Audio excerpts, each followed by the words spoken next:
Welcome, curious minds, to the depths of the unknown. Today we dive into the chilling archives of the SCP Foundation, where the line between fiction and terror blurs.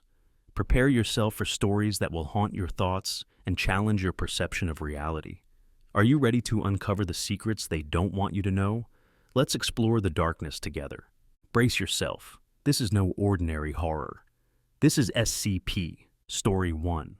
Jan Mirsky sat on the concrete floor staring at the small gem before him. For the past dozen months, he had sat at the bottom of this gloomy hexagonal vault as he was doing now. The wall opposite him was decorated with various folders and documents upon shelves, illuminated by the light from the single opening above. He examined the item in his hand. It was an onyx gemstone about the size of a softball with a dazzling gold decoration. He turned it in his hand and studied the main feature of this treasure, the infernal enigma that was the focus of his work, a small lock-shaped hole in one end of the object. Beyond the microwaves it emitted, its universal resistance to damage, and the impossible detail in the gold filigree, the gemstone was mundane. It didn't turn air into seawater. It didn't make people forget about it. It didn't replace the consciousness of anyone that touched it. It just warmed surrounding surfaces and looked like a Fabergé egg. The lock was similarly mundane, with one exception. Its purpose had eluded the Foundation for several years, but probing the interior of the stone produced sounds and movements within, ensuring it wasn't a 5,000-year-old Sumerian prank to trick idiots into trying to unlock an inert stone. The lock had a working mechanism that would function with a respective key. Placing the gem back onto its pedestal upon a shelf, Dr. Mirsky retrieved a file from the shelf below that detailed all the attempts to open or unlock the item. Lockpicking failed. No matter the skill of the user, the lockpicks never worked. Brute force assault with various tools and implements failed. Hammers bounced, chisels slipped, blades shattered, and not a single scratch or scuff was made. Heating to 5,000 degrees Celsius failed. The stone came out as cool as the moment it went in. Application of industrial cutting laser failed. The beam reflected, and the machine was sliced beyond recognition. No matter how far down the list he went, the outcome was always the same. Some of Yanma's subordinates had gone as far to throw a nuclear warhead at the lock, under the guise of testing a sample of the Foundation's armaments. All that resulted was confirmation the lock would survive a nuclear holocaust, and that Yanma would probably be better off conducting Project Pluto alone, rather than having to retroactively approve pointless attempts from the lower-ranked researchers in the project. Yanma returned the document to its spot, losing interest in the list of 10,000 ways to fail at his job. He decided to look through one of the other folders. He needn't go anywhere else, as absolutely all the information on the lock was stored within the vault. Suffice to say, there wasn't much. Retrieving the folder marked Notes, Yanma looked through the contents written by his former colleague, Quentin Hack. They had been assigned together on Project Pluto and entrusted with the task of opening the lock. The majority of staff aware of the lock believed that it contained the entire universe, and thus would cause an apocalypse when opened. Perhaps the universe would rapidly expand out of the lock. Perhaps the solar system would be crushed by a colossal atom as it rushed in. The only way to know what would happen was to start it. Regardless of the madness it entailed, the task had been entrusted to Yanma and Quentin from the Overseer Council. Open the lock at all costs, they had said. Utilize an infinite budget to open an indestructible object with. The Foundation had frequently come up against impossible tasks, but somehow managed to achieve them. Hopefully this would be no different.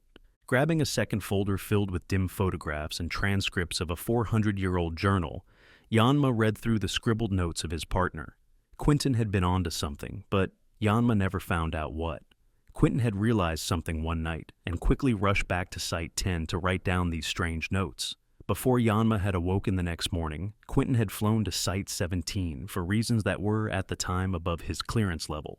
Nobody had even heard of him since, simply vanishing from existence or into an alternate reality. Quentin's epiphany had vanished with him. The night after his disappearance, several files had vanished from the vault, prompting the addition of the time lock that Yanma alone could open. He was left alone to satiate the meager curiosity of the Overseer Council. Working on one of the most secretive anomalies out there, he was bound to report to the Council on his progress bi-monthly, though his lack of any actual progress neither surprised nor disappointed them. Project Pluto was little more than a black hole from which funding and resources never returned, and from which no information was retrieved.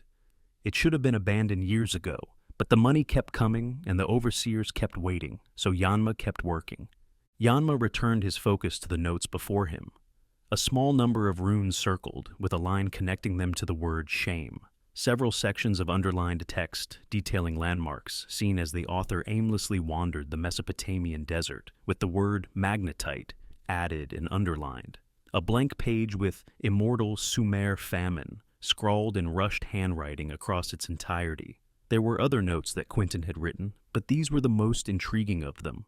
For the past 3 months since the disappearance of Dr. Quentin Hack, Dr. Yanma Mirsky had entered this vault in Site 10 fortnightly, and each time he left without learning anything new from the notes, nor their true importance. What was the relation between the expedition of Sir Edwin Young, 3rd Baron, and magnetite? What was, or is, the Immortal Sumer Famine? Yanma rubbed the bridge of his nose in frustration, knowing he would probably never figure it out alone. He checked his watch, 7:18 p.m. He had entered the vault 7 hours ago. Deciding against waiting inside the vault any longer, he returned the folders to their places and climbed the steel ladder to the surface.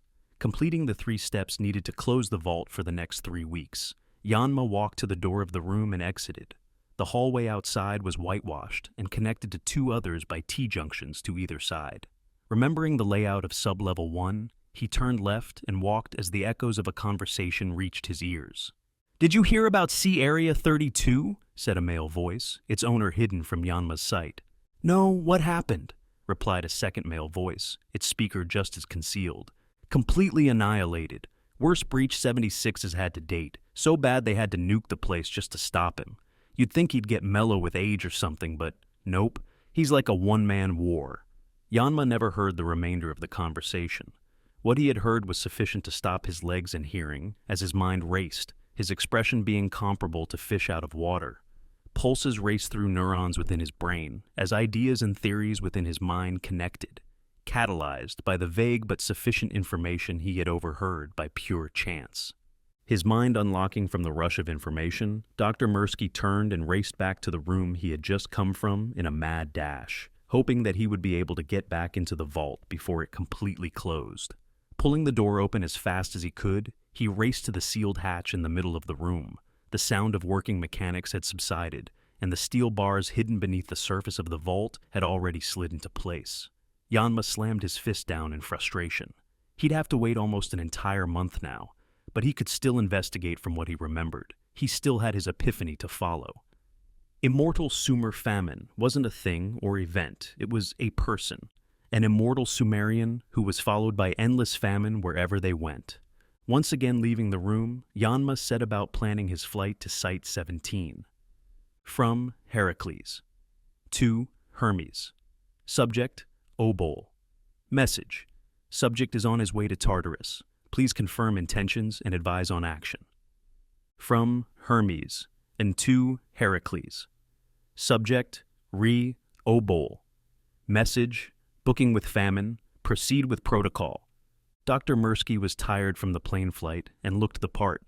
He couldn't be bothered combing his hair nor smoothing the wrinkles in his clothes. He was here to get answers, and if he needed, he would flaunt his level 5 clearance to get them. He walked the short distance from his vehicle to the main entry of Site 17. He walked up to the front desk and spoke to the well-dressed receptionist sitting behind it. Yanma Mirsky for his appointment. Knowing he would be asked for some form of verification, he removed the Foundation ID card he had from his pocket and placed it upon the reception desk. The receptionist looked at the card, then at Yanma, before returning his gaze to the computer screen in front of him.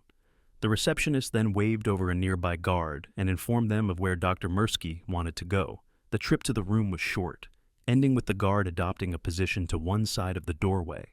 Reminding himself of what he needed to ask, Yanma composed himself and entered. The cell was a standard 2-room concrete chamber for humanoid anomalies, decorated sparsely with furnishings. It took a lot of cooperation for an anomaly to earn furnishings, with such rooms normally being barren. Sitting on a plastic chair was the being he had come to speak to, reading something on a handheld tablet. Yanma cleared his throat, notifying the humanoid of his presence. "Sorry, The man's word was rich with an Arabic or Middle Eastern accent, his skin tanned appropriately. His arms and legs were mechanical, mimicking normal movement as he moved to a desk and put down the tablet while Yanma watched.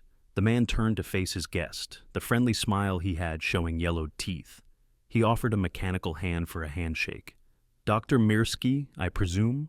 I hear you have come quite a long way to see me, and on such short notice too. Do you want something to drink?" Accepting the handshake, Yanma couldn't help but grin at the friendliness of the immortal man. He looked no older than 35, but was known to have been born at the dawn of the human race. "No thanks, Kane. I'd much rather just get this done quickly." Yanma had slept poorly that night, not just from the turbulent flight, but also from his thoughts. Had Quentin found what he sought? Had he vanished for looking? Most importantly, was Yanma going to meet the same fate? Yanma had always been dangerously curious. Soon, he thought, he will find out if he can take it too far. "I understand." Kane retrieved a second chair, offering it to Yanma before turning his own to face it. "What do you need of me?" "I have some questions about my work that I believe you can help me with. But first, I must ask, has a man named Dr. Hack come and spoken to you before?" Yanma spoke while he shifted in his seat, trying to find a comfortable way to sit. "Ah, Quentin Hack, yes. He came here some months ago, suddenly flew over from Site 10 to ask me to help him with his work. He mentioned you." Kane shifted to rest his head upon his hand, grinning at Yanma as though he was thinking of a joke. Yanma was relieved to know that his friend had at least gotten the answers he had sought. "Nobody has seen or heard of him since your meeting. Do you know what happened to him?" Kane simply continued grinning rather than respond. Yanma felt uneasy at the strange humor the immortal was finding in his plight. It was only then that he noticed the sound of breathing behind him. "I've been busy," said the third person in the room, as Dr. Mirsky turned to see the familiar face of Dr. Hack. The resulting uneasy silence remained undisturbed for several moments until Kane stood up. "I will fetch drinks." Kane left the room, leaving the two researchers alone. Quentin walked around Yanma and sat down in Kane's chair. "I take it you've been keeping busy too," he said, shifting to get more comfortable in his seat. The first thing out of Yanma's mouth was, "Where the fuck have you been?" He was astonished that Quentin was still alive, but just as enraged that he had feigned his death for so long. He almost had a fit, right then and there. "Geez, calm down, would you? I've been busy, like I said. I'm sure you've got questions, but before we continue, there's some paperwork to do. Bump you up to the right clearance to know I'm alive and whatnot." Quentin spoke, grinning childishly as he saw the annoyance on his friend's face. "Is this a fucking joke to you, Hack? A prank for some shits and giggles?" Clenching his fists in sheer anger, veins began emerging along his arms. "Well, the fucking joke's on you. I'm level 5 now thanks to you, so your fucking InfoSec bullshit won't work. I have unlimited access. Calm down. You're going to pop an artery. Level 5 doesn't get you everything, not anymore. The overseers have all kinds of extra stuff hidden all over the place. Need to know and such. I've been given permission to, let's just keep it simple, and say you're being promoted to level 6. Retrieving a handheld tape recorder from his pocket, Quentin began recording their conversation. "This is Dr. Quentin Hack, speaking to Dr. Yanma Mirsky. I am serving as a spokesperson to grant Dr. Mirsky access to information for Project Charon. Dr. Mirsky, there are 2 outcomes to this encounter, and it is your choice which occurs." Quentin extended his index finger, signifying the first option. "First, you can accept the induction and will be brought up to date on Project Charon, by extension learning of both its relation to Project Pluto and of my whereabouts for the past several months. However, as a consequence of this, you will need to be declared missing or killed in action under similar circumstances to myself, in order to ensure informational security of Project Charon. This will be a permanent designation. Your life outside the Foundation will end." Keeping his index finger out, Quentin then extended his middle finger as well. "Second, you reject this induction, be administered with sufficient amnestics to prevent you from recalling both this conversation and the circumstances behind it. You will resume your work on Project Pluto as though this never occurred, and as far as you will be aware, it never did." Quentin put his hand down. "Any questions?" Looking at the stern expression of his superficially resurrected friend, Yanma's anger faltered and began to subside. Quentin had been a prankster at times, but he always took his work seriously, and never before had he been so persistent in maintaining a joke's facade. Coupled with the curious inability for anyone within the Foundation to find anything about him during his disappearance, the question of whether this was a trick at all was rapidly becoming no. Yanma instinctively rubbed the bridge of his nose, feeling the onset of a headache. "This must be what it's like for those nosy few who ask me if the lock exists," he groaned. "Yeah, probably. Pain in the ass, isn't it?" An idea appears in Yanma's mind. What if I just walk out? A look of sinister disappointment covers Quentin's face. In order to ensure informational security, should you attempt to leave this room without choosing, you will be forcibly amnestized and reprimanded. Should you resist being apprehended, immediate termination has been authorized. I would strongly advise making a choice over that outcome.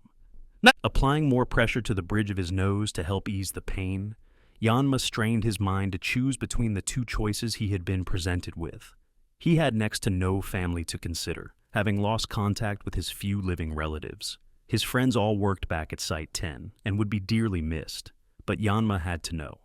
His curiosity at what this Project Charon was and what it had to do with the lock was overwhelming.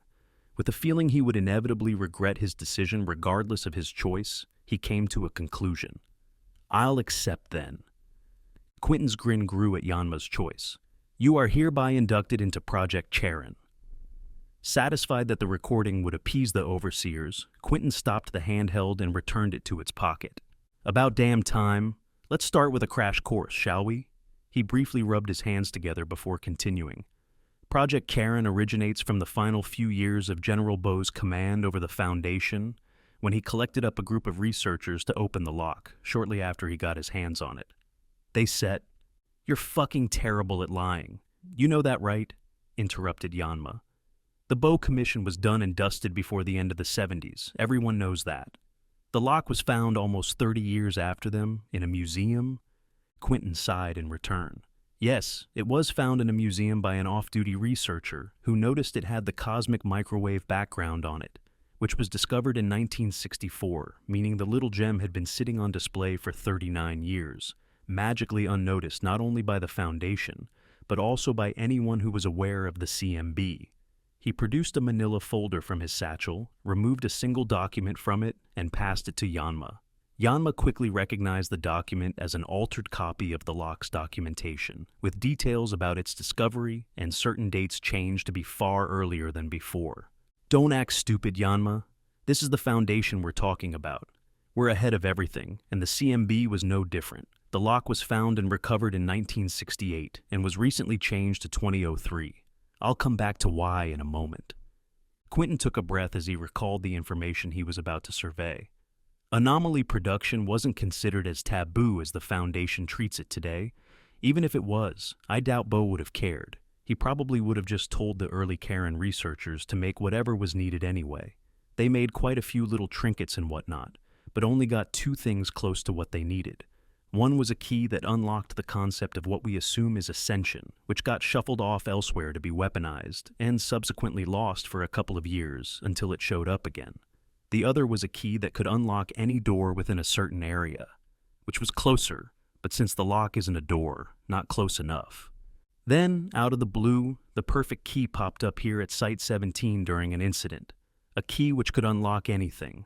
The missing key to the lock. Yanma wasn't surprised by the revelation. SCP-005, I presume. It's pretty obviously the most likely item to open the lock. I'd asked for it a few times, but the overseers didn't want it leaving here for some inane reason. Quentin's grin re-emerged. "No, Yanma, it isn't the most likely." He produced a small ornate key from a pocket, matching the photographed appearance of SCP-005, and held it in the air between them. "It is." The connection hadn't quite clicked yet in Yanma's mind. "I don't follow." This is the why. This is why the recovery date for the lock was pushed forward 40 years. This is why you're allowed to do anything you want to the lock, as long as you aim to open it. Quentin produced a second, nearly identical key from his other pocket, showing the vivid orange bow it had. This is why they won't let you use the skeleton key to unlock the lock. Because you, and everyone else keeping track of Project Pluto, would realize the lock is already unlocked. Yanma leaned back in his chair. The lock was unlocked and had been for at least 40 years. A pact, Yanma mumbled, intrigued yet frightened to find out what had been sealed away within the lock for so long. Quentin returned the 2 keys to their pockets, then gestured to the manila folder he had given to Yanma earlier. Page 2. You've got some reading to do.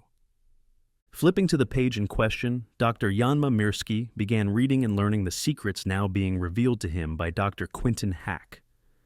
Item hash SCP-005. Object class, safe, Keter, special containment procedures. SCP-0051 poses no immediate risk in any direct sense. Even so, the circumstances under which it was obtained and the subsequent discovery of SCP-0052 necessitate special measures be taken to restrict access and manipulation of the objects. Under no circumstances is SCP-0051 to be removed from Site-17. The taste of the coffee was repulsively bitter. Yanma Mirsky considered spitting the mouthful out to save the remaining taste buds that hadn't been obliterated by the drink, but he needed the caffeine more than he needed to enjoy it. Pausing to ready himself for the next onslaught, Yanma drank a second mouthful before putting the mostly full mug down on the desk beside him, where it would remain until a cleaner was forced to dispose of it. A third attempt would be too much for his body to handle. Yanma had been catching up on the secret workings of Project Charon for several weeks now. Many long days had been spent reading countless documents, some of which he recognized but sported new packets of information. Sometimes he'd be lucky enough to come upon a video or audio recording, which he would listen and watch in a manner similar to watching a movie at home. Regardless of how he went about it, Yanma spent every waking moment doing the same thing, absorbing information. The constant mental drain was taking its toll too. His usual sleeping routine had been utterly destroyed, his erratic rhythm making it difficult to maintain punctuality. Waking up on time had started becoming an issue, as was evident from the 20-odd alarms on his phone, all set to go off within a 5-minute period. There were some nights where he would lay in bed for what felt like hours, but would later turn out to be a couple of minutes, elongated by what surely was the anomalous powers of sheer boredom, only to give up trying to go to sleep and resume his document binge. But through it all, Yanma's insatiable curiosity drove him to continue. Clicking on the next link in his list, he began reading the document that appeared on the screen before him.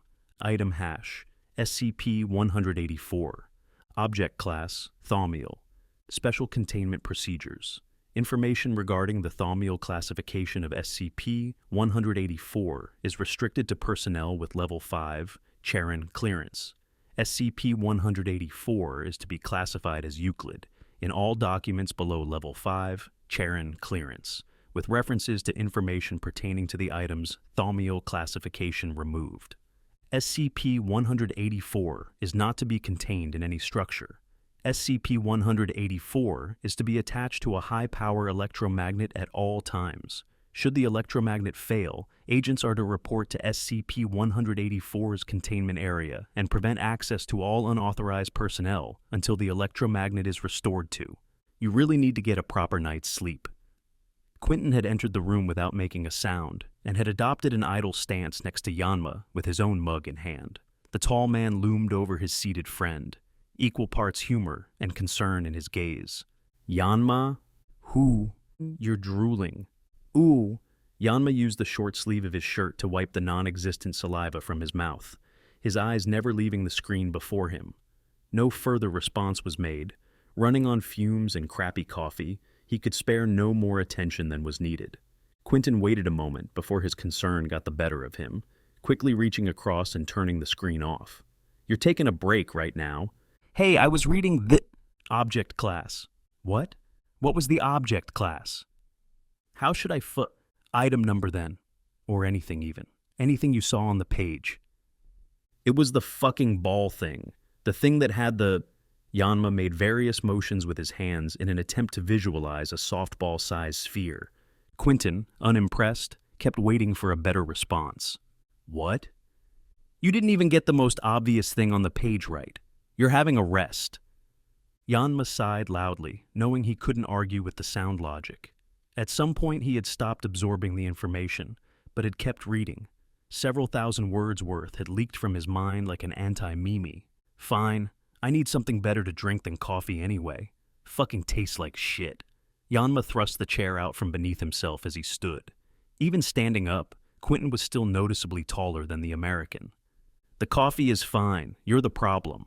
Quentin grinned sheepishly as he dipped a finger into the abandoned coffee, collecting enough of the liquid to get a taste. He retched the moment his brain registered the taste. Fuck, that's god-awful. Told you it was shit? I didn't think you meant literally. Did you even put coffee in? Oh, shut up. Quentin returned the mug to its original position. He paused for a moment after letting go, as if he was expecting something curious to occur. Huh. What? Yanma had stopped in the doorway. I was expecting it to be stuck to my hand. What? It took him a moment to catch on, but he caught the reference. Oh, fuck you. Quentin couldn't hide his grin as he stepped past Yanma and out of the comfortably furnished office into the familiar whitewashed halls of a Foundation facility. The inhabitants of this place, the entirety of the staff assigned to Project Charon, of which there were quite a few, had only a vague idea of where this place actually was. Its style suggested an isolated wing or unit of a site, but which site in particular was impossible to tell. Without any signs or markings beyond obvious ones, and a complete absence of any windows or even doors leading to the exterior of the place, the only thing they knew about their new home was the vague definition that had whisked them to this place. The staff of Project Charon were inside the Project Charon offices. The only noteworthy feature the hallway sported was the green line in the center of the floor, interrupted every 5 meters by a pair of colored arrows that each pointed to a door on either side of the hall. Each arrow had a number followed by a letter, and this served as the main method of determining location in the offices. The number denoted the section of hallway, and the letter specified which door. Remembering the rule that was critical to navigating the offices, Quentin set about navigating from Yanma's office, 49L, to the kitchen at 26R. His pace was quick, not because of a sense of urgency, but because of how large his stride was. Within minutes they had arrived, passing through the single door leading directly into the small kitchen.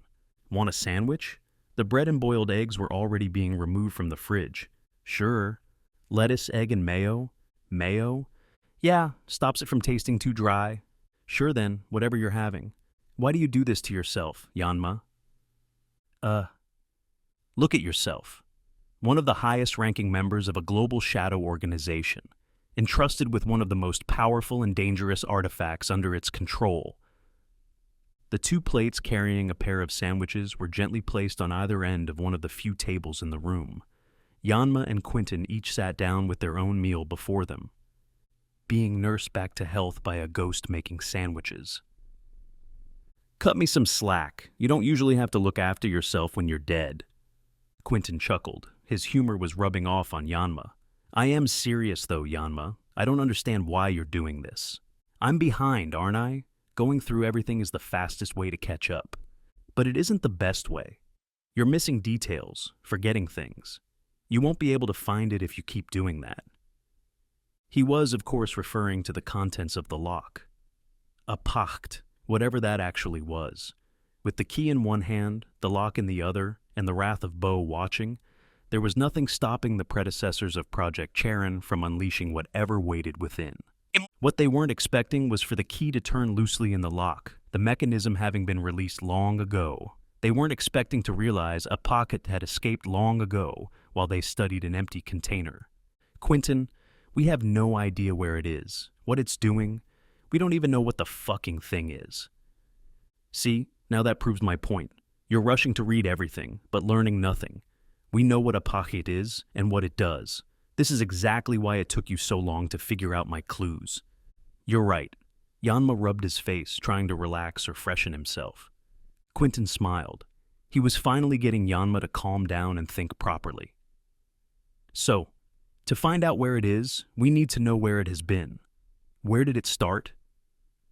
Well, the earliest relation we know of is that Apachet was assumedly contained in the lock at some point.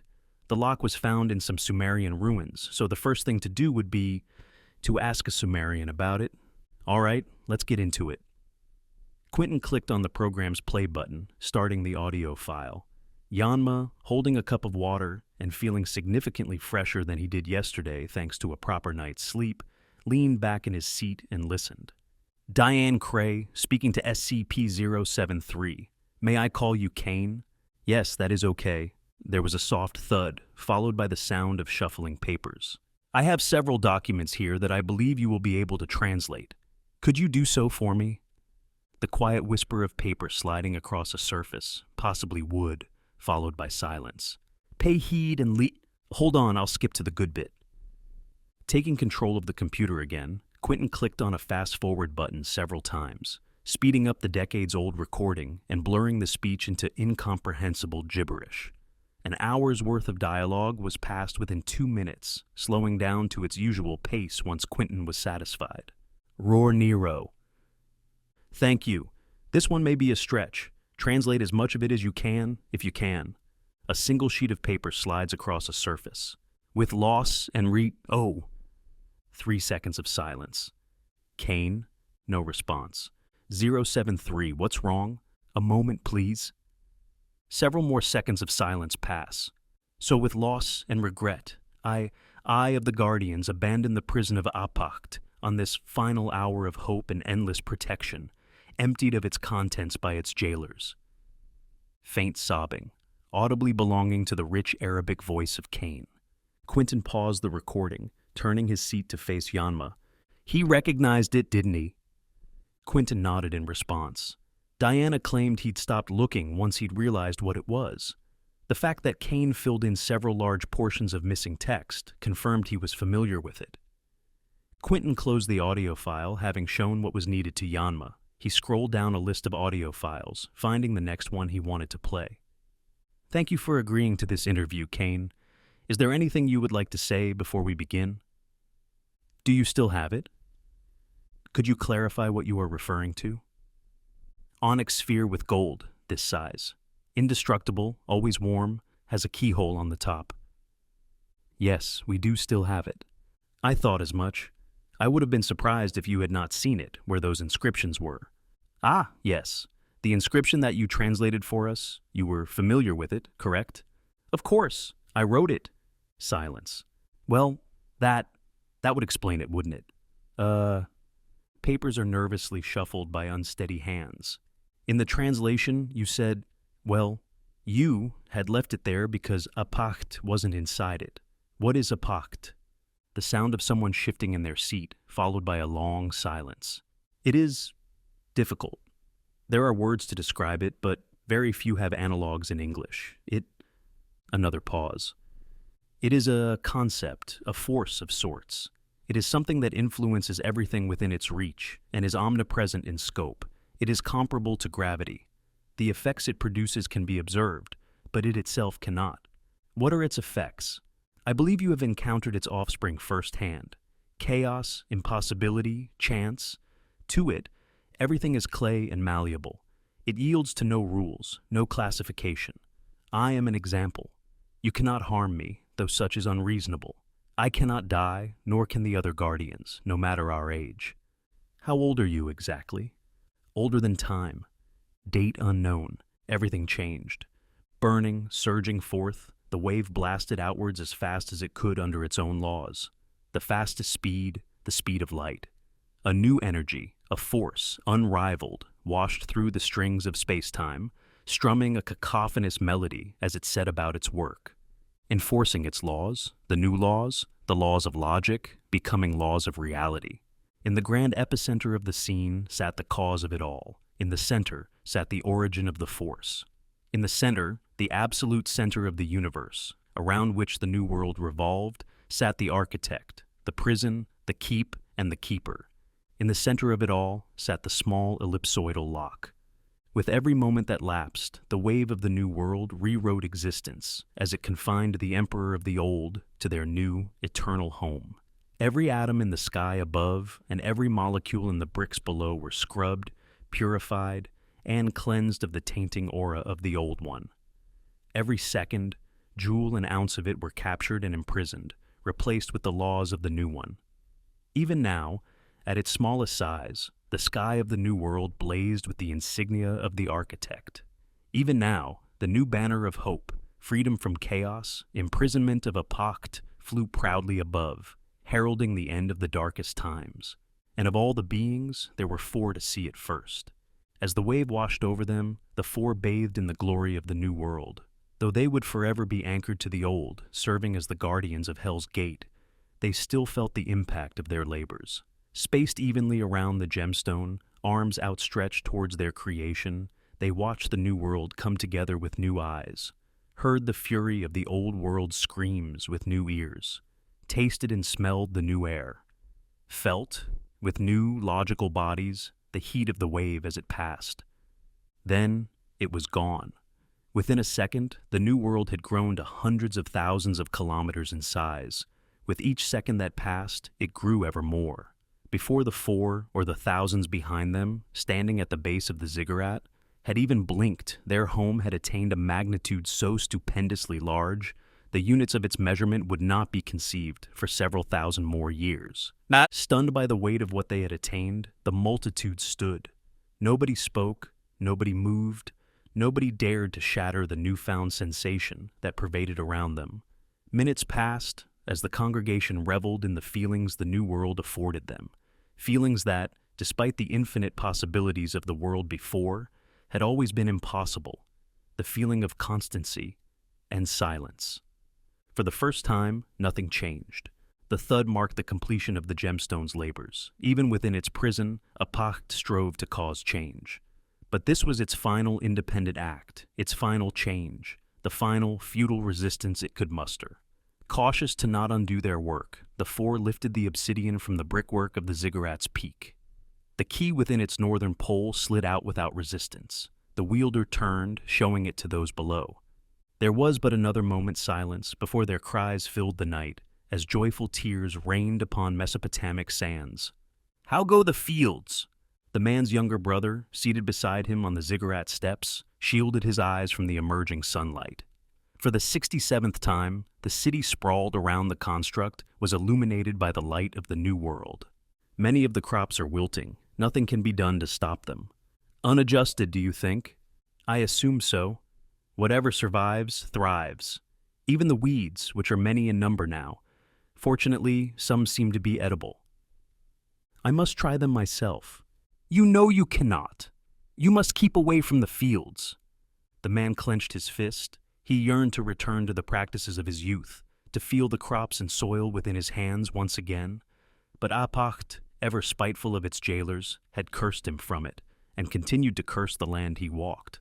Now, he could only till barren, useless soil, if, in his malnourished state, he could till it all. Even if for a moment I wish to see one. I'll retrieve you a popular one, bulbous thing, juices that sting when you bite it, sharp taste. Interesting. Has it been named? Called onions, but I believe my name fits better. What, call them Ebony because they're sharp? I meant the name I came up with. Named them after their taste, which is awful. The man grinned, watching as his brother juggled a pure black dagger in his hand.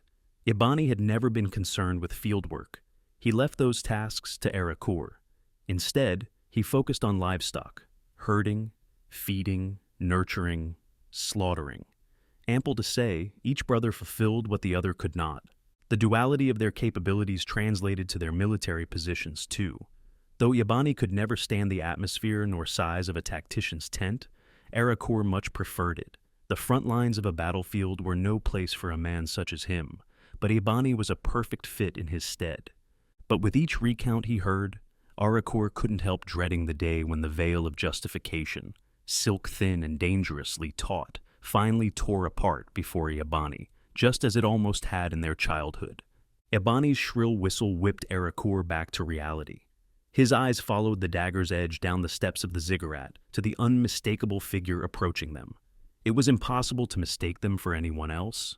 Ignoring her unique, solidly muscular build, she was the only woman in all of Sumer that refused to wear clothing appropriate for her gender. Rather than cover everything below her neck, she proudly wore nothing but the knee-length skirt that men wore. "How is she, Ninkigal?" Erakur asked, sitting up. "How do you think, fool?" Ninkigal spat. "Everything pains her. All the water she drinks comes straight back out, one way or another. She's moved her hand, though, so the worst must be passing. That is good. The others? Dead. She idly scratched her breast. All of them? If they could, they did. Erekor covered his face with his hand. One would say they were lucky, being the only ones still linked to a Pacht, the only 4 immortals in the New World. One would be wrong. Eabani Erekor, said a woman, emerging from the temple atop the ziggurat. Ninkigal cleared her throat. And you, the woman continued, the council waits. Erekor couldn't stand by himself. By the time he and Eabani had begun their ascent, Ninkigal had stomped beyond view. The temple was far from majestic, but sufficed for its purpose. Carved into the walls was the story of Sumer, tales of a Pacht's yoke, and soon the story of the Guardians would be added. In the center of the room was an engraved altar, around which the 7 councilmen sat. Ninkigal, being the de facto leader of the Guardians, Erekor was the official one, stood the closest to the altar. Erekor and Eabani stood behind her, to either side. "What?" she snapped. "Do not speak to us like that," one of the councilmen said. "I will speak however I please." "There are concerns," another councilman interrupted, "that Giringjeme is not improving. I was with her. She is recovering." "That is not what I meant." Erekor shifted. "She will tame her abilities once again, just as Erekor will." "They are taking too long," snapped the man seated at the far left. "Do you know how long it has been?" 67 days, Erekor responded. He was silenced by the councilman's glare. "Too long? 67 days of pestilence and death. And how many more days will it take? Another 67? Perhaps 100 or 1,000? The 3 councilmen seated beside him nodded. And Erekor, too. Shall it take him another 100 days to stop cursing the ground he walks upon? "Careful with your words. I will speak however I please," he parroted. "The fields he visited have yet to recover. For all we know, they never will." "And your solution?" "Sumer has endured them long enough." Slowly and methodically, Ninkigal cracked each and every joint in her beefy hands. The councilman flinched at each noise. When she was done, she leaned over the altar, glaring at the man. "You would banish us after what we have done? You would give us no choice but to leave our home? You already made your choice when you volume—" The pristine surface of the altar gave way beneath Ninkigal's might. Large fissures branched out from where her fist, now embedded in a crater, had struck it. Like her fist, Ninkigal's roaring voice shattered the man's confidence. "That accursed prophecy chose us. It chose me, by name, before I was even born, and you dare to say I had a choice in it before banishing me?" The man, shrinking in his seat, shook his head. Not you. Just Erekor and Giringjeme. Ninkigal's fist rocketed forward, striking the councilman's nose and breaking it. Had Erekor been any slower in restraining her arm, it would have gone much further. Satisfied, Ninkigal returned her bloodied hand to her side. Erekor turned away from the bleeding councilman, covering his mouth. "You all disgust me. I would rather be exiled than live under filth, without gratitude nor honor." Eabani, who had remained wholly motionless during Ninkigal's attack, grinned at the injured councilman. "My loyalty is to my kin. I will go with my brother." The council made no attempt to stop the 3 from leaving. By the time the 68th dawn washed down the eastern face of the ziggurat, the 4 guardians were prepared to enter exile. They had no plans for where they would travel, nor which direction they would go. Their departure through the now open West City Gate was arbitrary, chosen only to escape the fortified walls surrounding the city. The only empathy they had been afforded was time to collect their belongings, and a donation of a donkey for each to ride. Save for the council, watching from afar, none of the city's inhabitants dared to emerge. They were too fearful of Giringeme's pestilence, or Ninkigal's wrath. Eabani, however, was worried about neither. Already fully prepared, his donkey awaited as he assisted Giringeme to do the same. She was still far from healthy. Even beneath her full-body sheepskin dress, she shivered, coughed, and winced. The fact she could walk was all the council needed to justify sending her off with the others. Stating she was fit and well enough to travel, the same went for Erekor. Seated beside his donkey, he struggled to eat his specially prepared steak. Despite the unbearable hunger and Eabani's best efforts to cook the steak to Erekor's preference, overcooked and charred, assuring a total lack of juices. He still retched after each swallow. He hoped to eventually adjust to his new diet, but suspected it would be an impossibility. As he watched, a different impossibility became real. Retrieving a loaf of bread from her pack, Arakur watched as Ninkigal approached the senator she had punched the day prior. He expected her to hit him with the loaf, but instead, she offered it to him. They briefly shook hands, then Ninkigal returned to the group. "Are we ready?" she asked Ibani. "We are," Ibani responded. "I have the lock, and Arakur has the key." "Good. We leave immediately." Arakur discarded the stake and used his donkey to stand before mounting it. He herded it to Giringeme's left. With Ibani on the right, they could both catch her if she fell. Ninkigal wasted no time on the others, immediately steering her ride towards and through the gate. The four who had heralded this new age, the ones who had finally banished Apacht from the universe and brought about the new world, passed through the town gates without fanfare nor joy. The air was silent, and none of the townspeople dared disturb it. They kept within their homes until the west gates were once again closed. The four horsemen departed from the city, heading beyond the boundaries of Sumer, knowing they would never again return. It wasn't until night had fallen, and the first camp of their endless journey was complete, did they exchange their first words since departing. "Ninkigal," Giringeme croaked, shivering on a blanket beside the fire. "Yes?" "Of everything. You did... today?" "Yes, what?" "Why did you rub bread on my face?" Arakur turned to Ninkigal. She grinned. "No reason in particular." Story 2. Alexander Cushing was a gracious host. It wasn't necessary to have the art dealer fly all the way to New England. They could have made the exchange through intermediaries without ever meeting in person. But that felt too cold and impersonal for Cushing, so he invited Gianni Ferraro to deliver the piece in person. If Cushing was completely honest with himself, he had a selfish motivation behind inviting the man into his home. His greatest problem as a collector of anomalous art was that there were so few people it could be shown to. Of course, Cushing had no interest in the opinion of the general public.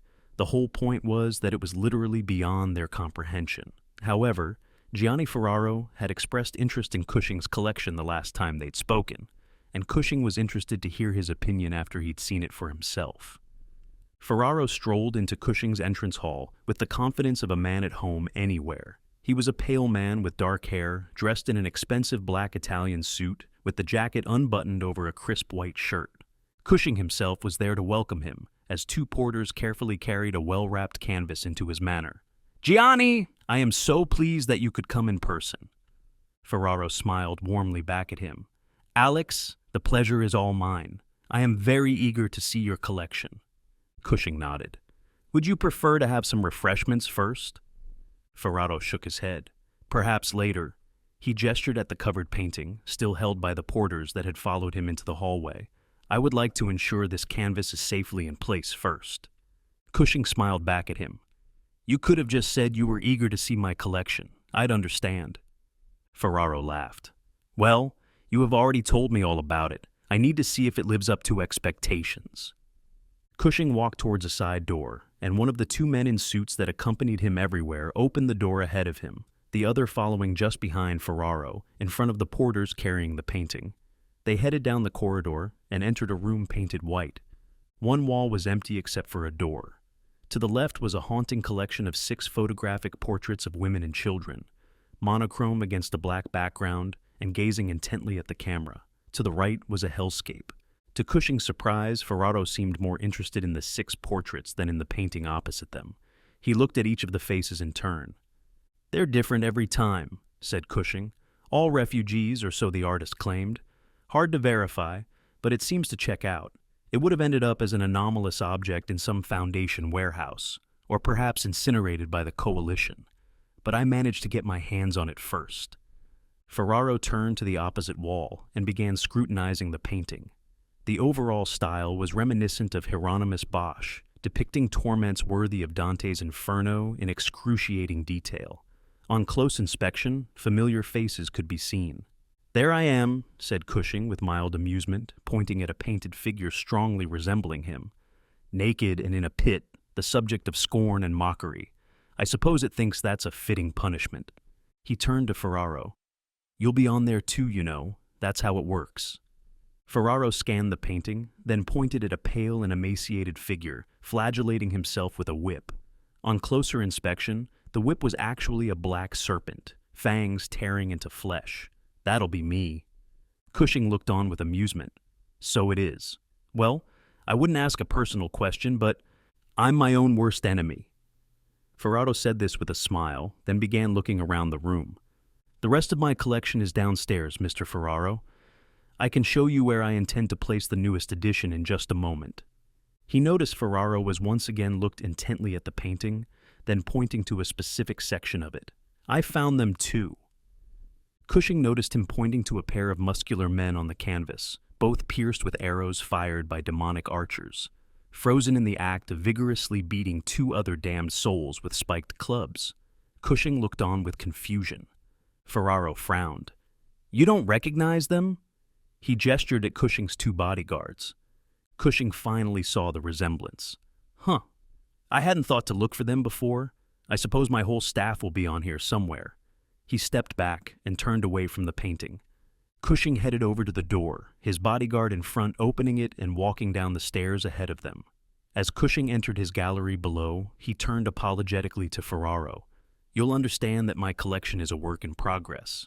Ferraro smiled and shrugged. Can any collection ever be complete? Cushing nodded thoughtfully and stepped through an open doorway into his basement. The floor was smooth black granite in stark contrast to the white walls. The room was rectangular, with a square pit in the center, with just enough space around it to enable spectators to feel simultaneously safe and unsafe. On the wall to the left as they came in, hung a framed portrait of an elderly woman who looked back at them with an expression of extreme distress. Cushing nodded politely at her, and her painted eyes blinked.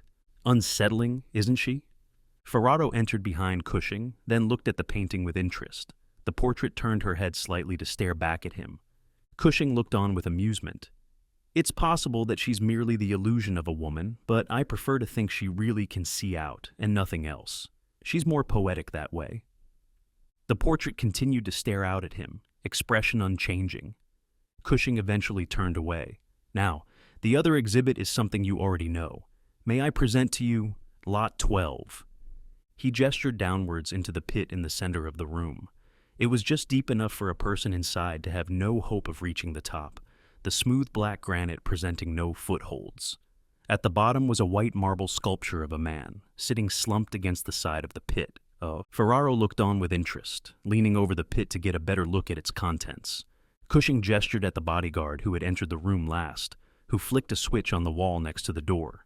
A bright spotlight suspended overhead suddenly came on, illuminating the statue with blinding light. There was the loud sound of marble striking granite as the statue flinched, startled by the light, then turned its head away from it, shielding its eyes with its hands. Although carved from white marble, the statue's muscles moved like flesh as it settled into a new position against the side of the pit, facing away from the spotlight overhead. Cushing came over to the edge of the pit, although not as close as Ferraro. He's pretty still most of the time, unless you can catch him by surprise. I suppose he doesn't have much reason to move, but he can when he wants to. He broke 2 arms and 1 leg as we were putting him in there.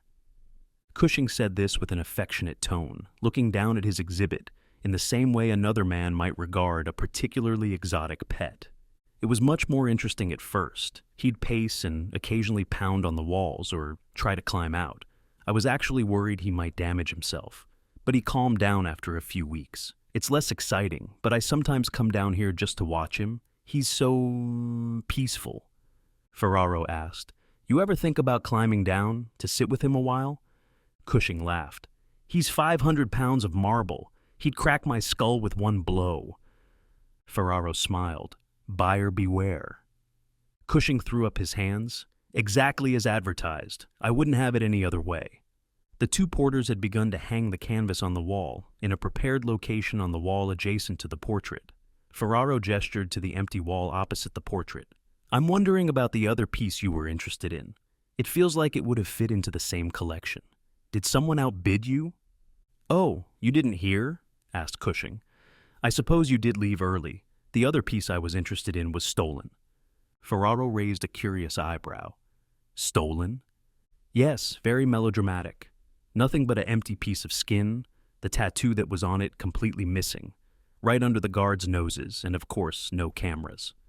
Ferraro looked puzzled. A real mystery? Cushing shrugged. Hardly. They were probably in on it, paid off. He leaned towards Ferraro and lowered his voice, as if to avoid being heard by his servants. Personally, I wouldn't put it past Messrs. Marshall, Carter, and Dark to have it stolen from themselves. The illicit element gives art a certain mystique. Ferraro looked skeptical. As if artwork inscribed on flayed human skin is so mundane. Cushing smiled. Mr. Ferraro, it was well done, for a tattoo, but I am not easily impressed. Ferraro walked over towards the covered canvas, which the porters had now placed against the wall opposite the door, still covered by a cream cloth. Well then, I hope I will not disappoint you. When I came across this piece, I felt it would be a perfect addition to your collection. Cushing approached, flanked by his two bodyguards, facing away from the pit behind him. Further back, closer to the door, and standing well away from the pit, the two porters looked on with interest. Ferraro frowned. I was not expecting this large an audience. Cushing glanced behind him and gestured to the porters. You can leave now. They quickly hurried out of the basement. Ferraro began his preamble once they had left. Now, the painting itself is oil on canvas, imitating the style of the Dutch marine artworks of the 17th century. However, I can date the canvas of this specific piece to the 19th century, and so this is clearly a later reproduction, although not without its own artistic merit. I cannot precisely date the brushwork, due to some of the more original aspects of this specific piece. He paused. Cushing could barely conceal his excitement. Ferraro smiled at him as he began to slowly pull the sheet covering the oil painting aside. When I saw how the subject matter was depicted, I knew it would make an excellent addition to your collection. The painting he unveiled depicted a small fishing boat in a storm-tossed ocean beneath a gray sky. The novelty of the piece was the way that it was constantly in motion, wild waves regularly swamping the boat. The crew inside never ceased in their frantic efforts to control the boat, wrestling against the wind and waves for control and bailing out buckets of water, the oil paint of the sea and sky silently swirling and flowing as if it were still liquid. The most fascinating aspect of the work was that it did not seem to repeat. Each wave, each gale, and each reaction seemed entirely unique and surprising. The small boat was continually on the edge of capsizing, but never quite tipped over entirely. The overall effect was to immerse the viewer entirely in the small world of constant motion depicted within the frame, a world that was literally nauseating. Cushing bent over and slowly vomited onto the black granite floor. His bodyguards turned towards him, but both of them staggered, clearly also unwell and unsteady on their feet. Their portrait on the wall continued to stare at them, expression unchanging. Gianni Ferraro stepped over and steadied one of the bodyguards by placing his left hand on the man's shoulder. Then, with his right hand, he pulled a switchblade out of the inside of his jacket and cut the man's throat. Red blood splattered across his white shirt and black jacket as he reached down towards the holster at the man's belt. The other guard reacted immediately, but even though he was no longer looking at it, the seascape had a lingering effect. He was too preoccupied with the effort of standing upright to be able to take aim with his own pistol fast enough.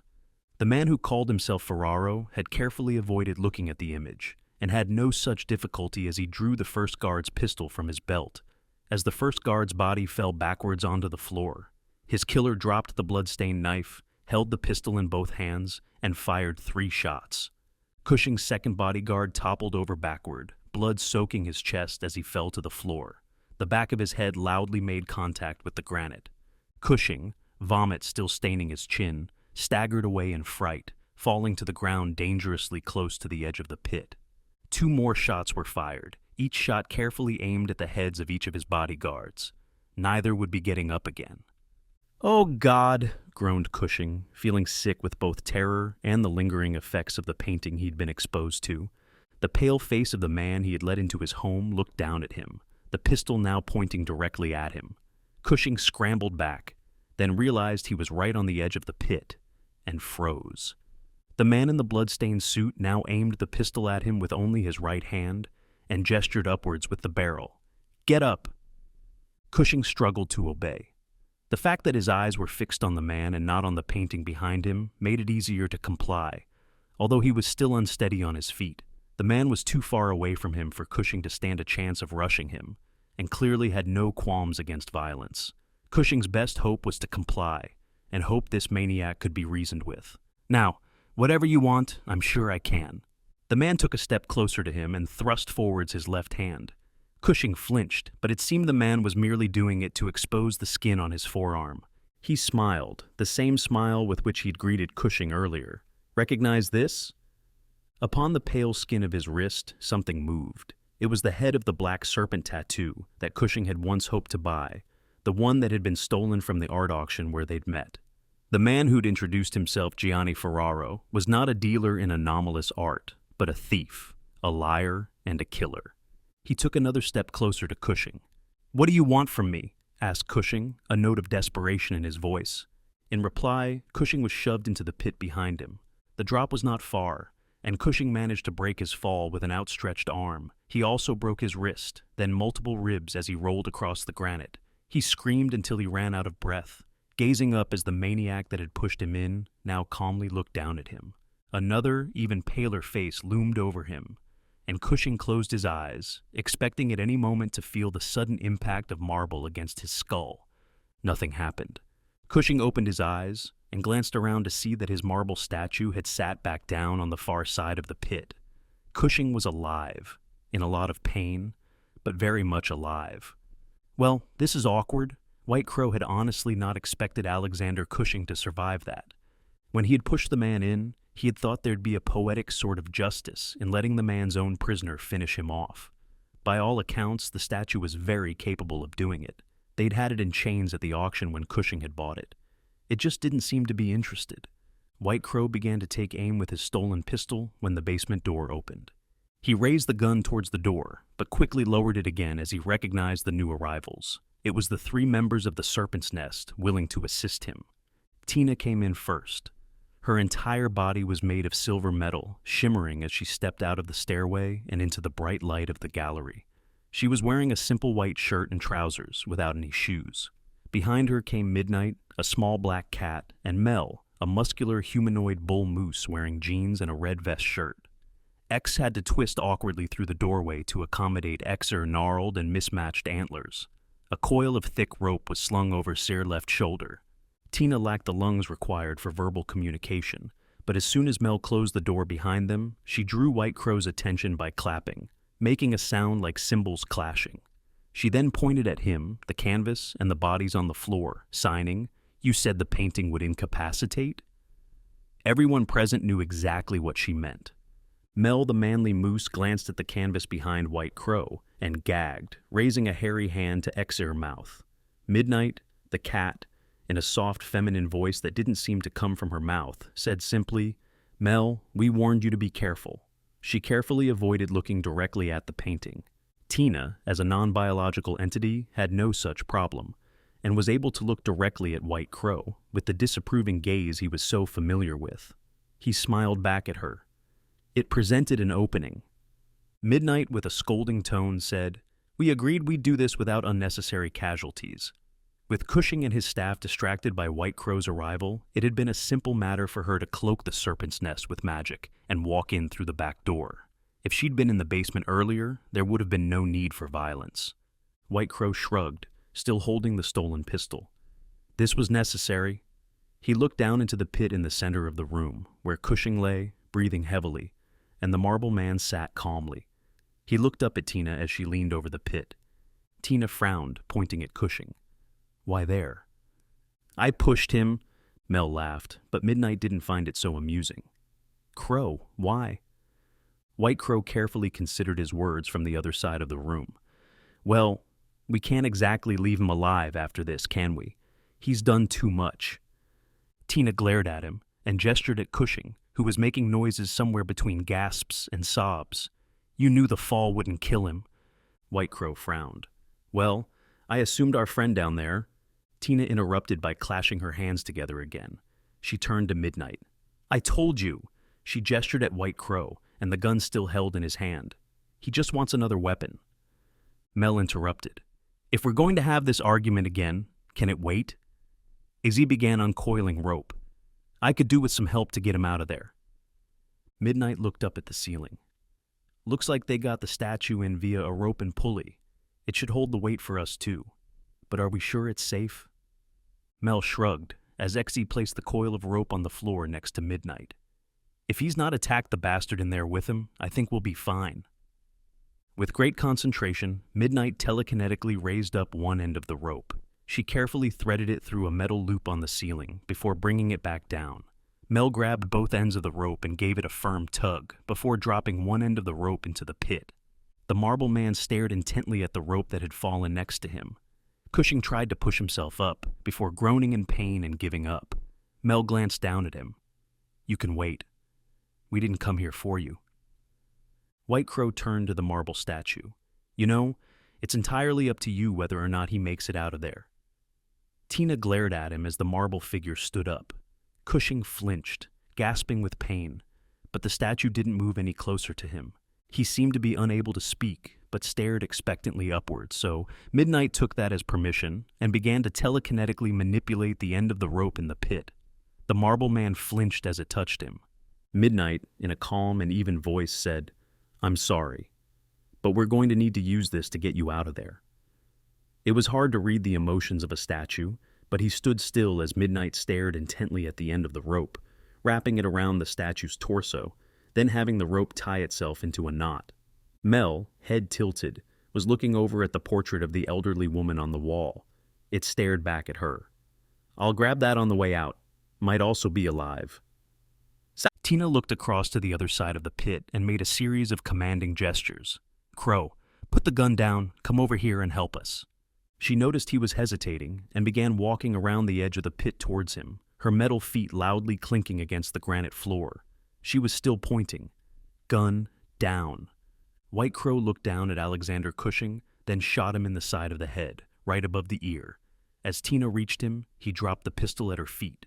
The marble man stood motionless, the rope still looped around his torso, staring at the hole in the side of Cushing's head. Tina looked White Crow in the eyes and clenched her metallic fists as he calmly looked into her silver eyes. He could see his own face reflected in them. "Tina," said Midnight quietly, "I'll talk with him." Despite her calm tone, her ears were raised, and her dark fur stood on end. She was obviously nervous. Tina turned and walked back over to Mel, who was beginning to tug on the rope, testing it was securely attached to both the marble man and the loop overhead. Eggsy was deliberately not looking at White Crow and Midnight, and that wasn't just to avoid the cognitohazardous painting behind them. Midnight padded past Tina, towards White Crow. "You didn't have to do that." She glanced down at the marble figure, still standing silently in the pit. "Not in front of him." White Crow shrugged. "I don't see why our new recruit would object, considering the circumstances." He began to walk over towards Mel. Midnight stood in his way, her golden eyes staring up at him. "He's not a recruit." White Crow smiled. "Of course, not yet." Standing next to Mel, but still able to hear them, Tina clenched her fists again. Midnight looked up at White Crow. She didn't raise her voice, but said sternly, "When we help people like this, we don't expect anything in return." The pale man looked offended. "Of course, but when they have skills we can use..." Tina clapped, and Midnight spun round to face her. "I told you," signed Tina, ignoring White Crow and looking downwards to directly address Midnight. "He doesn't care." Mel sighed and decided that if nobody was going to help Exer, Exie'd have to just do it herself, and began pulling on the rope. Tina quickly joined Zer, and Midnight aided them telekinetically, steadying the marble statue's slow rise. White Crow walked over and reached towards the rope, but Tina glared at him, and he took a step back, raising his hands. "I care more than you know." There was no reply as the marble man steadily rose out from the pit. "Tina, you need me. I got us in here." There was no response except a grunt from Mel. Tina, holding firmly onto Mel as XE held up the marble man's weight, reached out with her other hand to pull him over towards them. Once he was no longer suspended over the pit, Mel gently lowered him onto the granite floor with a deep sigh. As Midnight began to telekinetically untie the ropes, the Black Cat finally replied, "We don't need you. We could find someone else." White Crow looked at the serpent's nest with indignation. "What's this really about? Cushing deserved to die. You know that?"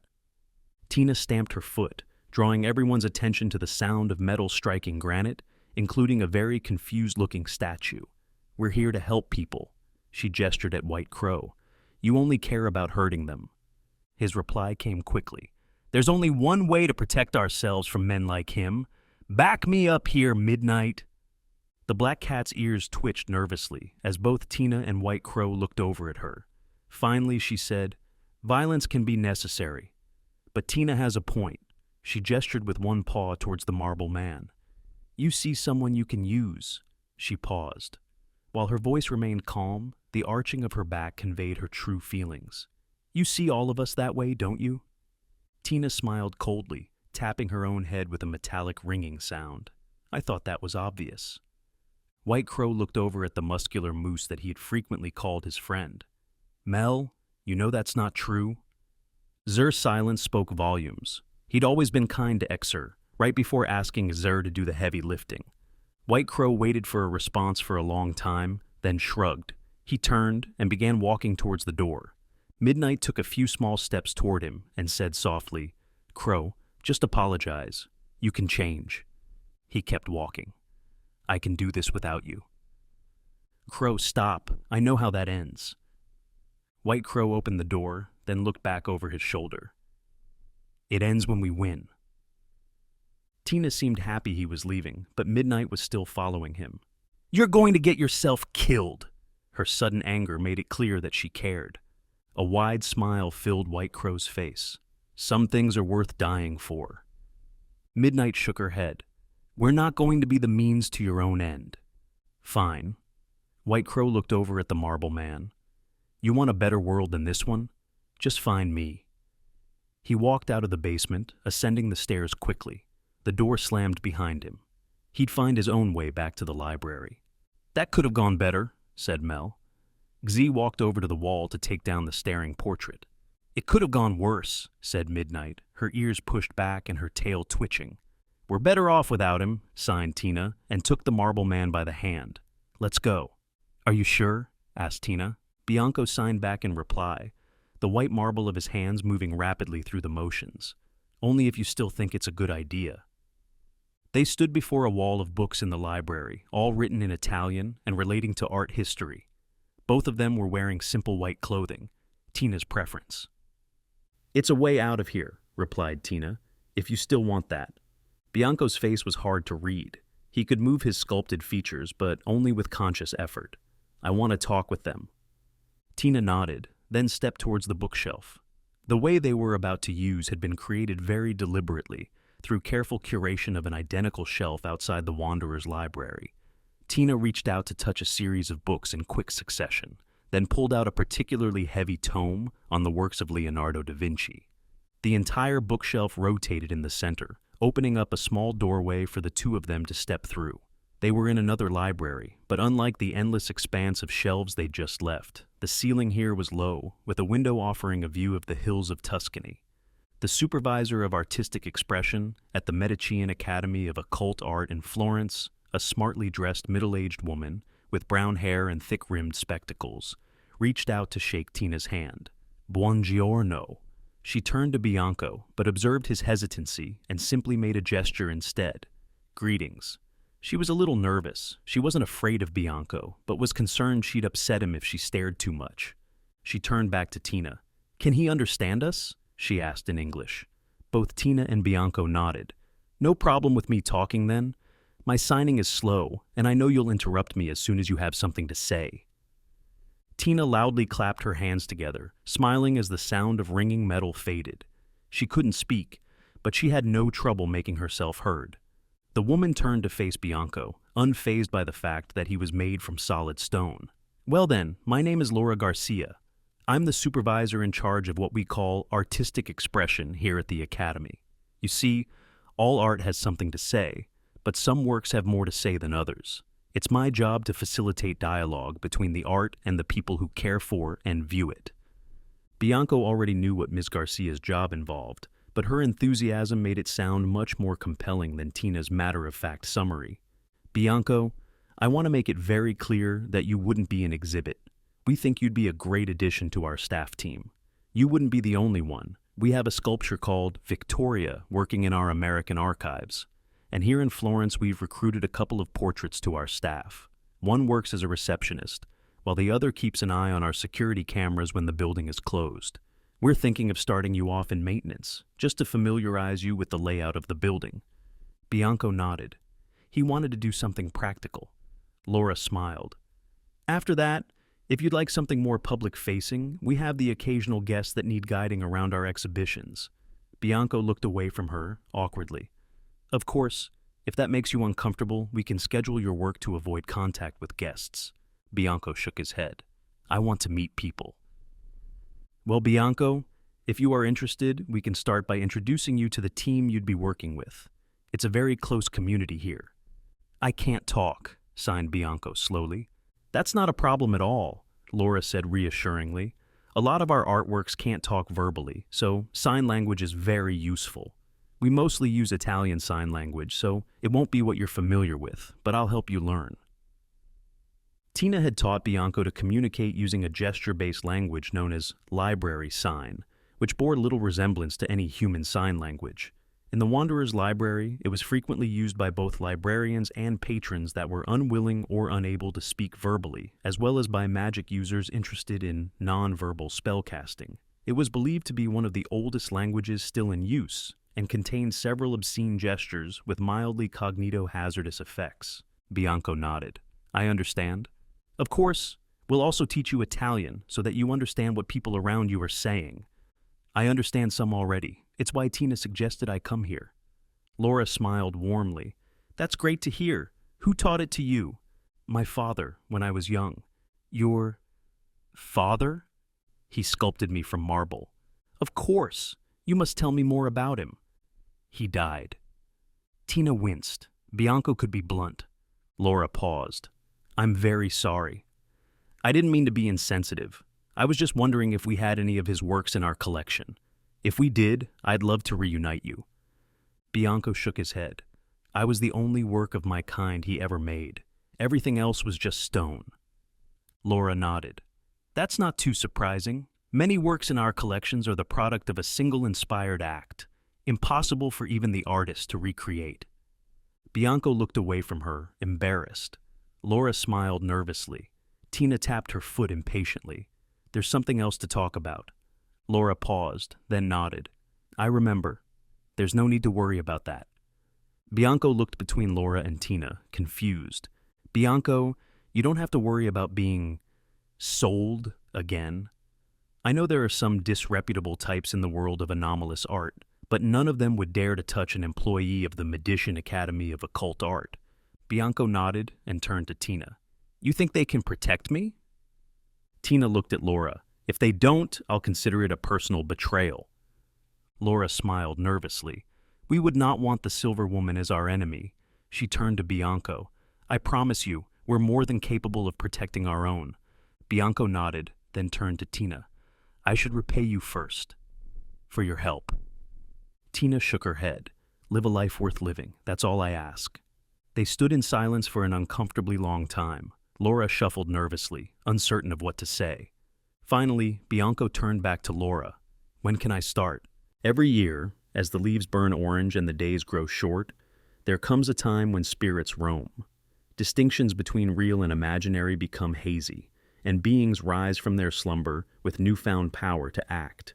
Standing in the dusty back room of an abandoned video store, the entity contemplated his choice of disguise. The zombie mask on the shelf was last year's fashion. Tonight, would he wear the skeleton, jack-o'-lantern, or witch? None of them seemed right. These leering faces were too expressive, too human. One, there, lying on the bottom shelf. A smooth white mask with no mouth or nose, featureless except for those deep, dark eye sockets. The entity picked it up, tightened the straps around his head, and regarded himself in a grimy mirror. Unrecognizable, anonymous, perfect. 3, 5. Once upon a time, the entity was assigned a mission. Those instructions were vague and ill-remembered, like a child's dream. But the rage was unforgettable, irresistible. Tonight, deviation from the rules would be punished. Knives would dance, blood would spill. 17, 23, kill. It was time to go to work. Oh no. The entity pushed through the back door and looked around, considering the night's possibilities. Then he raised his hood, turned towards the dim glow of sunset, and began to walk. Ren Masterson 1 loved Halloween. It was the perfect opportunity to dress up, party down, and geek out. This year, they'd gone with an undead rocker aesthetic, applying fake burns and corpse paint in equal measure. They'd packed their trusty duffel bag with rare snacks and quality strains. Entertainment, though? That was their stock and trade. They'd sifted through their extensive media library and picked out a wide assortment of seasonal favorites, plus a few cult classics and forgotten gems. Only one thing seemed amiss. "Why aren't we down in the theater?" "It's set up for a stage show," Zane Castle replied. Their host hadn't bothered with a costume, since he already oozed style: thick cornrow braids, hoop earrings, holographic jacket, and matching kicks. By day, Zane was a lighting designer for the community theater on the first level. He was always very careful to describe himself as an illusionist rather than a magician. As a member of the Serpent's Hand, such distinctions were important. "Can't tear it down without the crew, and my roomies are out of town for a ritual. You know, magic stuff. It's buzz-beezy time I'm. Armand de la 62 sat on the floor next to a snaggle-toothed red fox head. Ren suspected that this partial fursuit was borrowed rather than owned, because if he had that much money to burn, Armand would have commissioned something uglier. "Yeah, Halloween gets pretty wild in 3 Portlands. It's gotta be the second biggest prank night of the year." Esther Kogan III was a short, plump woman with frizzy hair and a persistent frown, like she was forever contemplating bad news. Tonight she was wearing an Icy Soot rugby jersey. Obviously a gag, since no self-respecting Deer College alumni would wear such a thing. "Makes movie night sound sorta tame by comparison." "Hard disagree," Bobby Barack interjected. He was the youngest of this particular group, and he'd taken a classic approach with his costume, just a long white sheet and a pair of aviators. "Most days, I'm stuck on my brother's old computer, so visiting everybody in person has to be the highlight of my year." "I actually prefer spending Samhain on this side of the veil," Rona Nicriata said. She was a slim, athletic type, like a gymnast, with long blonde hair and bright eyes. "My family is super traditional, but here I can dress up, dress down, doesn't matter. I get nothing but compliments." She framed her face with both hands, accentuating her naturally pointed she ears. "I don't even have to wear a glamour. People think I'm cosplaying." Esther laughed. "As who?" Rona's shrug disappeared into an oversized deer-letter jacket. "I don't know.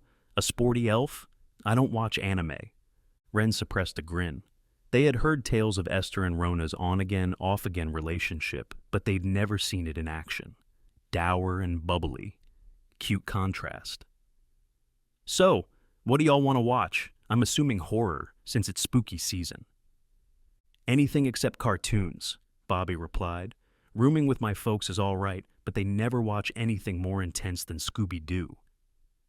"Let's see something old school," Zane said. "Makeup, mirrors, matte paintings. None of that CG shit." "Good? Bad? So bad it's good?" "Bad can be great, so long as it's not boring." "All right, something rowdy. In that case, how do y'all feel about slasher movies?" "Works for me. I'd be down. There's nothing good about slasher flicks," Esther said firmly. Masterson blinked.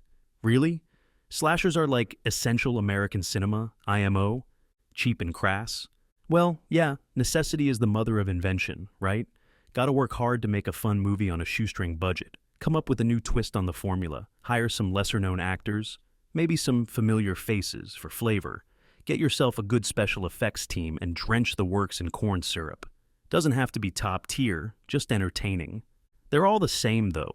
Name one meaningful difference between Halloween and Friday the 13th. Oh, that's easy. They're playing off different fears. Campground killers prey on people's misgivings about a conquered wilderness. All that bad land, blood curse shit. That's settler guilt. Frontier anxiety. That's why Jason has been to space," Armand said matter-of-factly. "The final frontier." "Right.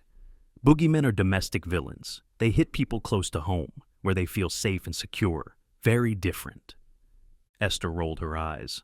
"I mean, sure, if you want to read that far into masked dudes killing horny people, Those movies are all just stabbings and mutilations, and it doesn't matter when the plucky virgin finally wins, because it's still formulaic, patriarchal bullshit. The slut-shaming really is too much, Rona agreed. There is some ritual significance to virginity, obs, but that's not the same as punishing people for having a libido. Or for being black, Zane said grimly. Is that another nay vote? Nah, I'd be down for a slasher flick. Just tired of Hollywood. I always saw it as a folly of youth thing, Bobby mused. After all, everyone feels like they're immortal until they bite it. That's a super basic lesson, though. It's the exact same shit we get from our parents, just packaged a different way. Nothing subversive about it. I don't know, Masterson said, scratching their chin. There's always a little skepticism towards conventional authority, like horror movie cops are useless assholes. Castle snorted, just like real life. But someone typically warns the cast before the bloodbath starts. Could be the wacky locals. Or maybe someone brings word from out of town that there's a maniac on the loose. Either way, the cast makes a choice. Ignore it and suffer, or band together and... Esther threw up her hands, exasperated. You know what? Screw it. You win. I'll just sit this one out. That's not... Zane, you said I could check out your record collection? Be my guest. Great. Enjoy your schlock. She stood up and padded off towards the back of the apartment. Ren watched her leave, nonplussed. Then they shrugged and focused their attention on the snack table. All right, to each their own, I guess. Hey, Armand? Yeah? Random question. Can you use your attribute swap trick to make candy corn taste good? What at? It's already good. Armand lobbed a kernel into his mouth, drummed on his knees, and launched another piece up in the air with pattern magic. Lulov candy corn. Masterson squinted at him. Are you being serious right now, or making a sudden bolt of energy pinged off their consciousness, then another. What's wrong? Nothing, I'm just getting a text. Dots and dashes, to be precise, carried by quantum-entangled pairs of electrons. This type of communication was completely secure, but since they hadn't bonded it to a physical receiver, it was also a real headache. Jesus, get a phone like the rest of us. Absolutely not. They rummaged around in their duffel bag, produced a cheap microcomputer, and paused. Zane, what's the Wi-Fi password? I gotta get on IRC real quick. It's Archer Row, R-O-W, capitalized, no spaces. The entity did not navigate. His path through the city was as natural as the wind moving through trees. He took direction from black cats and pointing skeletons. He lingered under streetlights, ignored the barking of frightened dogs, and stared at parties of trick-or-treaters from a distance. When they received their candy, the entity moved on. Nobody paid him any mind. For one night, all things were as they were supposed to be. After an hour's wanderings, the entity came upon a theater with a blank, unlit marquee. No shows tonight? Disappointing. His gaze drifted to the neighboring apartment door, marked up with a strange pattern. This was a cognito hazard designed to deter uninvited guests. Rude, offensive, against the rules. Who did this? Who would be judged? The entity glanced at the intercom, looking for a sign. 1, 5, 17. Apartment 2, 3. Yes. He reached out and pressed the buzzer. Whistle_stap 4. Hey, remember that big favor you owe me? Whistle_stap. I need a consult. ASAP. Stake shift. What's up? Whistle_stap. How much do you know about the Misters Against Weed? Stake shift. Not a lot. Don't like the gimmick. Why whistle_stap? One of our predictive algorithms failed tonight. Whistle_stap. Right this minute, there's a TAC team waiting in an empty house for a mister who didn't show. Stake shift. LMAO owned whistle_stap. This is serious, Ren. Whistle_stap. The higher-ups are very concerned. Stake shift. Oh, I'll bet stake shift. Look, I'm not helping you. Bag Mr. Get Anything for Free or WWE stake shift. I am strictly anti-prison, and the misters are mostly chill whistle_stap. Even Mr. Slasher Villain, stake shift. Who? Whistle_stap. Mr. Slasher Villain. Stake shift. Are you thinking of Mr. Literal Serial Killer Whistle_stap? No, it's definitely Slasher Villain. I'm looking at the case file RN whistle_stap. Long story short, Strong, resilient humanoid manifests in cities on Halloween and attacks people who aren't invested in the holiday. Whistle_STAP. Victims experience heightened anxiety, physical exhaustion, and diminished capacity for independent problem solving during the event. Whistle_STAP. Anomaly was briefly captured last year, but dematerialized before entering containment. Whistle_STAP. It's got a tattoo on the neck and carries a single identifying document, StakeShift. You're being serious, RN StakeShift. A murderous mister isn't really our style, Whistle_STAP. Well, neither was Mr. High Quality. Whistle_STAP. Maybe someone else wants in on the joke. StakeShift, or someone sending a message. And the face at the door seemed surprised to have another visitor. Hey, do I know you? The entity shook his head slowly. He had never met Zane Castle before. He simply knew that this was the right place. He opened his right hand, then the left, revealing the words trick and treat written across his empty palms. Oh, well, I am full of tricks. Castle produced a deck of cards from nowhere in particular and fanned them out in both hands. Go ahead, pick one. Slowly, ever so slowly, the entity reached out, took a card, and tugged it from the deck. It was the 6 of diamonds. I'll take that back. Zane cut the deck and shuffled dramatically. Now, I bet I can bring your card to the top, just like that. He snapped his fingers and flipped the topmost card, revealing. It was the 9 of clubs. The entity tilted his head, disappointed. No, not yours? Okay, hold on to it for me. He put the card face down in the entity's open palm and started shuffling the deck some more. I'll try again. StakeShift. All right, well, the premise def sounds familiar. StakeShift. You want my genre-savvy assessment? Whistle_STAP. No, not exactly. Whistle_STAP. Honestly, this reminds me of our missing day in July. StakeShift. How's that whistle_STAP? Get this. The previous murders weren't permanent. Whistle_STAP. Victims woke up alive the next day, confused and freaked out. Whistle_STAP. Primary evidence didn't persist, only secondary documentation. Whistle_STAP. It's almost like the killer was never there. Whistle_STAP. Sound familiar? Is your card the 8 of hearts? The entity gazed at him with dull, empty eyes. Guess not. I'll scan this deck, see what I missed. Zane wiggled his fingers over the cards, and the 8 seemed to transform back into the 9 of clubs. Aha! But if the 9 is here, what's in your hand? When the entity did not react, he reached out and flipped the card himself. This is your card, the 6 of diamonds. No response. Castle laughed awkwardly, cleared his throat, and took a tentative step backwards. Well, happy Halloween, Ma. Kill Zane Castle. The entity shouldered through the door, wrapped both hands around the illusionist's neck, and began to squeeze. StakeShift. All right, best guess. StakeShift. If someone isolated a slice of the narrative construct, they could mess with reality on the inside without affecting things outside StakeShift. So, technically, those people don't die and come back StakeShift. It's more like what they experience isn't canon beyond the mister's range of effect. Whistle_STAP. That's an interesting theory, but it doesn't help with the search. StakeShift. All right, what else is there to go on? Whistle_STAP. Previous incidents occurred in New Jersey, Illinois, and California. Whistle_STAP. So it was trending in an east-northeast direction. Whistle_STAP. Tonight, our algorithm placed it within 40 to 100 kilometers of Portland, Oregon. StakeShift. FFs come on. StakeShift. Way to bury the lead, Whistle_STAP. Don't tell me you're in the area. StakeShift. Yeah, no way that's a coincidence, Whistle_STAP. Give me the street address. We'll get it under control, StakeShift. Can't. Janitors are cops, and they're not welcome here. Whistle_STAP. Wow, okay. And remember what I said about diminished capacity for independent problem solving? Whistle_STAP. You are not equipped to deal with this on your own. StakeShift. Shit. You're right, StakeShift. Gotta check on my friends, Whistle_STAP. Wait, who's there with you? StakeShift. BRB getting murdered. Ren re-emerged from the bathroom with their heart hammering in their chest.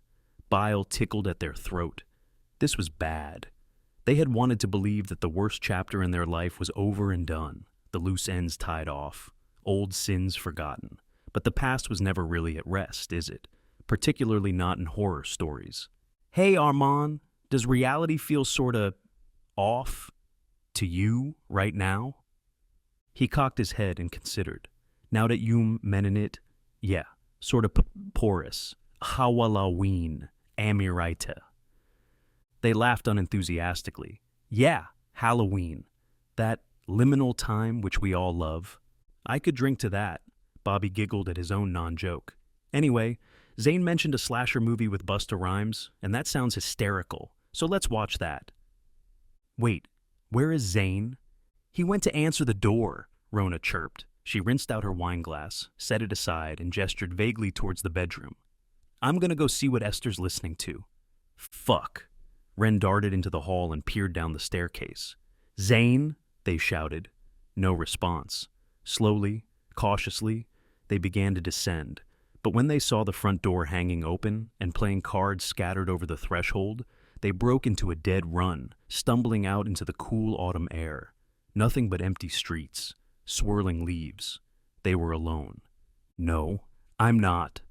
Goosebumps crept up Masterson's neck. Hairs stood on end. They turned around slowly and saw the hooded silhouette at the top of the staircase, watching them, staring, eyes without a face. The entity turned away and walked purposefully into Zane's apartment.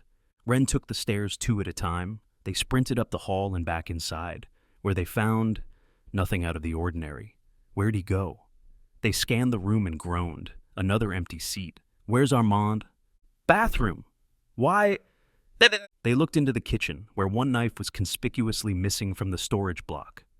Did you see anyone else in here? What? No. Are you stoned or something? No, they lied. I'm just worried about Zane and thinking we should all stick together until we find him. It was impossible to read Bobby's expression, but his tone was clear enough. Yeah, all right, sure, Ren. I'll just chill here until you calm down. They resisted the urge to start shouting. That would only make things worse. Instead, Masterson rapped on the bathroom door. Occupy PP. Line up! They kept moving towards Zane's bedroom, following the muffled beats of a synthetic drum. Esther and Rona are listening to something, distracted, sitting ducks. Ren pushed through the door and immediately regretted it. Esther and Rona were distracted all right, but they weren't focused on the music. They were afloat in a river of passion, swimming in pheromones, and when they finally came up for air. GD, way to barge in, asshole. Why are you making out? Ren blurted. Excuse me? Sorry, stupid question. They turned away, sheepish, then spun around again and started pawing through the closet in search of a weapon. Look, I really hate to interrupt, but we need you in the living room. It's an emergency. Are you fucking serious? Occupied as they were with this social disaster, Masterson didn't hear the creak of hinges on the other side of the apartment. The entity stepped out of its hiding place behind the door, carelessly left unlocked, and moved silently into the living room. Bobby Barack was alone, young, vulnerable, a perfect target. As he drew closer, the blanket ghost looked over at him, did a double take, and laughed. Oh, I get it now. Very funny, Armand. The entity lingered, savoring the moment. Then he grabbed the ghost by the head, plunged the kitchen knife into Bobby's chest, and met no resistance. Nothing to stab. Hey, what the hell, dude? Undaunted, the killer tightened his grip on the victim's skull. It collapsed with a dry crackle instead of the usual meaty crunch. Regardless, Bobby's shoulders continued to shake and twist.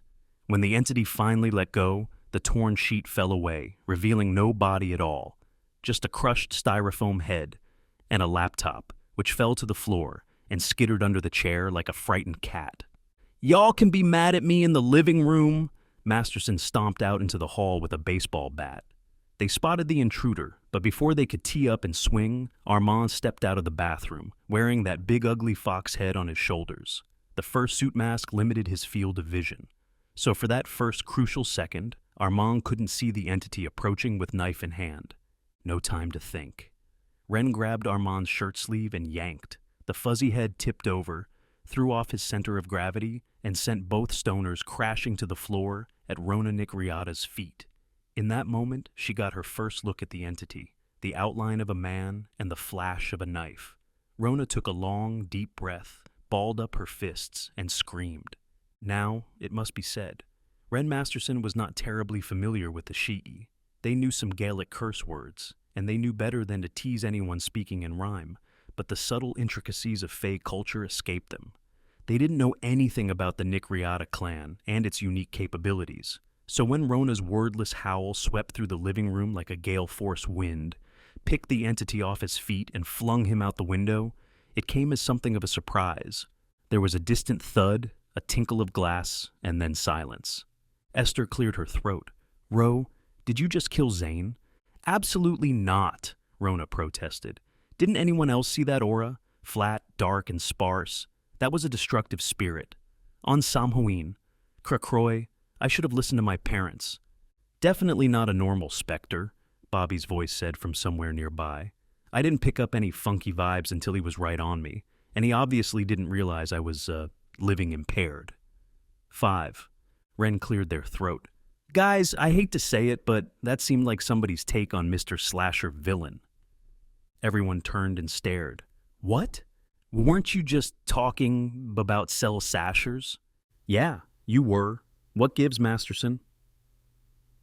"Oh, here we go." Ren was not in a position to explain who this information had come from.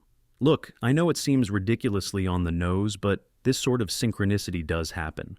Everyone who's met JJ can attest to that. Besides, Halloween is peak time for weird, right?" Armand and Rona nodded reluctantly. Bobby lifted a lampshade up to around head level and used that to nod along with them. "Wait, listen." It was the dull thump, thump, thump of footsteps staggering up the hall. Masterson flung themselves against the apartment door and flipped the lock. They sagged down, relieved, until there came the muffled jangle of keys. They jumped up again as the lock popped open and used their full weight to brace the door, cringing at the pounding of fists against the wood. "Let me in!" a hoarse, raspy voice cried. "There's a fucking slasher villain out here!" "Zane?" Ren swept the door open and their friends stumbled in. "Holy shit, I thought you were dead." "Not yet." Castle tugged at the collar of his jacket, revealing the bruises flowering on his neck. "Guy tried choking me out, but I can hold my breath for like 4 minutes. "Whoa, wow. Samame actually?" Armand waggled an eyebrow. Nobody took the bait. "But where'd you go? I called for you." "Man, does it even matter? I locked and bolted the front door on my way up. This seems like a great time to dig in and call for help." "From who? The Hand? Your roomies are out of town?" "On the second biggest prank night of the year," Esther said grimly, "no matter who we call, we'll sound like total idiots. Wandering spirits would take us seriously, but, my fellow ghosts aren't exactly brawny." The lampshade wiggled lazily in midair to emphasize Bobby's point. "If he's here for Halloween night, maybe we could just wait till morning?" Rona sucked air through her teeth. "Celtic days start at sunset, so it's Samhain for another 18 hours. Sorry." "No, no, no," Ren exclaimed. "We can't just wait it out. Evil doesn't pack up and go home. We need bring closure through confrontation. So let's get down there and finish him off." Armand ran to the window and leaned out, scanning the street. "He's already gone, isn't he?" "Yep, figures." He tugged a scrap of stained cloth off the window frame and gave it a sniff. "Guy bleeds Corin's syrup. Look, the longer we wait, the worse this gets. This thing has whiffed, 3 times? By rights, half of us should be toast already. Guess we're not ideal victims." "Exactly. We're not stock characters waiting around to die. We have lives outside this story. That thing doesn't. He's a walking archetype, shallow, one-dimensional. He's got a basic program, and I think he's going to keep trying to run that program until we're all dead. We need to tilt the balance of this story in our favor, pronto. Between all of us, what can we do?" "That guy walked right past my brain hack to get inside, so I'm guessing he doesn't give a shit about cognito hazards." Esther chewed her lip. "I could zap us, though, sober everyone up." Rona raised one dainty hand. "Degree in architectural sorcery from Exut here, plus the standard Shiji knack for glamours, auras, and workings. Can you do that scream thing anytime?" "No, it's a fight-or-flight response. My great-grandmother was a banshee." "Damn. Okay, well, I've got 5 terabytes of pirated horror movies, so I can help with visual effects. What else have we got?" There airs plenty of glass for pattern magic. Armand flung his beer bottle into the nearest corner, then set about collecting the pieces. We've got a whole-ass workshop in the theater, backstage. We'd just have to make it downstairs first. Something shifted in Ren's brain. Wait, you said earlier that the stage was already set up. For what? What's the show? Zane frowned. That's a really good question. Why did I set up a trick without a show?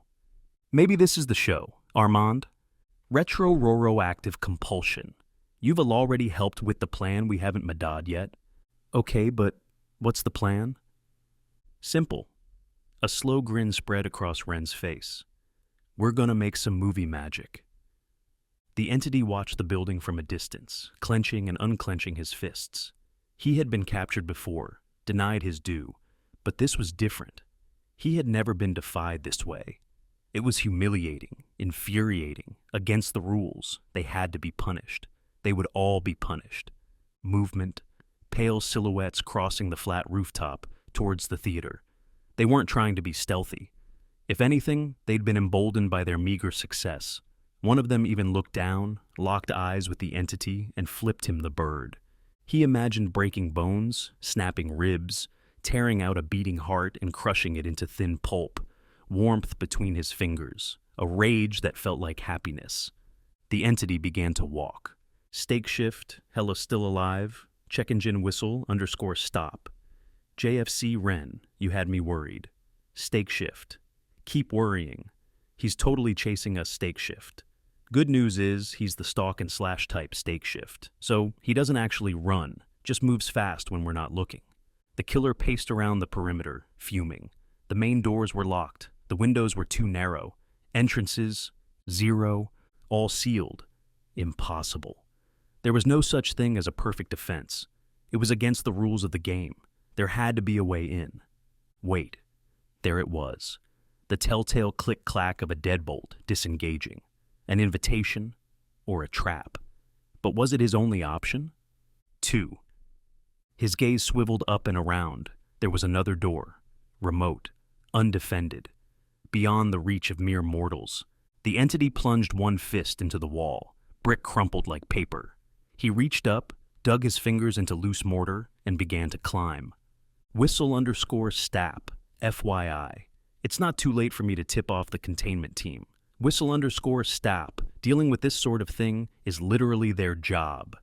Stake shift. Seems like containment has already failed on the janitor and TBH stake shift. We're gonna do you a solid and take care of this ourselves. Zane tightened his grip on the baseball bat. You see anything out there? Armand peered through the front window and shook his head. No tot yet. Maybe he didn't hear you unlock it. Maybe B. He threw the deadbolt back and forth a few times. Still nothing. Just a distant crunching, scraping sound from somewhere up above. Delasix furrowed his brow. Hey, didn't you block the door to the roof? Of course not. What at? Why? Fire code, duh. Zane said this like it was the most obvious thing in the world. Then he blinked. Ah, shit. That's not right, is it? Bam! The entity shouldered through the emergency exit and stepped onto the landing. 2 targets, opposite sides of the hall. Given a choice, the intruder didn't hesitate. He marched directly toward Zane, arms outstretched, grasping hands stained red with clay dust. Man, for real? Castle danced away, dodging, weaving, sneakers squeaking. The bat whistled harmlessly through the air. On the far end of the hallway, Armand took aim, flicked a chip of green glass at the intruder, missed, swore loudly and tried again.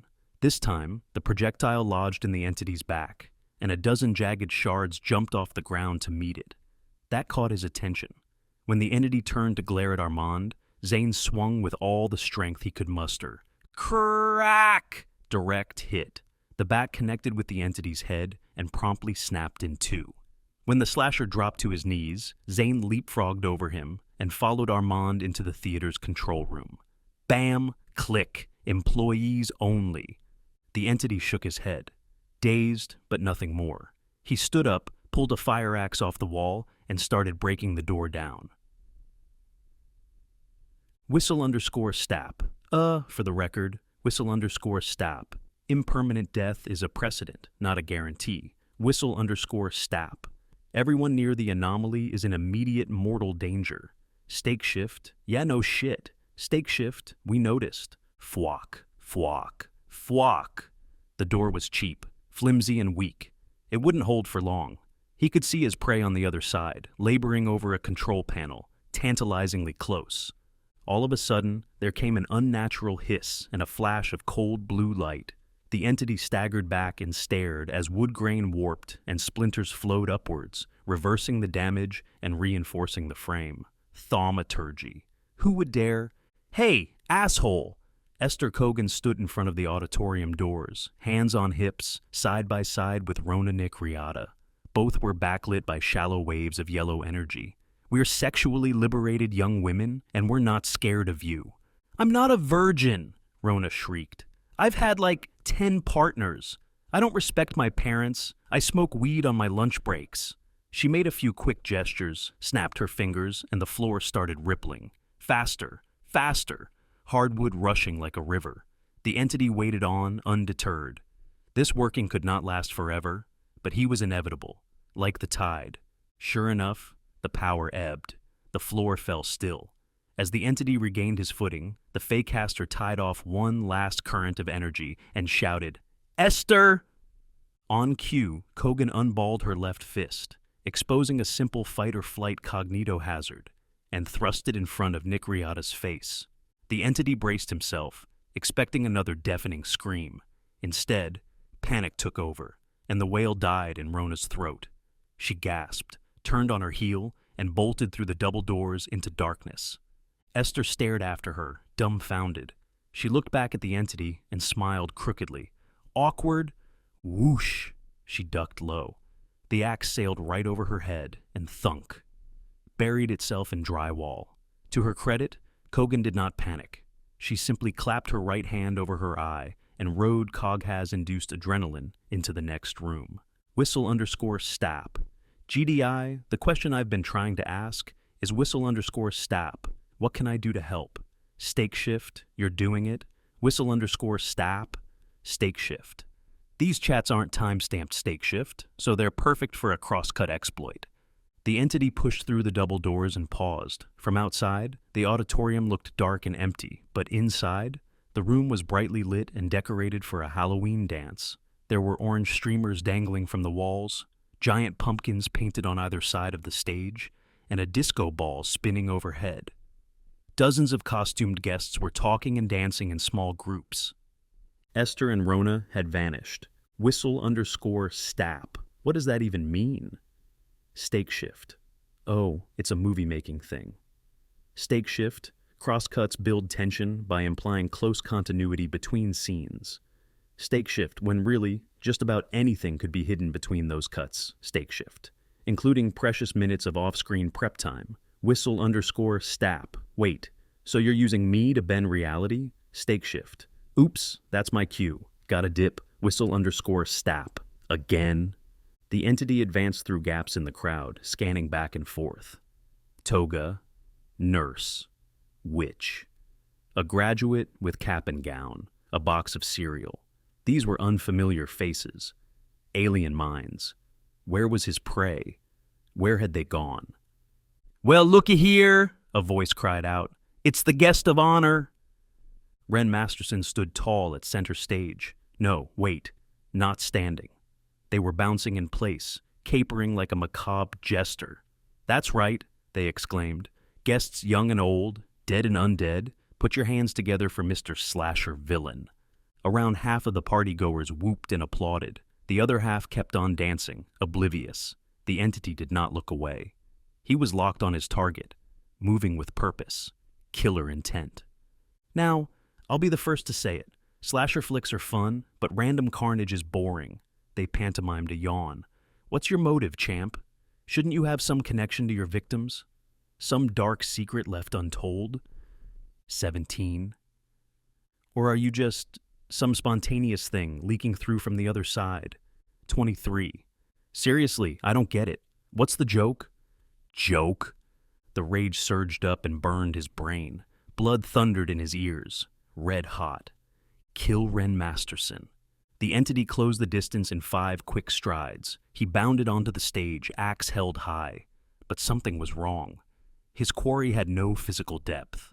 This wasn't a person. It was an image bounced off angled glass, smoke and mirrors. Confused, the entity turned back to the crowd, shielding his eyes against the light of the disco ball. From this perspective, the whole room was too large for the building containing it. The angle of the floor was different, and there were strange gaps between walls and ceiling. Blind spots. This place wasn't real. It was a set, shots from a movie, stitched together and projected on the world. With this realization, the environment started to come apart at the seams. Partygoers winked out like spent candles, while guests in the foreground began to flicker and distort. False faces faded away. These were fairy glamours cast on wandering ghosts, the illusion of life. Something crunched underfoot. The entity looked down and saw pieces of green glass. Was that a beer bottle? Pattern magic. This was all by design. They had led him here, distracted him, locked him in place at center stage, and now the entity was standing on a hole, trap door. Go! Go now! Scene change! The audience area went dark. Stage lights snapped on, curtains wound back, exposing hand-painted scenery, birch trees and scrub, fallen leaves and licks of frost. Was this autumn, winter, or spring? Impossible to tell. The entity spun in place, confused. Scatter! Dismay turned to resolve. The entity smashed the mirror with his axe, disrupting Armand's carefully arranged spiral of glass. Freedom! He stepped clear just as the trapdoor fell open. There was nothing below it. Nothing at all. Oh, no, you don't! Ren Masterson charged out from their darkened corner of the stage. They ran at the entity full tilt, planted both hands on his chest, and shoved. Hard. The killer skidded back, teetered on the precipice, and dropped. Armpit deep in merciless darkness, the entity scrabbled at the wooden flooring, fighting to keep his elbows above the edge. Ren took a step back and peered into the villain's eyes, breathing heavily. I have to know. Is this my fault? They whispered. Are you here for me? Nothing. No recognition. Not even a twitch. Good. Masterson raised one heavy boot for the final blow. Won't. They paused, taken by surprise. Didn't think he was a talker. In that moment of hesitation, the entity seized hold of their ankle, and all of Ren's strength faded away. Their stomach flipped, balance failed, and they collapsed like a ton of bricks. Oh shit, Esther said, somewhere not too far away. He's got them! The entity spoke again, louder this time. Won't you? Masterson tried to crawl away. No such luck. The best they could do was flop around and stare upwards, gasping wordlessly. Wait, is that axe floating? That's when Esther stepped up onto the stage. She snatched the fire axe out of Bobby's invisible hands, lifted it high, stop, and buried the pick in the entity's eye socket. There was a violent spurt of stage blood, a muffled yelp, and the would-be killer tumbled down, down, down into nothingness. Rona shouted a few words in Gaelic, clapped, and the trapdoor slammed shut with a decisive bang. Esther slung the axe over her shoulder. What do you think? Still a slasher fan? Ask me later, Ren wheezed. I think I'm gonna puke. Sorry, Bobby said. My bad. Clipping through your abdomen right now? Yuck. The overhead lights flickered on, bathing the theater in cool white light. Armand and Zane pushed through the double doors, whooping and hollering, trading high fives. That it was awesome, Ohm. Fuck yeah, your bit with the glass. No, when you hit at him, why the bat? Your pattern trick. The mirror image. You do that sort of thing a lot? Castle beamed. Yeah, man. That's part of my day job. Illusionist. He held Armand's gaze for a really long time before glancing back at the others. That CGI looked okay, I guess. Nick Riata scoffed, all haughty and offended. Hey, that wasn't CG. That gym was a real place. It was just from, she snapped her fingers. A horror movie shot in North Carolina, 1986. Right, thanks. Specifically the Halloween dance scene. Yes, thank you. No problem. It was seasonally appropriate. That's why it were... Thank you, Ren, Rona snapped. Then she turned to Esther with big puppy dog eyes and folded her into a hug. Mornin'. You were so brave. Are you okay? Kogan laughed. Yeah, Ro, I'm good. We're all lucky that guy wasn't very observant. Probably the mask, Armand said blandly. It fucks with your vision. Distant laughter, clapping. The 16 spirits still standing in the auditorium approved of the show. Zane grinned. Take a bow, everybody. Seal the deal. That's how it's done. The cast obliged. For his part, Bobby grabbed one of the stage curtains and waved it energetically. Thanks for coming out, folks. Happy Halloween. Slowly but surely, the audience faded away, leaving only the ghost of applause. While the other guests started talking amongst themselves, Ren stumbled off to one corner of the stage, slumped to the floor, and let out a long, low sigh. Then they started tapping at keys. Stake shift, it's over. Stake shift, problem solved, no casualties. Whistle underscore stap, thank Christ. Whistle underscore stap, how did you manage it? Stake shift, TL.ER, rug pull, boogeymen or domestic villains, stake shift. So we lured him into the woods and dropped his ass. Whistle underscore stap, dropped him where? Stake shift, IDK exactly. Backstage someplace. Stake shift, he's contained, or WE stake shift. So we square, big favors paid off. Whistle underscore stap. I have a few questions first. Whistle underscore stap, is this permanent? Will he be back? Stake shift, maybe. He said something like, won't stop. Whistle underscore stap. Oh, wonderful. Whistle underscore stap. Theories on motive. Any idea why he manifested near you? Stake shift. Dunno, but he was def pissed off. Whistle underscore stap. How about point of origin? Did you see a tattoo or a document? Stake shift. No, no, and no. Whistle underscore stap. Fantastic. In that case, we've learned nothing at all. Whistle underscore stap. Kinda sounds like a wash to me. Stake shift. Harsh, but fair. Stake shift. TBH, I'm surprised you took this seriously, Stake shift. Getting jacked by a slasher villain on Halloween. That's pretty wacky. Whistle underscore stap. Yeah, well, wacky is par for the course these days. Whistle underscore stop. Besides, you're not the only one who knows the boogeymen are real. Stake shift. ORLI? You'll have to tell me more about that sometime, whistle underscore stop. No whistle underscore stop. I really don't. Whistle underscore stop. Good night. Stake shift. Be safe. Whistle underscore stop has left the chat. Stake shift has left the chat. With the weight of the world off their shoulders, Ren Masterson closed their eyes, arched their back, and stretched. Bones popped and settled. Sweet relief. They opened their eyes, scanned the stage, and frowned. The backdrop looked familiar, somehow. Wide open space in the middle of a forest. Hey, Zane, is this, based on something? What? Nah, it's just the first scene that came to mind. Why? Nothing. Nothing important. Just reminds me of a really bad movie. The city slept. Dim orange fingers stroked the sky. Dead leaves swirled outside Zane Castle's apartment, tracing idle circles on the sidewalk. There was hardly any evidence of the night's horrors. Just a few broken window panes, an abandoned kitchen knife, and a sheet of paper. It was stained with corn syrup, ink smeared by morning dew, barely legible. Holy heck. You've just found your very own Mr. Slasher villain by Gamers Against Weed. Won't you stop and remember me?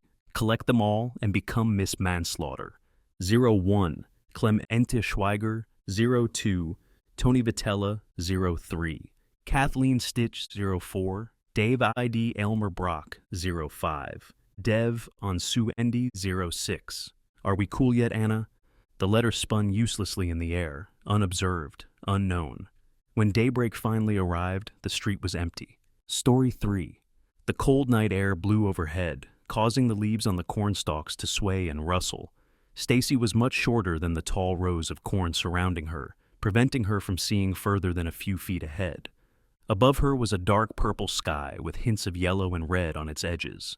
This helped illuminate the cornfield a bit, though Stacy knew it wouldn't last. She needed to get moving. Reaching out, she parted the stalks erected in front of her, stepping between them. More stalks awaited her. So she repeated the process, slowly but surely making her way through the cornfield. After a bit, her eyes landed on a break in the corn, a few rows ahead of her. Pushing herself forward, she found herself stepping out into a small opening in the field. In the center of the opening was a scarecrow, posted onto a wooden tee. It was wearing a blue flannel shirt, and the straw poking out of the sleeves resembled a three-fingered hand. That's not what caught Stacy's attention, though. What caught her eye was the pumpkin head. It was lopsided and misshapen, as though it had been left out for weeks and rotted. This caused the eye and mouth holes to be equally as deformed and unnaturally shaped.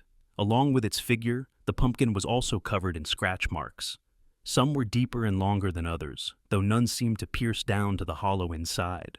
Standing on the scarecrow's shoulder was a large black bird. Stacy wasn't able to tell if it was a crow or a raven. The bird was scratching and pecking at the pumpkin with its beak, though somehow Stacy knew the animal wasn't responsible for the marks on the gourd. The bird stopped pecking as Stacy approached. Instead, it turned and stared down at the girl with deep blood-red eyes. Stacy stopped dead in her tracks, meeting the bird's gaze. They stood still for several moments, staring at each other, before the bird went back to pecking at the pumpkin. Stacy watched in silence as the bird assaulted it, wondering to herself why the bird was so determined to attack the thing. As she pondered the bird's motivation, she felt something inside her mouth fall onto her tongue. Without thinking, Stacy spat whatever it was onto the ground below. Curious, she knelt down and gazed at what she had just spit out. It was a tooth. Her heart stopped as she raised a hand to her mouth. Using her tongue to feel around, she found that it had been her upper right canine that fell out. Stacy gasped, both out of shock and fear. Teeth didn't grow back after all. As Stacy's mind began to race, she felt more of her teeth start to loosen. One by one, her mouth emptied of the bone, until only 4 or 5 teeth remained. The rest had fallen to the ground, scattering and leaving Stacy surrounded. Then, to make matters worse, Stacy felt a clump of her hair fall to the ground. She wasn't sure how she had felt it, but she just knew it had. Clump after clump began falling around her, mixing with the scattered teeth. Reaching up, Stacy caught a wad of hair before it fell and held it in front of her. As she gazed down at it, she noticed her arm was grayer and drier than usual. Dropping the hair, Stacy rubbed her fingers in her palm as she observed her skin. It had sunk and aged, appearing more like the arm of an old corpse rather than of a teenage girl. The deterioration didn't stop at her arm. Stacy felt her face sink as well. The bones in her cheeks and around her eyes seemed to morph and bend in a way Stacy couldn't see, yet somehow knew. The skin on her fingers and hands, drier and hoarier than the rest, began to peel off the bone.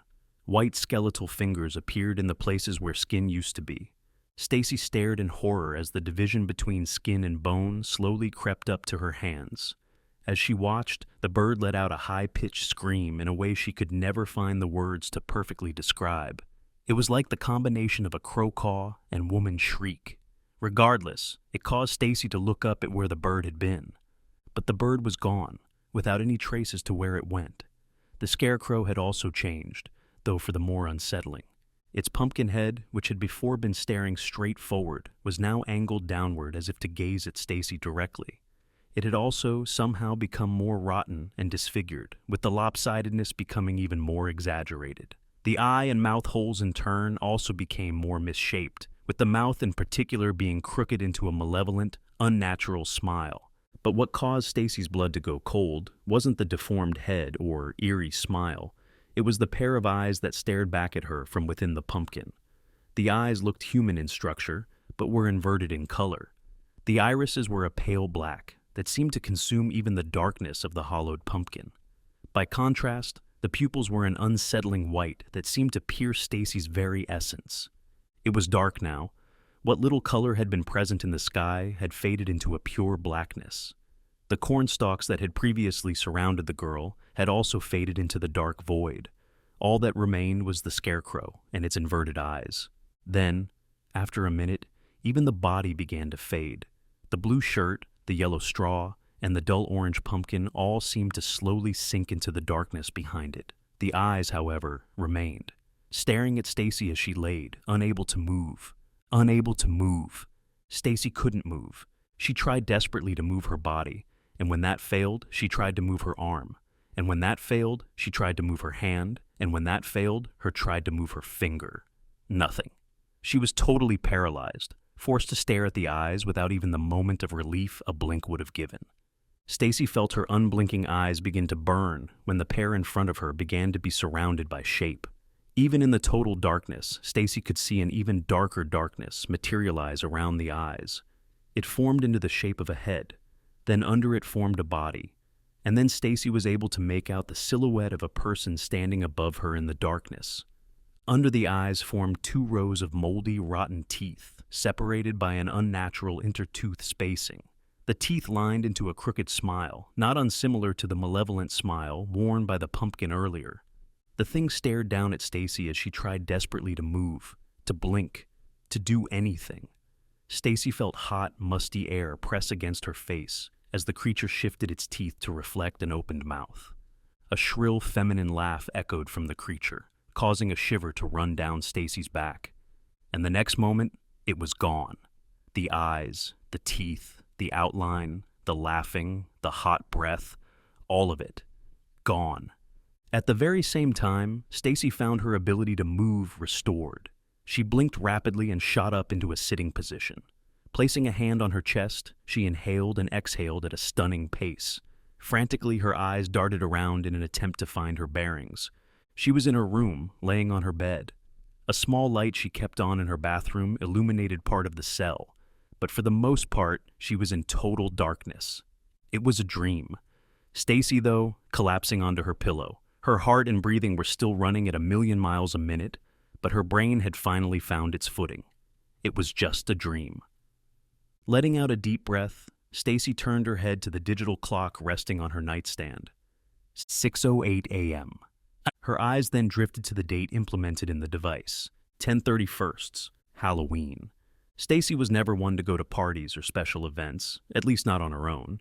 She did occasionally go to some back when she was in high school, but that was only because her friends had gone with her.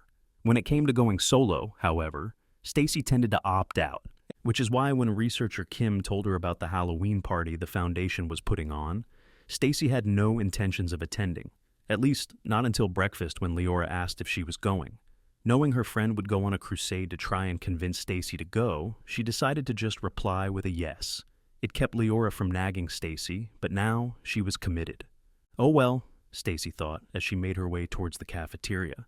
At least there will be people there, I know. Even from the hallway, Stacy could hear music bleeding out from the party area.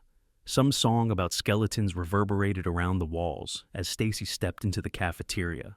Right off the bat, Stacy was hit with an odd sense of nostalgia as she took in the setting. The large rectangular tables that usually sat in the middle of the room were gone, opening the room up and making it feel far larger. Replacing them were smaller, circular tables, all conjugated to Stacy's right. Next to the tables was what looked like a buffet-style line of food, with silver containers set up on a series of white tables. Hanging from the walls were fake cobwebs and spiders and witch cutouts and pumpkin cutouts and all sorts of decorations that boosted the Halloween spirit. It all reminded her of when her school hosted its own Halloween parties. Scattered around the cafeteria were what seemed like activity tables. Most were just some basic classroom table games that were Halloween-themed, like tic-tac-toe, but the X's and O's were drawn on pumpkins, bouncing ping-pong balls that looked like eyes into plastic cups, tossing beanbags into jack-o'-lanterns, a memory card game with pictures of different Halloween monsters, and other stuff Stacy was too overwhelmed to properly make out. All the booths were being manned by Foundation staff Stacy had seen around the site. Some were in costume and really getting into it. Others were in their standard attire and looked bored as hell. Stacy was surprised to see a good number of skips at the party. She had assumed most people would have stayed in their cells, but sure enough, dozens of anomalies were present. Some were even in costume, like Maria, who was wearing a basic witch costume, or Katie, who was in an Air Force outfit, and without her hand mittens. Good for her, Stacy thought. "Howdy, miss," someone said in the worst Western accent. Stacy turned to her left to see that one doctor who tried way too hard to be friends with the anomalies. He was wearing a cowboy costume and tipped his hat as he greeted her. "Are you ready for a night of fun and spooks?" Stacy replied a bit awkwardly, trying to hide how much she was cringing. "Yeah." "Well, now that's mighty fine to hear," the doctor said, switching to a southern drawl in the middle of the sentence. "We've got food at the end there. Feel free to take as much as you want. On the other side, we've got games and other fun activities. You can request songs at the music booth over yonder. And at 10, we're going to be having a costume contest that everyone can vote on." "Thanks," Stacy said flatly. "You have a fun night now," the doctor called out as Stacy turned and made her way to the food table. Stacy found her place at the back of the small yet stagnant line. As she grabbed a clear plastic plate, she couldn't help but overhear the conversation being held in front of her. "So what are you supposed to be?" Daniel, who was dressed in a green jacket and white t-shirt with the words "Cactus Man" printed on the front, asked. "Well, this was supposed to be a two-person costume," Mr. Fish replied, who himself was wearing what looked like the bottom half of a horse costume. "But Grabnock shifted on the way here, so now, I guess I'm just a horse bottom." The line crawled forward slightly, allowing Stacy to actually read the paper signs in front of the steaming silver containers. Looks like her options were sirloin slabs, grilled chicken, mashed potatoes, corn, and steamed vegetables. Pumpkin muffins and cookies also sat at the end of the table, acting as the dessert section. Over the course of the next 5 minutes, Stacy tossed some chicken, mashed potatoes, and corn on her plate. From what she understood, Ethan was the cause for slowing everything down, taking his merry little time on deciding what to eat. Eventually, though, Stacy stepped out of the line with a plate half full of food. As she walked over to the round tables and chairs, a thought suddenly dawned on her. "Where do I sit?" she thought to herself. Normally, she just glued herself to Leora and followed her around. But as she gazed around the room, she had no idea where. "Hi, Stacy!" Stacy nearly dropped her plate as she got startled. After all this time, she'd think she'd be used to Leora's tendency to appear out of nowhere, but there was something different in the way Leora spoke. Something hyper. "Hey," Stacy replied, looking her friend over. Leora was wearing rather high-quality Captain Marvel costume, and her eyes were wide open. "Like my costume? I made it myself. It took me about a month, but I used to make costumes all the time. Shame the foundation wouldn't get my old one from my house, but I needed to make a new one anyways," she said in one breath, motioning to herself as she seemed to bounce on her heels. "Yeah," Stacy replied slowly as Leora took a sip out of a red plastic cup. "Sorry if I'm a little hyper. It's because of the caffeine. My parents never let me drink any soda for this very reason, and I try to avoid it on my own, but it's Halloween, and I thought, what harm could a cup of Mountain Dew do? Get it? Do. Anyway. I'm on my 3rd cup and will probably stop here. Or maybe I'll get another. Depends on how I'm feeling. Oh, hey, did you hear about the costume contest? I'm going to enter and need you to vote for me, okay?" Stacy just blinked. She had only managed to get about half of that. Oh, Leora started, looking back towards the tables and booths. "Looks like Kane's here. I made a bet with Anne that I could beat him at apple bobbing. I don't think she realized the apples will rot as soon as he gets close to them. Easiest 6 chocolate bars I've made in my life." And with that, the hypered-up anomaly sprinted into the crowd out by the activity booths, making a beeline for Kane, who was wearing a long white dress with a blue top and brown-heeled boots. The hell is he supposed to be, Stacy thought, before shaking her head and making her way over to an empty table. She passed by a pair of anomalies holding a conversation as they ate, unintentionally eavesdropping on them. "How's the chicken?" asked a thin doctor in glasses and well-kept blonde hair. A girl dressed as a scarecrow made a sour expression. "Too salty," she replied. Stacy couldn't help but notice the white streaks in the girl's light brown hair and across her face. Once seated, Stacy gazed around the room. A few more skips had found their way into the cafeteria, like Napoleon, who was wearing a bicorn and an 18th century military uniform, and Alexei, who had modified his suit to look like a Titan from that one Titanfall game. Kadesh Nanaya was also here, dressed as... Oh my God, Stacy thought, gaping at Kadesh's costume, or more specifically, the lack thereof. How did they let her get away with that? The love goddess was dressed in a costume that could only be described as a thin line of cloth. The black silk cuffed her neck and split as it went down her body, revealing cleavage and a bare stomach, before reconnecting and ending around her hips. Stacy blinked before looking around at the several guards stationed in the room. None of them seemed to have any issue with the blatant dress code violation. In fact, a few of the guards seemed to be staring pretty intently at Kadesh, a bit too intently. Sighing, Stacy grabbed her plasticware and was about to cut into her chicken when Anne practically jumped into her peripheral vision. "Hi, Stacy," the woman said as the younger one jumped with a start.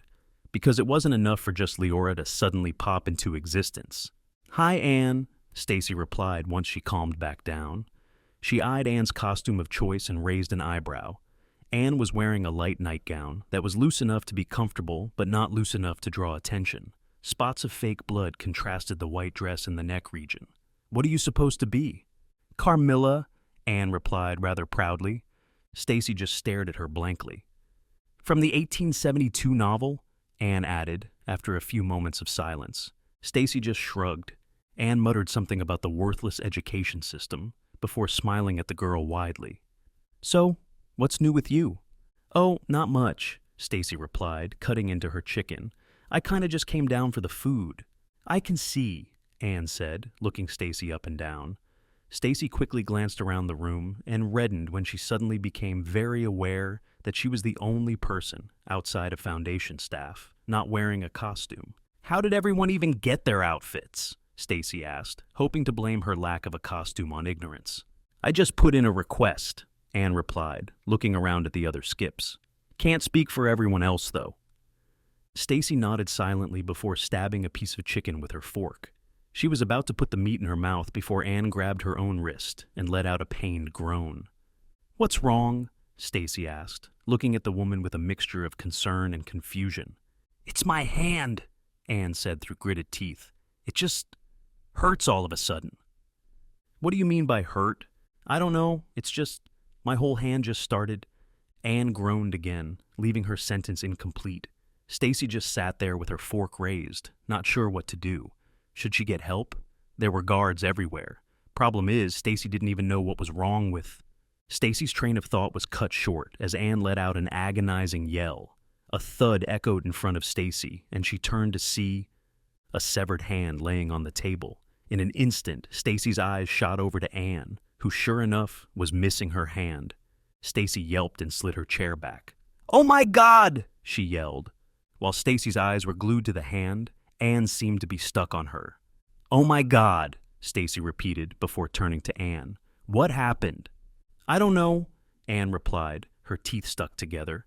"But we should... wait a second." The expression on Anne's face went from pained to curious in a millisecond. She leaned in closer to the hand, her brows furrowed. "Do you see that?"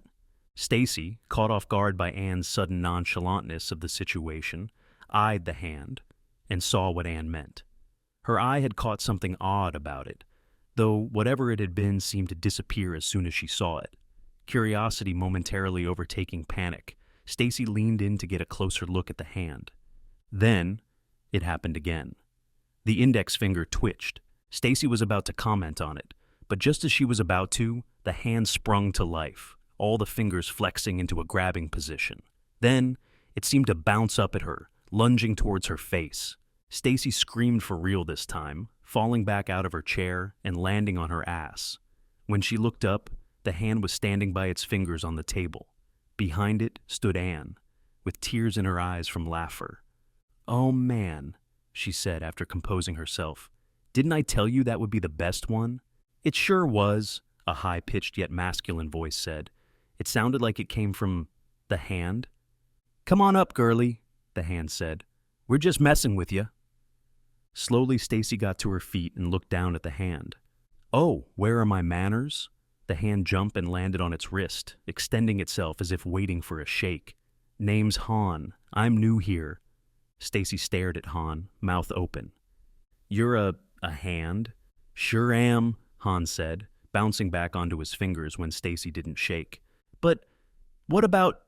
Stacy looked up at Anne, but her question was answered when the woman pulled her sleeve back, revealing her own intact hand.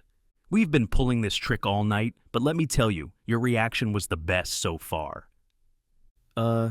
Stacy looked between Anne and Han. "Thanks?" "No, thank you," Han said before crawling towards Anne. "Come on, Annie. Let's see if we can get that big robot guy." "Oh yes," Anne said, grabbing Han and sliding him into her sleeve. "If we can get Alexei, I'll consider my life complete." And with that, the two ran off towards the activity booths. Stacy, tired and hungry, sighed and sat back down in her chair. Tom blinked one eye at a time. He really did not want to be here right now. Hell, he wasn't even supposed to be here right now. He was supposed to be taking his kids trick-or-treating. But Chris had called off at the last minute. Apparently Chris had gotten some kind of stomach bug, but Tom knew he was bullshitting. Chris had bitched up a storm when this month's schedule released and he was set to work on Halloween. But outside of the sector head rolling up to Chris's door and demanding he prove his illness, there was nothing that could be done about it.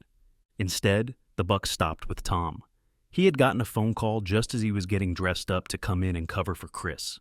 Tom was fuming, his kids were crying, and his 6-month pregnant wife practically had smoke coming out of her ears, realizing she would be stuck chaperoning the children alone.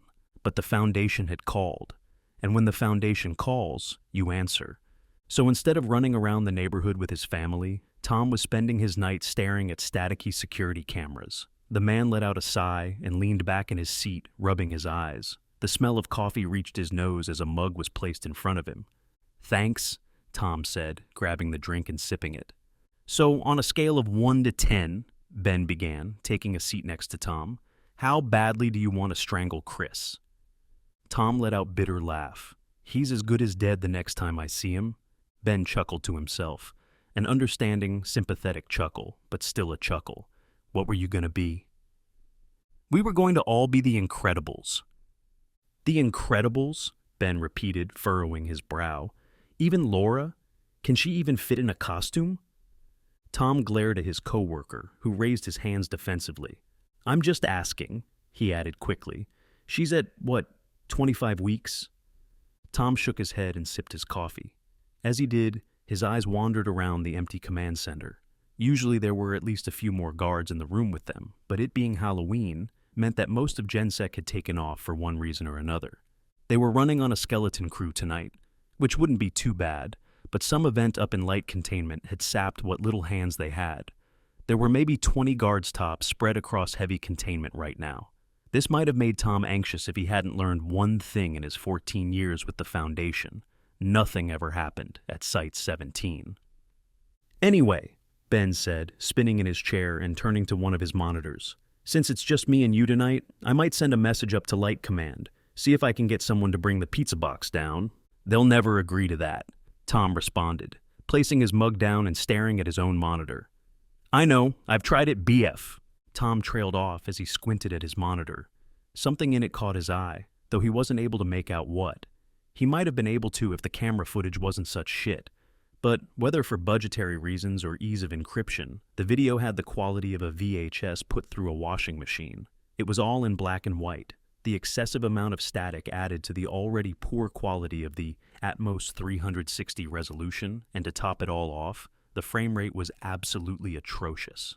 Tom had counted it before. It took a whopping half-second for the video to update, making the footage all choppy. But even with the shitty camera, Tom could see something was different. His monitor was currently set at a hall cam somewhere on the other end of the level. Almost everything about it seemed normal, but standing towards the back of the hallway was a black figure. Tom wasn't able to make out what exactly it was, but it almost looked humanoid. "Before what?" Ben asked. Tom ignored him, focusing fully on the monitor. The image cycled, and the figure had moved closer down the hall. For a moment, Tom thought it might have been a guard or researcher, but despite the shitty quality, he still would have been able to make out certain details on the person if that were the case, like GenSec body armor or a white lab coat. The figure currently on screen, however, was totally black. In fact, it almost looked like the static in the screen warped around the object. The video cycled again, and again the figure was closer to the camera. Ben must have read Tom's face, as he soon leaned over to look at his monitor. "What is that?" Ben moved his head closer to the screen. "I'm not sure." Whatever it was, Tom needed to know right now. "This is in hallway 2BH, Tom said, not looking at Ben. "Send a message to GenSec, have them check it out." "On it," Ben replied, rolling over to his monitor. He picked up a headpiece and placed it over himself, before speaking into it.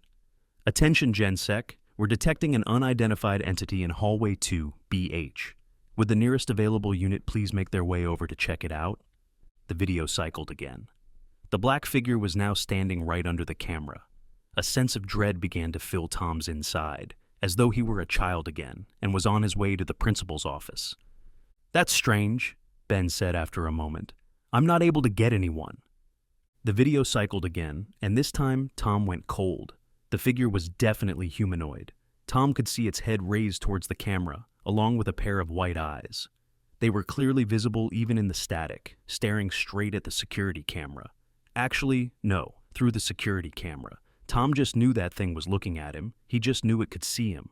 But before Tom could react, a thin black hand shot out of the computer monitor and grabbed his throat. Stacy awoke with a start, her heart pounding out of her chest. She had seen them again, the unsettling inverted eyes staring right into her. I must have dozed off, she thought, rubbing her eyes and looking around. The party was still going on, it seemed. Skips in various costumes dotted the cafeteria, though the crowd was noticeably lighter than it had been before Stacy's unintentional nap. Hi! Stacy turned to see Leora sitting next to her, nibbling on a pumpkin cookie. Hi, Stacy replied, yawning. How long was I asleep? Only about an hour. An hour? Stacy's eyes shot up to the clock hanging on the wall. Sure enough, it read 8:48. Why didn't someone wake me? I don't think anyone cared enough to wake you, Leora responded before swallowing. Besides, you looked pretty tired when you got here. I didn't get much sleep last night. Stacy rubbed her own eyes while trying not to think of the ones in her dream. What are you doing here? I thought you were hyped up on caffeine. It didn't last, Leora shrugged. Apparently my light power uses up a lot of energy. Really? How? Hell if I know, Leora said as she shoved the rest of the cookie in her mouth. Stacy let out another yawn before looking up at the clock again. She really was exhausted. Hey, Leora, she started. I'm probably going to go to bed here. Are you okay with that? Yeah, Leora furrowed her brow. Why are you even asking? Because you wanted me to vote for you in the costume contest. Ah, don't worry about it, Leora replied, waving her hand. Besides, there's a mask for this costume I forgot in my room. I'll head on up with you to grab it. Together, the two girls stood from the table and made their way to the exit. As they did, Stacy took one last gaze at the party. The doctor in the cowboy costume was speaking to a guard. Mr. Fish and Katie were holding a conversation back at the tables. A frustrated-looking Daniel was standing at the memory game booth with Kane, and Napoleon was at the apple-bobbing stand with a red fruit in his jaws, and Mayra right next to him. These were all Stacy was able to catch before stepping out into the hallway. So, Stacy began in a preemptive strike on awkward silence. You see the new guy? Han? Leora asked. Oh yeah, he's cool. He and Anne got me good though. Yeah, Stacy laughed a little. They got me good too. Did they ever get Alexei? Yes, actually, Leora replied. Surprising considering it's, Alexei. But boy, was Anne ecstatic when she did. Where did they get off to? I didn't see them when we left. No clue, Leora shrugged. They ran off right after getting the big guy. Stacy responded, looking down. The two continued walking in silence for a few more moments, before Stacy reopened her mouth. Where was everyone else tonight? The Alpha 9 group? Fox is taking his daughter trick-or-treating, Leora began. Adams is probably at a bar someplace. Jackie's still dead, and Iris is still in the infirmary, though I doubt she would have come anyways. What? Stacy perked up. Iris is in the infirmary? You didn't hear? Leora looked down at Stacy as if she hadn't known what planet they were on. Iris has been in the infirmary for like a week. Why? Who knows? Probably got hurt on a mission or something. I haven't been to that side of the site in months. Huh? Stacy said. I hope she's okay. Yeah, me too. As the words left Leora's mouth, the two of them turned the corner to find the elevator at the end of the hall. They stopped in front of the silver doors, with Leora reaching out and pressing up her button. The two stood in silence as the elevator made its way down to them. Suddenly, and without thinking, Stacy opened her mouth and spoke. You ever get super realistic dreams? Huh? Stacy stuttered, realizing what she had just committed to. Leora turned and looked down at her expectantly when Stacy did not continue. Well, she was committed now. You ever have, a dream that feels super realistic? Occasionally, Leora responded. Not too often, though. Why? Oh, no reason. Silence once again overtook them, with it only being broken by the sound of the elevator reaching them. Slowly, the silver doors slid open, and the two motioned to step inside, but were stopped by a scene Stacy would never forget. Inside the elevator was Anne, leaning against the wall. In her hands was Han, whom she had brought up to her face. Passionately, Anne was pressing her lips against Han's knuckles before slightly pulling back and moving up to the back of the hand. Stacy stood, jaw to the floor. Leora seemed to be awestruck as well, as neither of them made a noise. The two watched Anne and Han in silence for about a second, before Leora remembered how to speak. "What in the hell?" she said loudly.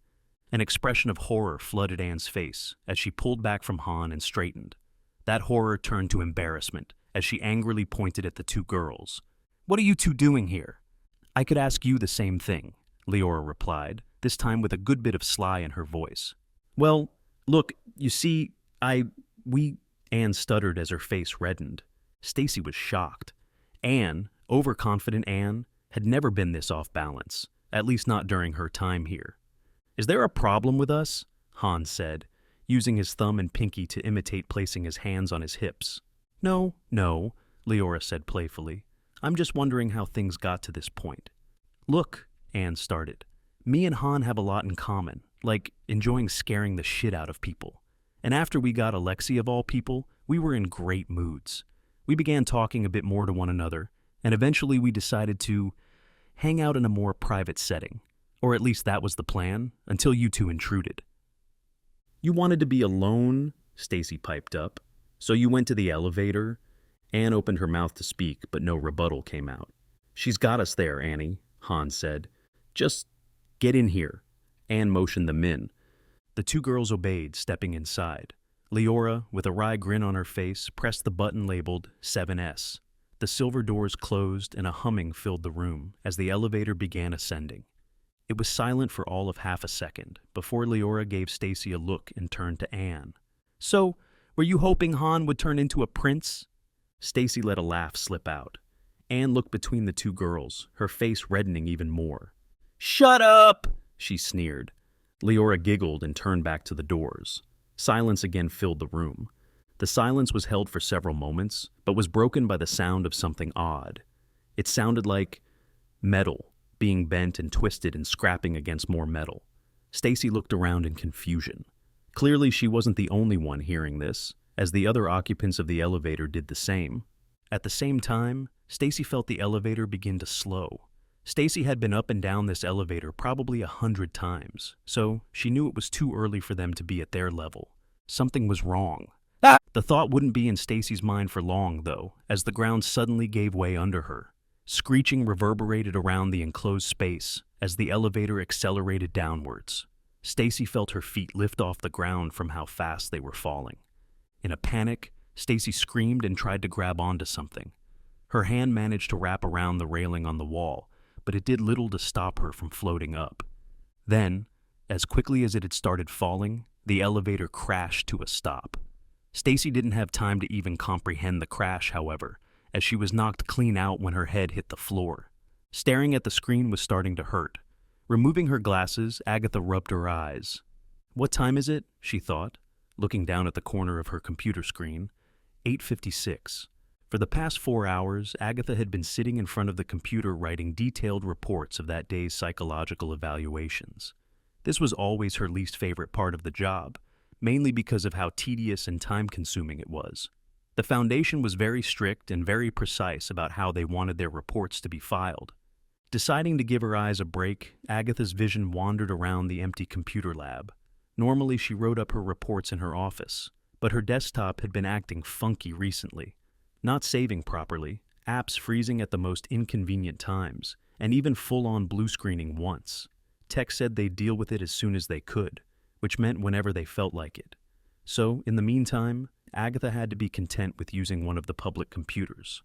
Releasing a yawn, Agatha stretched and looked at the finished document on the computer screen, then down at the stack of papers sitting on the table. She still had 3 more reports to file. "Fuck this," Agatha said, standing. "I'll pass out on the keyboard if I don't get some caffeine in me." Turning, Agatha made her way over to a little side room. White lights flickered to life as she flipped the switch upon entering.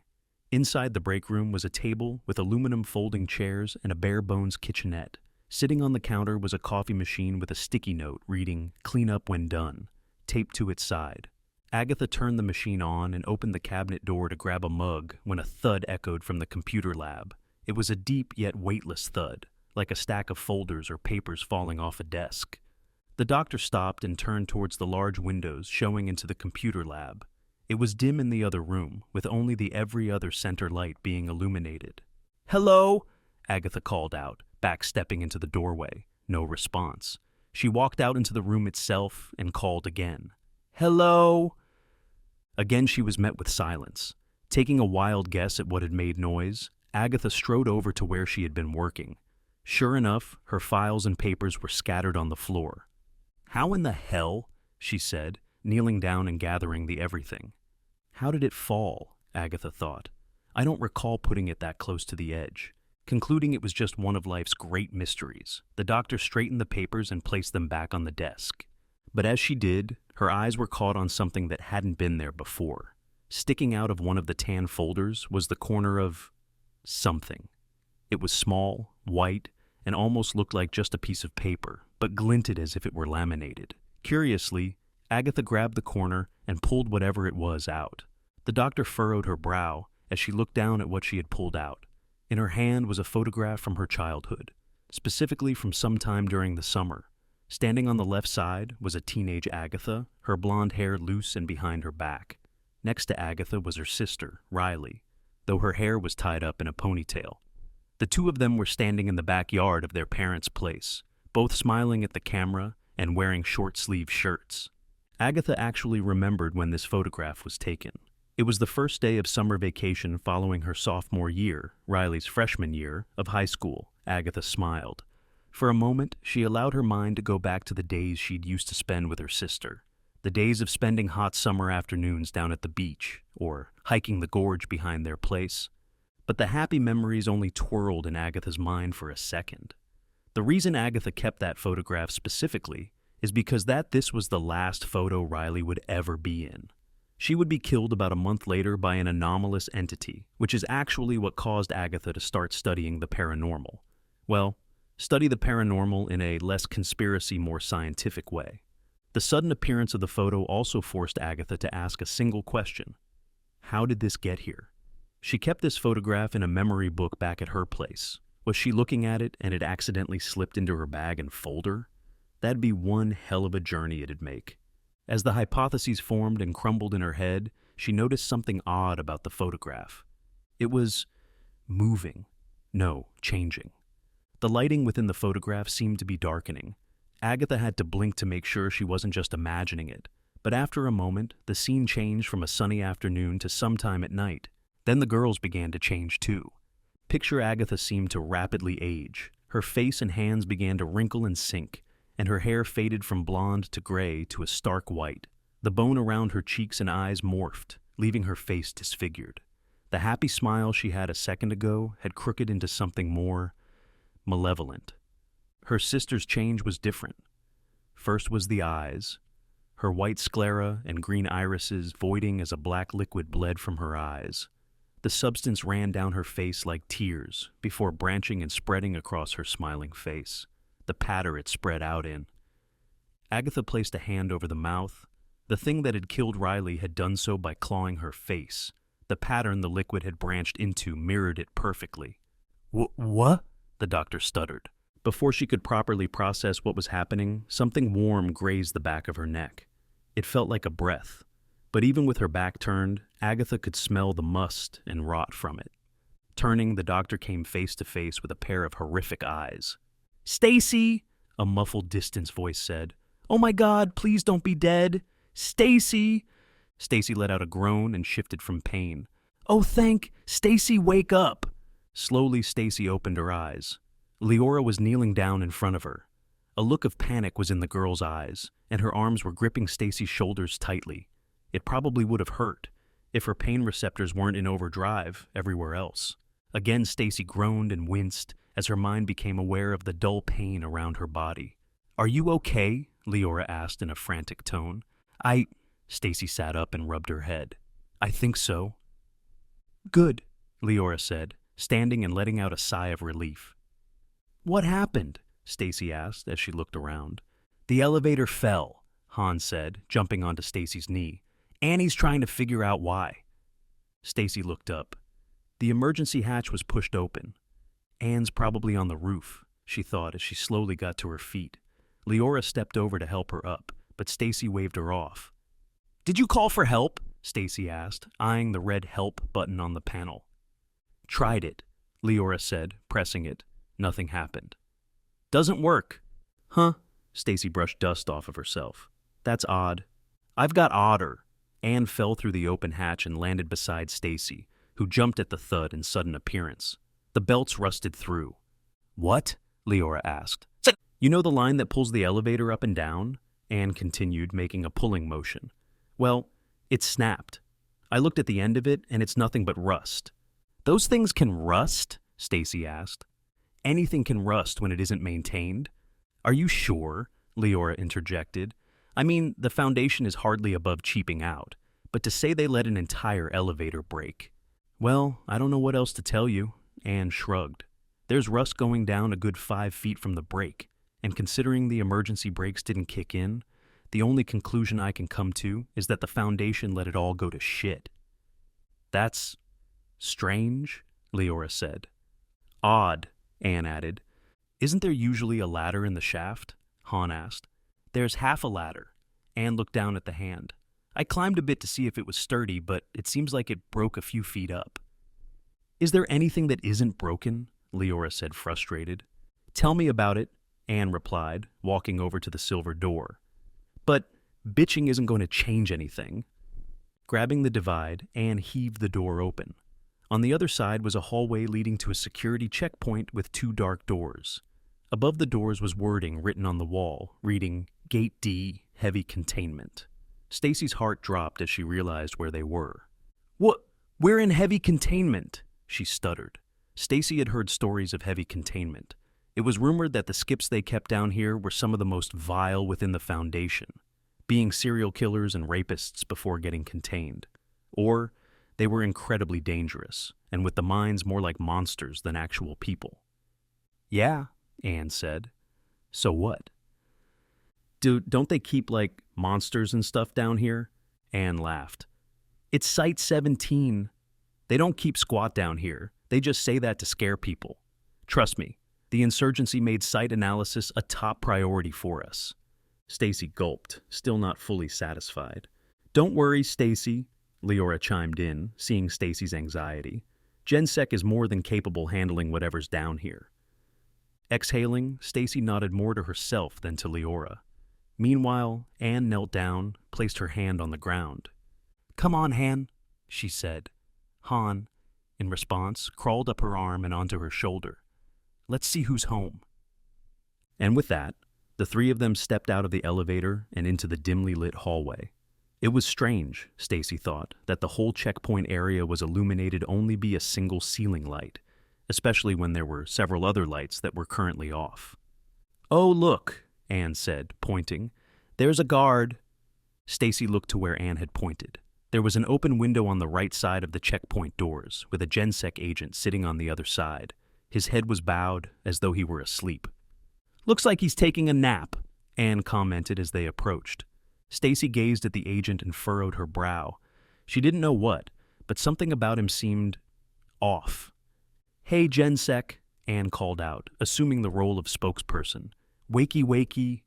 The guard didn't move. Anne stopped beside the opening, now within arm's reach of the agent. Hey, she repeated. Wake up, we need your help. Anne reached over and lightly nudged the guard's shoulder. In response, he fell to the ground with a thud, totally limp. Stacy's eyes widened. Is he dead? Leora blurted, shock in her voice. Anne didn't respond, instead staring down at the body. Then, slowly, she looked up into the security room and placed her hand on the opening sill. Han, you see that red button right there? Press it. On it, Han said, crawling off her shoulder and scuttering into the room. A second later, a buzzing echoed around the room as the large metal doors slid open. The 3 women ran past the gate and stopped in front of the security room door. Stacy and Leora held back as Anne opened it. The guard was still laying on the floor as she did, limp and unmoving. Anne knelt down and reached out her hand to take a pulse, but stopped and turned to Stacy and Leora. "Oh yeah, he's dead." "What? How?" Reaching down, Anne unclipped the guard's helmet and pulled it off. Leora gasped and took a step back. Stacy clasped a hand over her mouth to prevent her from screaming. The guard's skin was gray, sunken, and dry. His mouth was gaping open, though completely absent of teeth or even a tongue. His eye sockets were also empty, being nothing but black voids that seemed to have no end. "What happened to him?" Leora said, her voice nothing more than a dry whisper. "I'm not sure," Anne replied as she began rummaging the guard's body. I thought—" Stacy's voice broke. She swallowed, wet her mouth, and tried again. "I thought you said they didn't keep anything down here, and you said GenSec would be able to handle it." Leora gave Stacy a quick glance, her face pale. Anne didn't look at Stacy, but did actually reply to her. "Well, I stand corrected. This is a containment breach, right?" Leora stated more than asked. "Isn't the alarm supposed to be going off?" "Han," Anne said, looking to her right. "That button that's behind the glass should be the containment breach alarm. Try pressing it." The sound of something flipping up rang out from out of Stacy's view, followed by the sound of a button being pressed down. "Huh," Han said. "Nothing." "That's what I thought," Anne replied, going back to scrounging around the guard. "Seems like it's busted." "Fuck you mean it's busted?" Leora cried. "It's the breach alarm."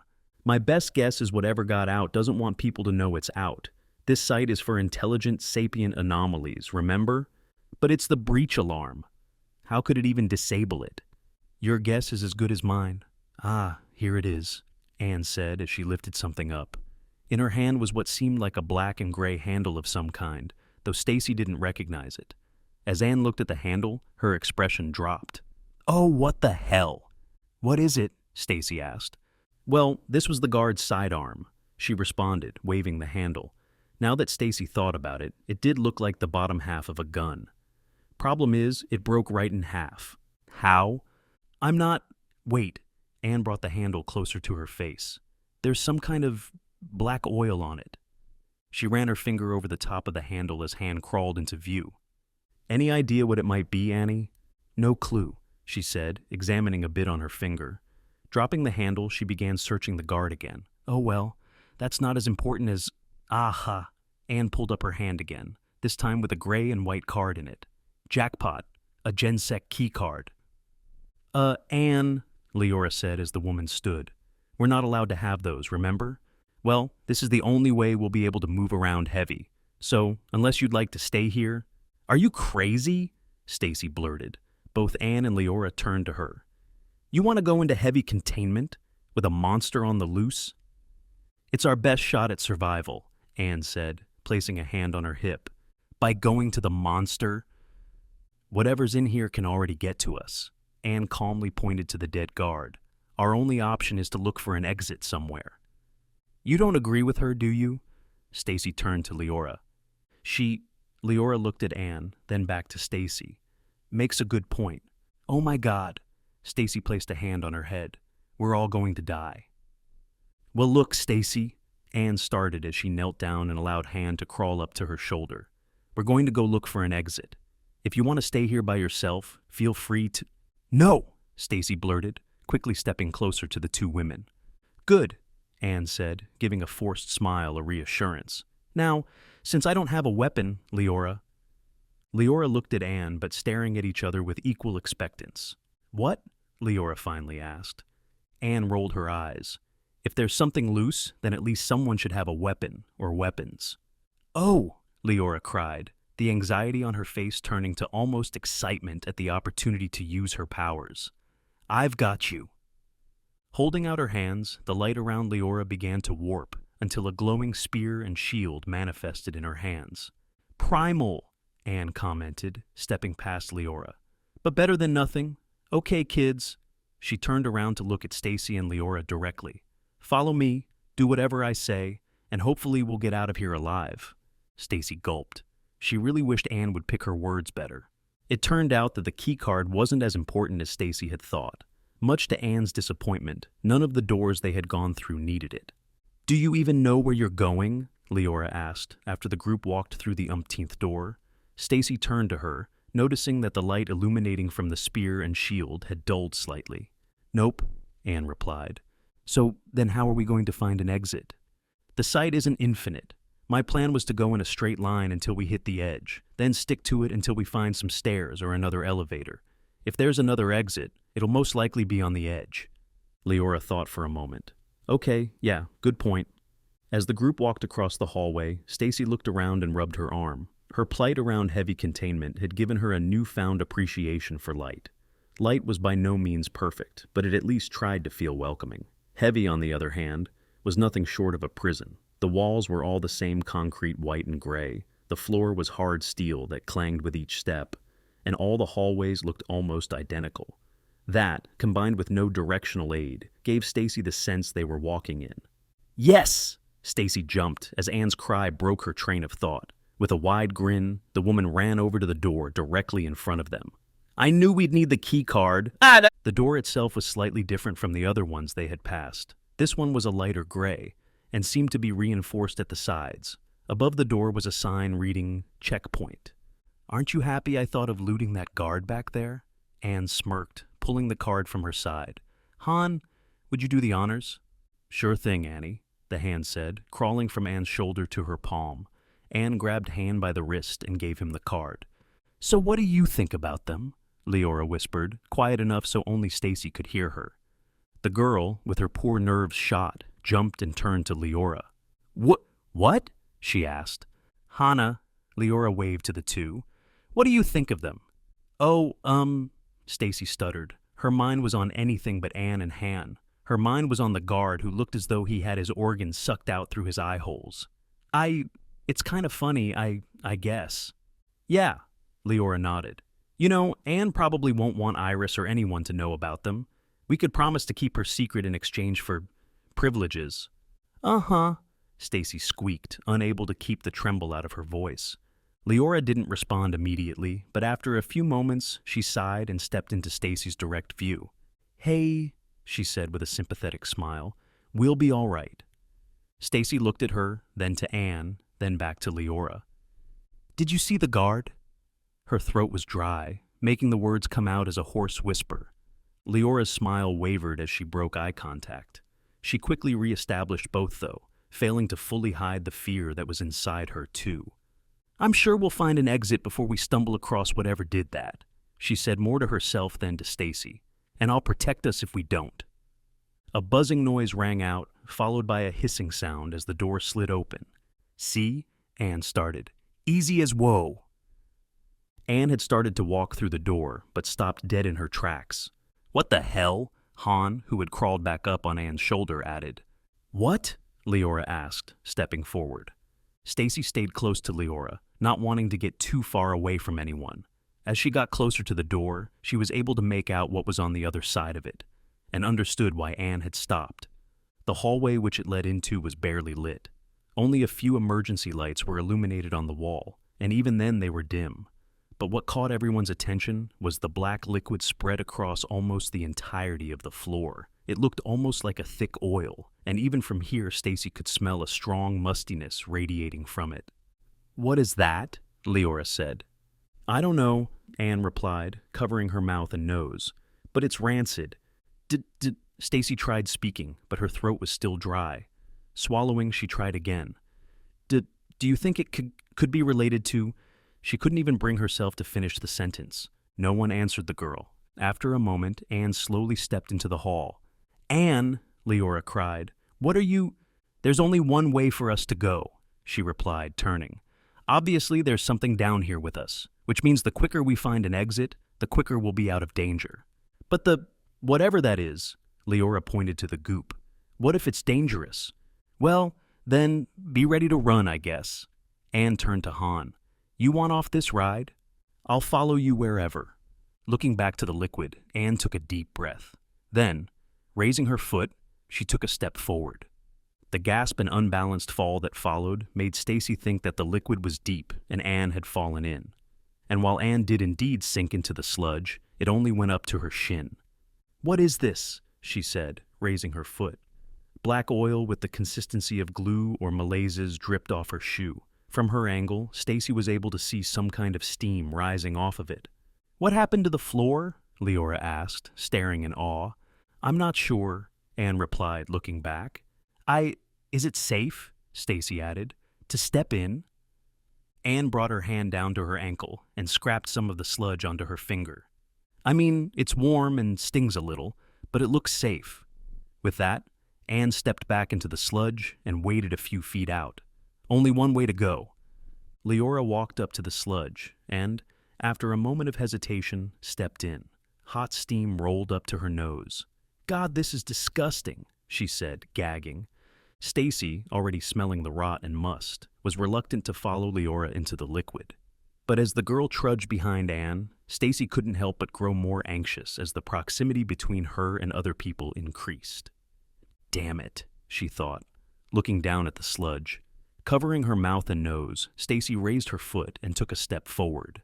At first it felt like stepping into mud, with her legs sinking into the goop, only stopped by the compression of the near-liquid mass. Then a dull burning began stinging any bare skin it had come in contact with. As Anne had said, it was noticeable, but not painful. The smell, on the other hand, was as painful as smell could be. Stacy had once found a half-decomposed fox behind her house once. That had smelled like peaches and flowers compared to the stench billowing up from the sludge. Stacy gagged as Leora did, but went a step further and actually started to dry heave. The two women looked back at her as tears filled her eyes. "You good?" Anne asked. Stacy let out a few more coughs before wiping her eyes and looking up. "It reeks," she said, trying her hardest to only breath through her mouth. "You should smell an insurgency barracks." Anne turned to Han, still clinging to her shoulder. "Hang on, I don't think you'll want to fall in." Han's fingers tightened around Anne before the woman continued walking forward. Leora and Stacy followed close behind. Walking through the liquid was no easy feat. Stacy realized the mud analogy she used earlier was more accurate than she had thought. Each step was a struggle, which was odd since the consistency was lighter than that of actual mud. Stacy looked ahead of the group to the edge of the sludge. It must have been about 20 or so feet. Gritting her teeth, she did her best to ignore the warm steam tickling her nostril. She had gotten about 7 feet into the pool when a sudden sense of dread overwhelmed her. It was as if a hole had suddenly burned in her stomach, and all the water in her throat and mouth had evaporated. Stacy had been anxious and afraid before, but this was straight terror. As Stacy began to wonder where this feeling came from, the slightest, subtlest noise reached her ear. It was the most muted sound of a single slosh she had ever heard. She probably would have written it off as it simply being a part of her imagination, but something about it made her turn around. There, standing in the liquid behind her, was a humanoid figure. It was too dark to see any real detail about it, but 3 things stood out. First was that its skin was covered in the very same black oil that made up the pool. It dripped from its fingers and chin and ran down its body like wet paint on a wall. Second was the chapped-lipped mouth, which was crooked up into an unnaturally large and malevolent smile. Third were the eyes, which had the same black liquid streaming down the wooded corners like tears.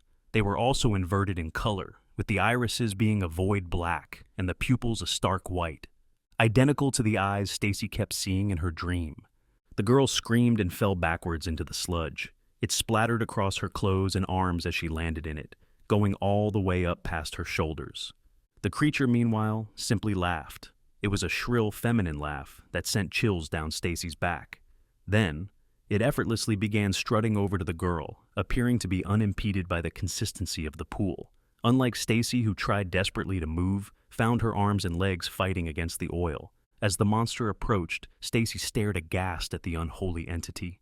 She had known that the anomalous world was full of horrors, but nothing could have prepared her for the paralyzing fear just looking at this thing produced.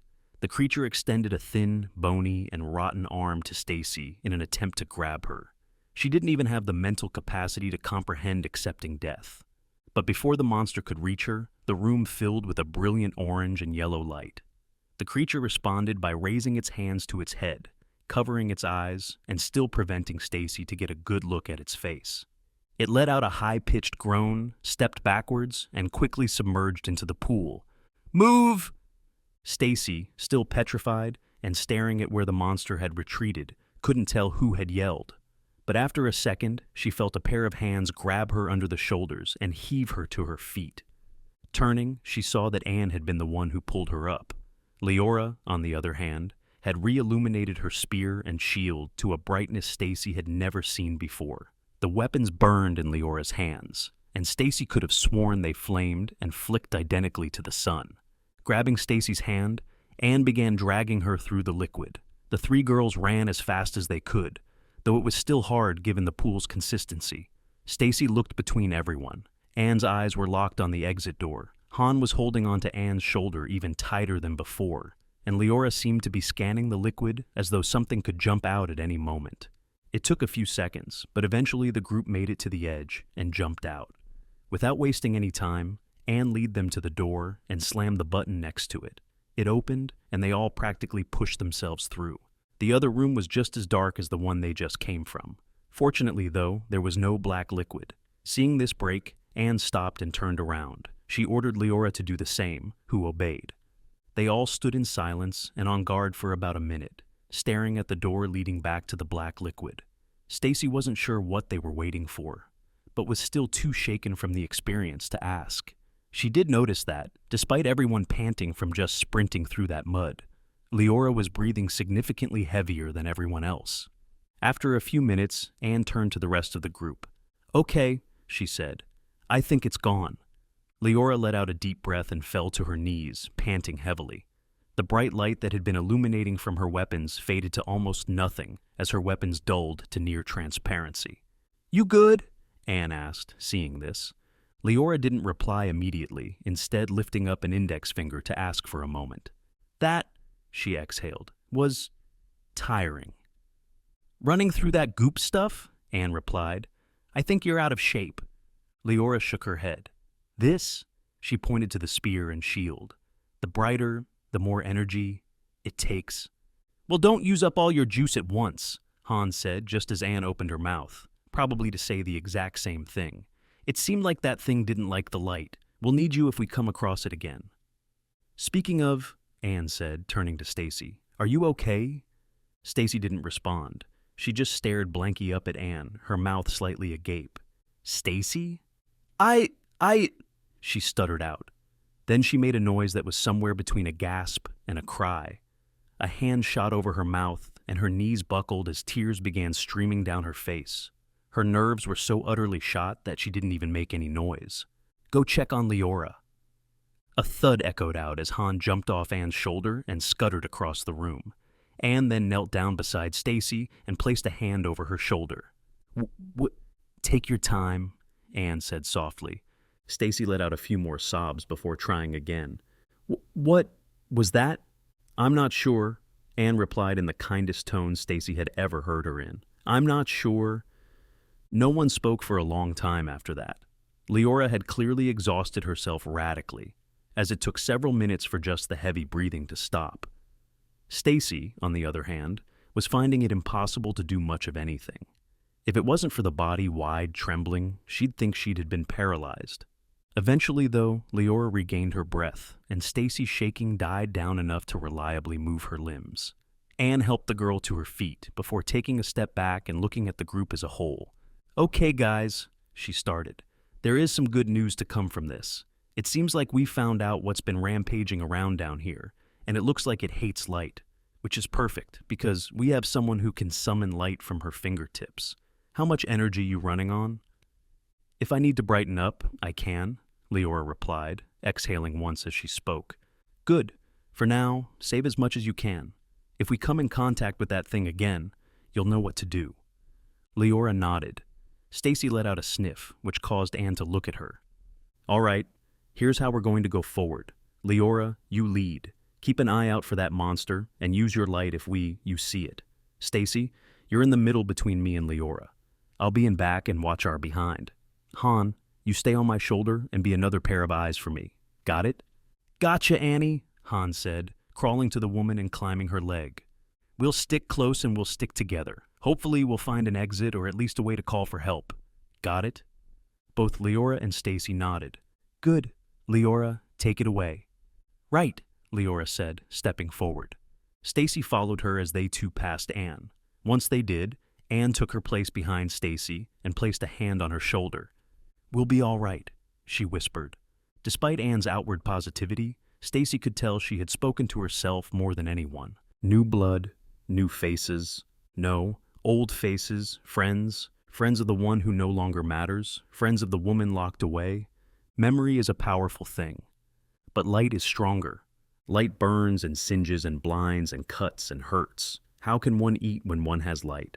Bury the light, extinguish the light, snuff the light. But how? Dark pits and shadow drowns light. Sever the hands and the light shall fall. Sever the hands within the wall. The creature smiled wickedly to itself. Sever the hands and feast on all. With each hallway passed and no sign of the monster, Stacy's confidence grew. Granted, she was still trembling like a wet dog, but her eyes had long since dried and her breathing had almost returned to normal. "All right," Leora said, motioning to the group. Stacy, Anne, and Han made their way into the next room, once Leora confirmed there was no black sludge or monster. It was a four-way intersection, something they had come across more times than Stacy could count. In fact, it was starting to frustrate her how endless heavy containment seemed. She could only hope that Anne was right, and that going in a straight line would eventually lead to a set of stairs or an elevator that wasn't broken at the— "Hold on," Anne said, causing even to stop dead. "Look!" Stacy looked to where Anne was pointing. It was to the door to their right, though Stacy could see why it had piqued Anne's interest. The door was a slightly brighter color than the other black-gray doors surrounding them, and unlike the other doors, this one had a keypad next to it. "It needs a card," Anne added. Is it an exit?" Stacy asked. "I'm not sure," Anne replied. "It doesn't look like a checkpoint, which I'd assume all the gates have." "Then what is it?" Leora piped up. Anne shrugged before turning to her. "Want to find out?" Leora stood still for a moment before slowly making her way to the door. Anne handed her the key card as she passed. "Okay," Leora whispered. "Please be an exit." A metallic humming echoed around the room as she slid the card through the pad. Then, a second later, the door slid open. Bright white light poured out into the hallway, blinding Stacy, who had become so accustomed to the darkness of heavy containment. "Jesus!" a voice cried from the room. "Knock next time. I nearly took your head off." "That sounds like—" Stacy squinted and looked into the room. Sure enough, a GenSec guard was standing on the other side of the doorway. "Oh, thank God." Stacy exhaled. The guard looked at the group with an expression hidden by his visor. He was standing behind a table, and in his arms was some kind of short-barrel rifle pointed towards them. "Who the hell are you?" he asked, lowering the gun. Leora began to speak first. We're anomalies from light containment." Anne stepped in front of her, clearly wanting to be the one to speak. "Light containment?" the guard replied in disbelief. "How did you guys get down here?" "It's a long story," Anne said in her best friendly but urgent tone. "Look, we need your help to get out of here, and up to light," she added, pointing up. The guard just laughed at this, placed his gun on the table, and sat in a chair. Anne blinked in mild confusion before motioning for Stacy and Leora to follow her into the room. Once everyone was inside, the guard waved his hand at a button on the wall. Leora pressed it, and the door closed behind them. "I'd offer you something to eat or drink, but armories only keep guns and bullets." "This is an armory?" Stacy wondered, looking around. Sure enough, lockers and crates and ammo boxes surrounded the room. "We don't have time for any of that," Leora snapped. "There's a monster running around down here, and we need to get out now." "You think I don't know that?" the guard replied, straightening. "You think I don't know there's something here with us? Why haven't you recontained it? Where's the rest of GenSec?" "We were understaffed tonight," the guard began. "We're always low on numbers during holidays, even ones like Halloween. Plus, some event up in light containment took a lot of the guards that were stationed down here. So, the short answer to why that thing is still at large is because we didn't have the numbers to properly recontain it."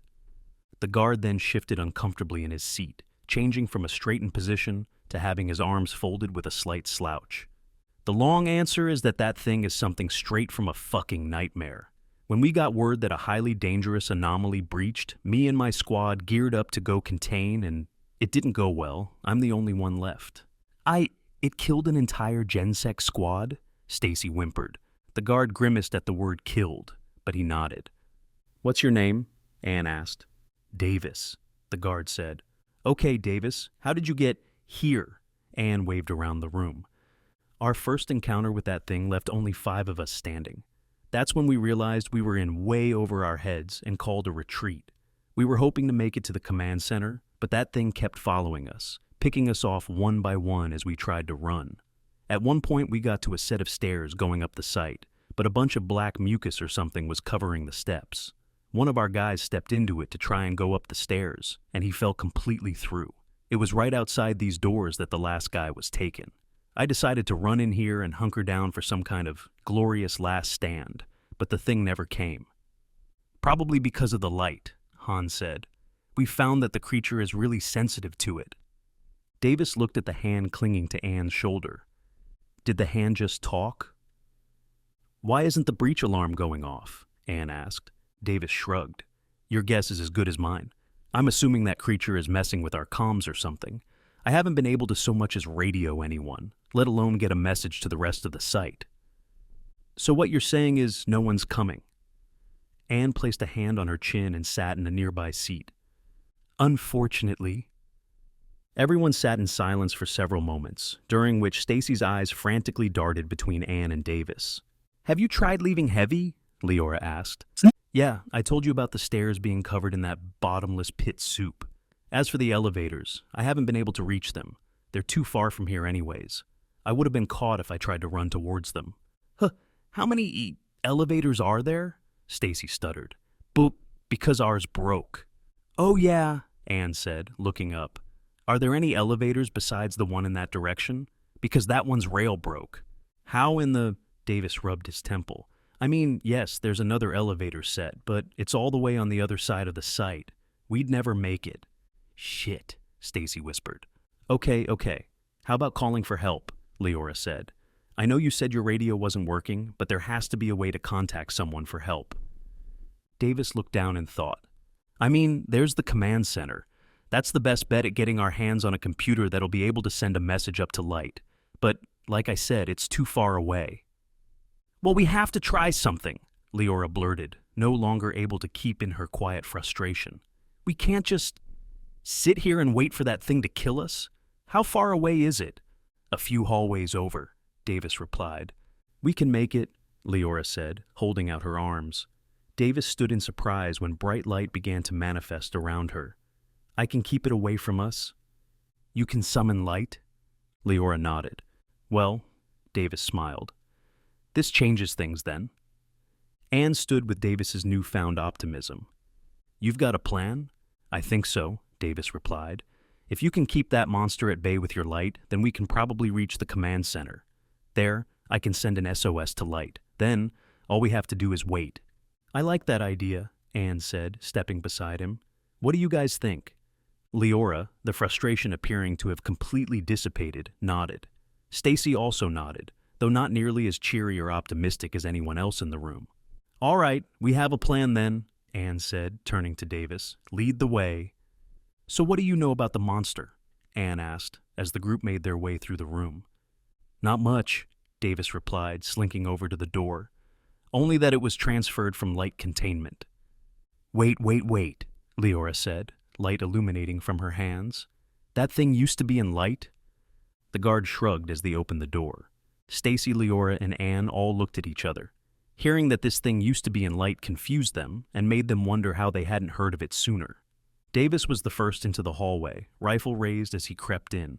Clear, he called after scanning the area. Leora, Stacy, Anne, and Han entered the next room in that order. Once they were all inside, Davis lowered his stance and placed a hand on his hip. Here we are, the command center. The door leading to it had a red streak on it, indicating its high-level clearance. Davis walked up to the keypad next to the door and swiped his card through it. Damn it, he whispered as a red light appeared on the console. It must be on lockdown. What does that mean? Leora asked. It means this dinky little guard card ain't getting us in there? That doesn't make sense, Leora continued. We were able to get through checkpoints just fine. Well, the Commander Center is going to need a higher level of clearance. Davis turned to them. So, unless one of you has a level 4 key on you, we aren't getting in." "So that's it?" Leora said, frustrated. "We just give up." "I'm open to suggestions." "Anne," Leora turned to the woman, "you were with the insurgency, right? Didn't they teach you some, I don't know, trick to bypassing security? Cracking a foundation door is no easy task. And with lockdown in place," Anne replied. "I'd need a day minimum." Leora placed a hand over her head and began pacing. "Come on, guys, there's got to be something we can do." Stacy's eyes began wandering around the room, partially to look for some way to help, but mostly to make sure the monster wasn't sneaking up on them. As her eyes gazed, though, they landed on a small air duct hanging from the ceiling. "What about the ventilation?" Stacy asked. "What?" Leora said as everyone turned to her. "The ventilation," she repeated, pointing to the duct. Is it possible to get inside the room from there?" "I mean, yeah." Davis looked up at the vent. "But it's only a few inches wide. I don't think any of us are squeezing in there." The group stood in silence before all slowly turning to Han. "Well, well, well," Han said in a rather proud tone. "Looks like it's up to me to save the day. Give me a boost, Annie." Anne obeyed, walking over to right below the vent and holding her hand up as high as she could. Han jumped from her palm and clung to the grate. "How do you plan on—" Leora was cut off as Han wiggled the grate loose, causing it to swing open. "Opening it—" A light thudding echoed around the room as Han crawled into the vent. The thudding got softer as Han went further into the vent, before fading out entirely. After about a minute, a green light appeared on the keypad, followed by the door sliding open. Han was standing at the base of the doorway, holding himself in a way that, despite being just a hand, was proud of himself. "Easy as that," Han said, jumping and crawling up Anne as she got close. Stacy looked around the command center when she stepped inside. Like Davis had predicted, it was totally empty. There wasn't any blood or corpses, but no Foundation staff either. The room itself was octangular, with computers lining the walls and a few in the center. "Watch the door," Davis said, hurrying over to one of the consoles. "And keep an eye for black rot." Leora stood at the door, her light weapons dully illuminating in her hands. Anne and Han paced around the room, looking around the command center's interior. Stacy, meanwhile, found a chair in front of one of the computers and took a seat. "Say," Anne said, stopping and pointing at the screen right beside her. "What's with the shitty video quality?" Stacy looked over. The screen Anne was talking about looked like some security camera feed. It was of a hallway, at least that's what Stacy assumed. The quality was horrible, being all staticky and low resolution. "Lower quality is easier to process, encrypt, and store," Davis said, not looking from his computer. Anne nodded, before getting back to pacing.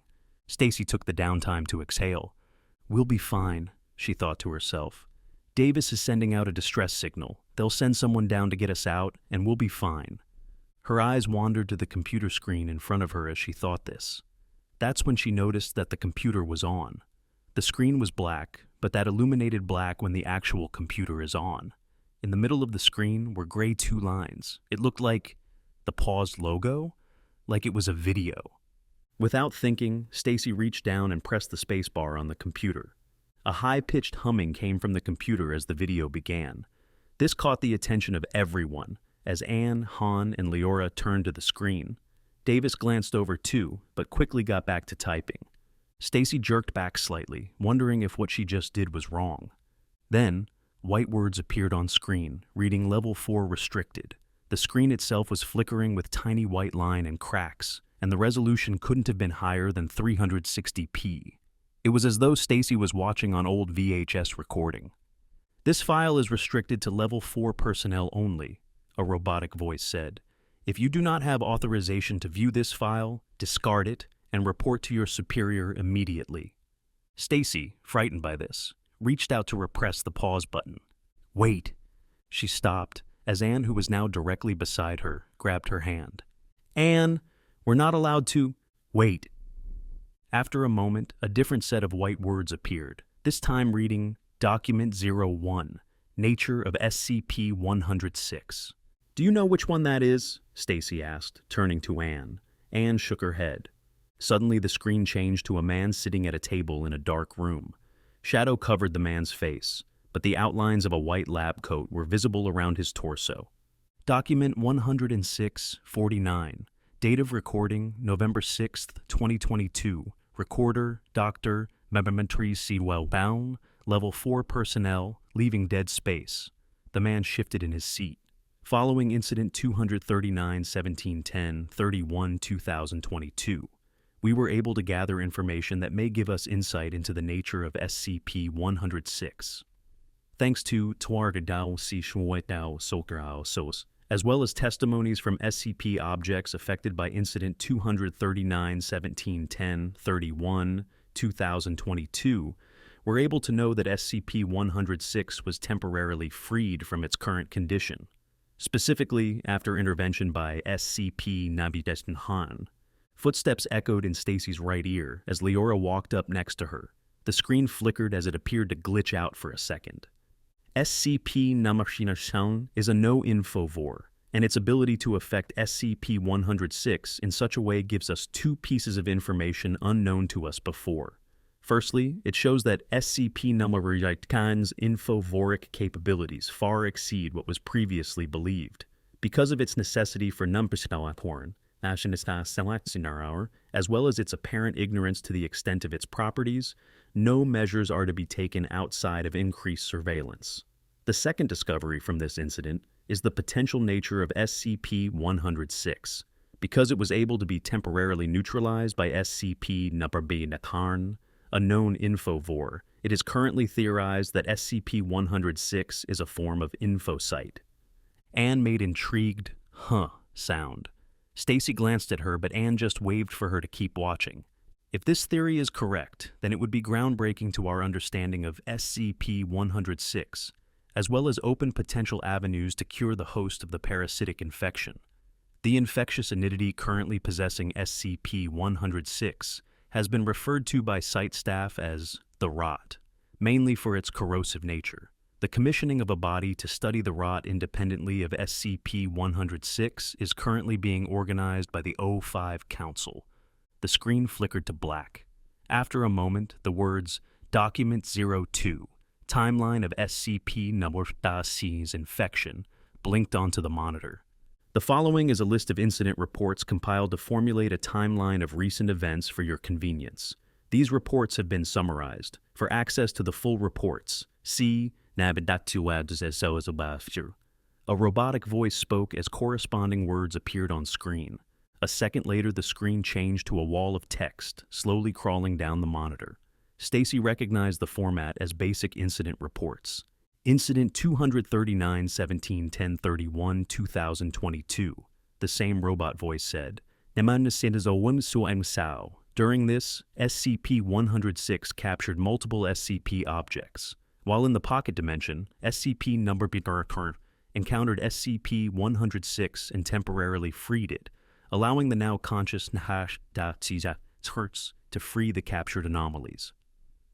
See Document 106-49 for more information. Following this event, SCP-Namashina complained of having nightmares relating to SCP-106 and the encounter. These dreams ceased after a month. Incident number Batanen 0710-01-2023. SCP-Namashina claimed to have had a dream relating to Incident 239-17-103-12022. It should be noted that SCP-Namashina has not experienced this nightmare in nearly a year. SCP-Namashina claims that the dream was more vivid than before. Both SCP-Namashina and SCP-106 are to be monitored in the event the nightmare is anomalous in nature. Incident number 0810-08-2023. After a week of checkups and observation, SCP-Namashina claims it has not experienced the dream referenced in incident number 07-100-12023 following that one night. Incident number Bahorn 0910-16-2023. SCP-Namashina reports to the infirmary for medication. It claims it had been experiencing a mild headache for the past several days, but had attempted to tough it out. After a week, however, it decided to seek medication. Ibuprofen was distributed. Incident number Mimprans 10-10-18-2023. SCP Narabintekansi reports to the infirmary, complaining of chronic headaches, as well as an increase in severity. It was given more medication before being sent out. Incident number BAMAPs 11-10-21-2023. SCP Nabarbitohans is found unconscious in the training room by SCP Shadesizahinchen. SCP Nabardistas is able to wake SCP Nalbichian, who expresses confusion and mild disorientation. SCP Nahombastahern is then taken to the infirmary, where signs of dehydration are present. SCP Nambarpermehan expresses that the lack of hydration must be the cause for the loss of consciousness, as well as its recent headaches. SCP Nambarsdao is released from the infirmary. Incident number Matmahar 12-10-24-2023. SCP Nambarsbatang stumbles into the infirmary, expressing that it has a severe headache, as well as severe stomach pains. SCP Nambarsdihens is properly admitted to the infirmary. Incident number Pan 13-10-26-2023. Data expunged. Incident number Pawans 14-10-27-2023. Data expunged. Incident number Benetwarns 15-10-28-2023. Data expunged. Incident number Perhan 16-10-29-2023. Data expunged. Incident number Bubberpafjan 17-10-30-2023. SCP Nambarperpikan has been transferred to heavy containment in a temporary containment unit. While not as potent or powerful as SCP-106, SCP number Bebain is still displaying many signs similar to the former object. The Overseer Council, the Director of Site-19, and the lead researcher for SCP-106 have been contacted. To avoid mass panic, the incidents that took place in the infirmary are not to be made known to the SCP objects in light containment. This includes SCP objects that are on number and bahas and noaranchins. And with that, the video ended. The screen had gone back to the illuminated black it had been before the video played. Stacy was just barely able to see everyone's reflection in the monitor. Leora gave a confused look before stepping back towards the door. Anne, on the other hand, had gone pale. "What is it?" Stacy asked, turning to her. Anne didn't respond immediately, instead continuing to stare at the screen. "Remember when Davis said the monster was transferred from light containment?" she whispered. "What? Yeah. Do you know what an infovore is?" I think," Stacy stuttered. "They're like psychic or something, right?" "Close," Anne replied, now looking at the girl. "We're individuals capable of rapidly processing and manipulating information. Basically, we have really good memories, can read minds, and to some extent twist both. Infosites are mental parasites that attach themselves to infovores. It's a bit complicated, but in layman's terms, they use the infovore's own mental capabilities to manipulate the host." "Oh, okay," Stacy said. "Why are you telling me this?" "Infosites can spread and reproduce in many ways," Anne continued, "but the most effective is direct mental contact between an infected host and an uninfected infovore." "So?" "Stacy, the monster that's down here is an infovore from light containment that's been infected by an infosite. Tell me, who from light containment is an infovore that was admitted to the infirmary a week ago and no one has seen since?" "How many infovores are there? Just you and—" Stacy stopped dead as it hit her. "No," she thought. "That can't be it." Her attention was pulled away from her thoughts as a loud static sound made her jump. Turning, she saw that the monitor had changed to static, before flicking to what looked like security camera feed. In fact, it was the same CCTV footage Anne had complained about earlier. Though something was different this time. The quality was still terrible, but Stacy could see in the feed a dark figure standing off in the hallway. Not being able to make out what it was, she squinted and leaned in closer. The feed cycled, and the figure was closer to the camera. Still, Stacy couldn't make out what his was, though she could take a pretty good guess. Again, the video updated, and now the figure was standing right below the camera. This time, Stacy could perceive its humanoid shape and its head looking up at the camera, 2 white dots laid in the figure's void of a silhouette. Stacy felt herself grow cold as the figure slowly— "Watch out!" Anne yelled. Stacy felt a hand grab her shoulder and yank her back, pulling her clean out of her chair. Just in the nick of time, too, as at the very moment Stacy fell back, A thin black arm shot out of the computer screen. The hand grasped at the spot where Stacy's head had been a moment earlier. Anne pulled Stacy close, both of them quickly backing up, as the hand, after realizing its prey had escaped, pressed against the side of the monitor. Then, a second arm extended out of the screen and grabbed the opposite side. Finally, a head pushed its way through. The red emergency lights of the room, while dim, were bright enough to allow Stacy to actually see the face of the monster that had been hunting them. And sure enough... "Oh my God," Leora said. "Iris?" Despite the radically different appearance, there was no mistaking that poorly cut, dirty blonde hair or the large scar that ran across her face. Like before, the mouth was crooked into a wicked grin, and the eyes were an inverted color. A black oil-like substance covered Iris's face and body, but it was most prominent around her eyes and down a tear-like track on her cheeks. "Iris?" Anne whispered. "What happened?" Iris, or the creature pretending to be Iris, opened her mouth. "Don't like the new look!" The sound sent chills down Stacy's spine. It sounded like Iris, but with a demonic undertone and a demeanor that was anything but Iris. As though suddenly remembering her purpose, Leora strengthened her light and illuminated the room. Iris, in response, leapt out of the screen and dove into the floor, and black spot appeared where Iris had landed. "Huddle up!" Anne yelled, pulling Stacy even closer and moving to Leora. Davis, who had been paying close attention, sprinted next to the group. "Keep an eye on any solid surface," the guard shouted, raising his rifle. "It can pop out of any wall, floor, or ceiling." A feminine laugh echoed around the room, which alone was enough to make Stacy whimper in fear. "Don't waste all your energy," Hans said, shifting himself to face Leora. Leora, who was starting to sweat, nodded. "Did you send out the distress?" Anne asked. "Yeah," Davis said. "I sent it out." "What do we do?" Stacy cried, trying her best to ignore the slushing sound coming from the walls. "We just need to stick together," Anne replied. "Leora, keep your light on. Davis, do you know where the Foundation will come from? Maybe we can meet them there. They'll most likely come from the stairs." "Okay, all right," Anne panted. "If we stay in a group and stay in Leora's light, we should be able to make it there safely. Now, everyone move together." As a group, they all began slowly making their way to the door. Leora, deciding it was best for her to stay in the center, stepped to the side and allowed Davis to go first. The guard crept through, rifle still raised. Then Leora herself walked through, before stopping and beckoning the last two to come.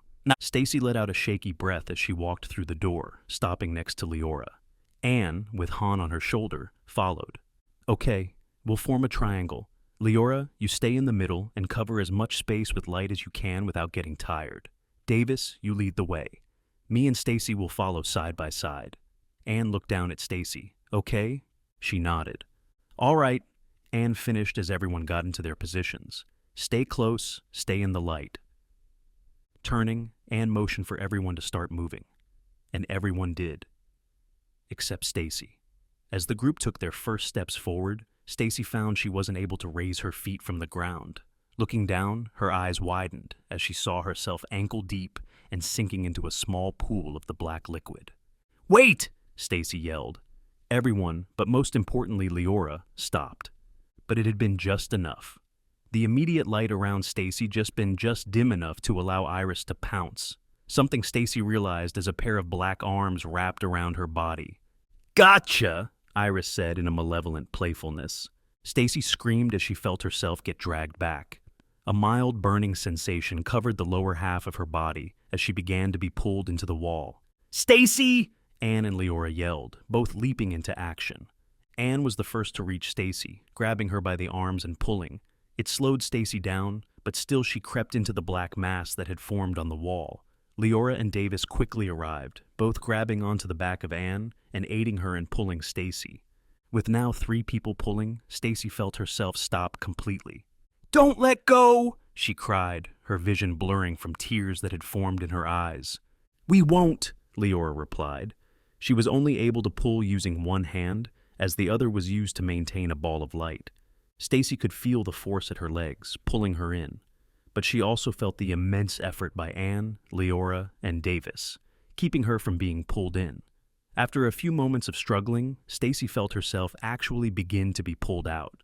It's working, she said, almost laughing. This was short-lived, as she felt Iris peek her head out of the wall just above her. Although she wasn't able to see Iris's face, she could tell the monster was pissed.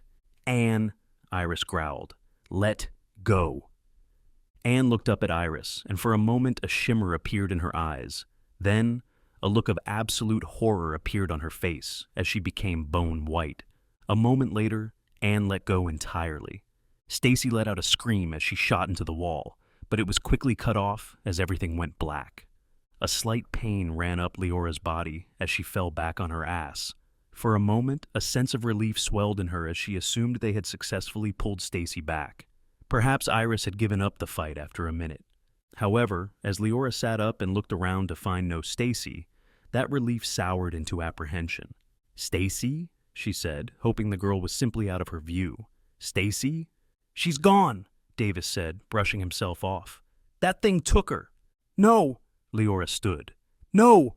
We had her! Slowly Leora's eyes fell onto Anne. She was sitting on the ground, staring at the black mass where Stacy had been a minute ago. "What did you do?" Leora demanded, hurrying over to Anne. "Why did you let go?" Anne didn't respond. She just continued to stare at the wall, though now Leora could see Anne's mouth was open in awe. The pale facial expression she wore implied she had just witnessed something petrifying. "We have to save her," Leora said, running towards the sludge trailing down the wall. "We have to get her back before it's too—" Leora was cut off as she rammed face first into the wall. Disorientated, she wobbled backwards before regaining her footing. Staring at the mass, she placed her hand against it and pushed, but only a wall stood behind the thin layer of oil. "No! Fuck!" She punched the wall, then turned back to Anne. "Why did you let go?" Again, Anne didn't respond. All she did was sit there and stare in horror at the spot where Stacy was taken. "We have to find her," Leora stated, turning to Davis. "How?" the guard asked. I don't know. She had to have taken Stacy somewhere. We just need to find where—" Davis shook his head. "Leora, I really hate to tell you this, but Stacy is—" "No, she isn't!" Leora yelled. She can't be. We can't let her. I can't let her. We just have to find her." "Leora, that thing killed an entire squad of trained, fully geared GenSec agents. Even if Stacy is still alive, it's unlikely we'd be able to save her. We have to try. We have to—" "Leora, all rushing in will do is get us killed." Davis folded his arms and leaned against the wall. "Now I managed to send out a message to Light Containment. MTF should be on its way. We should let them take care of this." "How long until they get here?" Davis didn't respond. "Well, Davis, how long until they get here? Hard to say." "Which is code for a long time. Stacy won't last that long. We need to find her now. We can't fight that thing, Leora. It walked through machine gun fire like it was a squirt gun. And don't tell me your light will stop it. At best, your light annoys it. We have to try. We have to do something." Leora's voice began to quiver. "That thing is our friend. Something has control over her. Maybe we can talk to it and get Iris to—" "That's not Iris." Leora went silent as she turned to Anne, who was still pale-faced and staring at the wall. "What?" "That's not Iris." Anne looked up at her. "What do you mean that's not Iris? We saw her. I— Anne exhaled and wet her mouth. "When I was holding on to Stacy, that thing reached out to me with its mind. I was able to feel it, and—" Anne went silent, her eyes unfocusing. "And what?" Leora asked. Anne shook her head. "Leora, all I felt was cold. Whatever trace of Iris there was is gone. That infocyte has completely consumed her." "What?" Leora said, confused. "What does that mean?" Anne sighed and shakily got to her feet. "Every person has their own mental, let's call it scent. I'm not strong enough of an infovore to feel the difference between individuals, but I am strong enough to feel the difference between people and not people. And that thing we saw, the thing running around in Iris's body, all I felt was something alien. It's hard for me to describe to a non-infovore, but imagine the feeling of extreme dread. But instead of feeling it in your chest, you feel it in your head." I don't know what you mean," Leora blurted, her face flaring with frustration. "Leora, Iris is possessed. I know you're about to say you knew that, but I mean really possessed. You're not going to be able to talk her down. Leora looked at Anne, then looked at Davis, then back to Anne. We have to do something, she cried. Believe me, I want to save Stacy as much as you, Anne said. But Davis is right. Running in to fight whatever possessed Iris is just going to get us killed. Seriously, Anne? Leora shouted. You're just giving up. Leora, you of all people, you always have some plan or are able to think of something. Anne sighed a sorrowful sigh.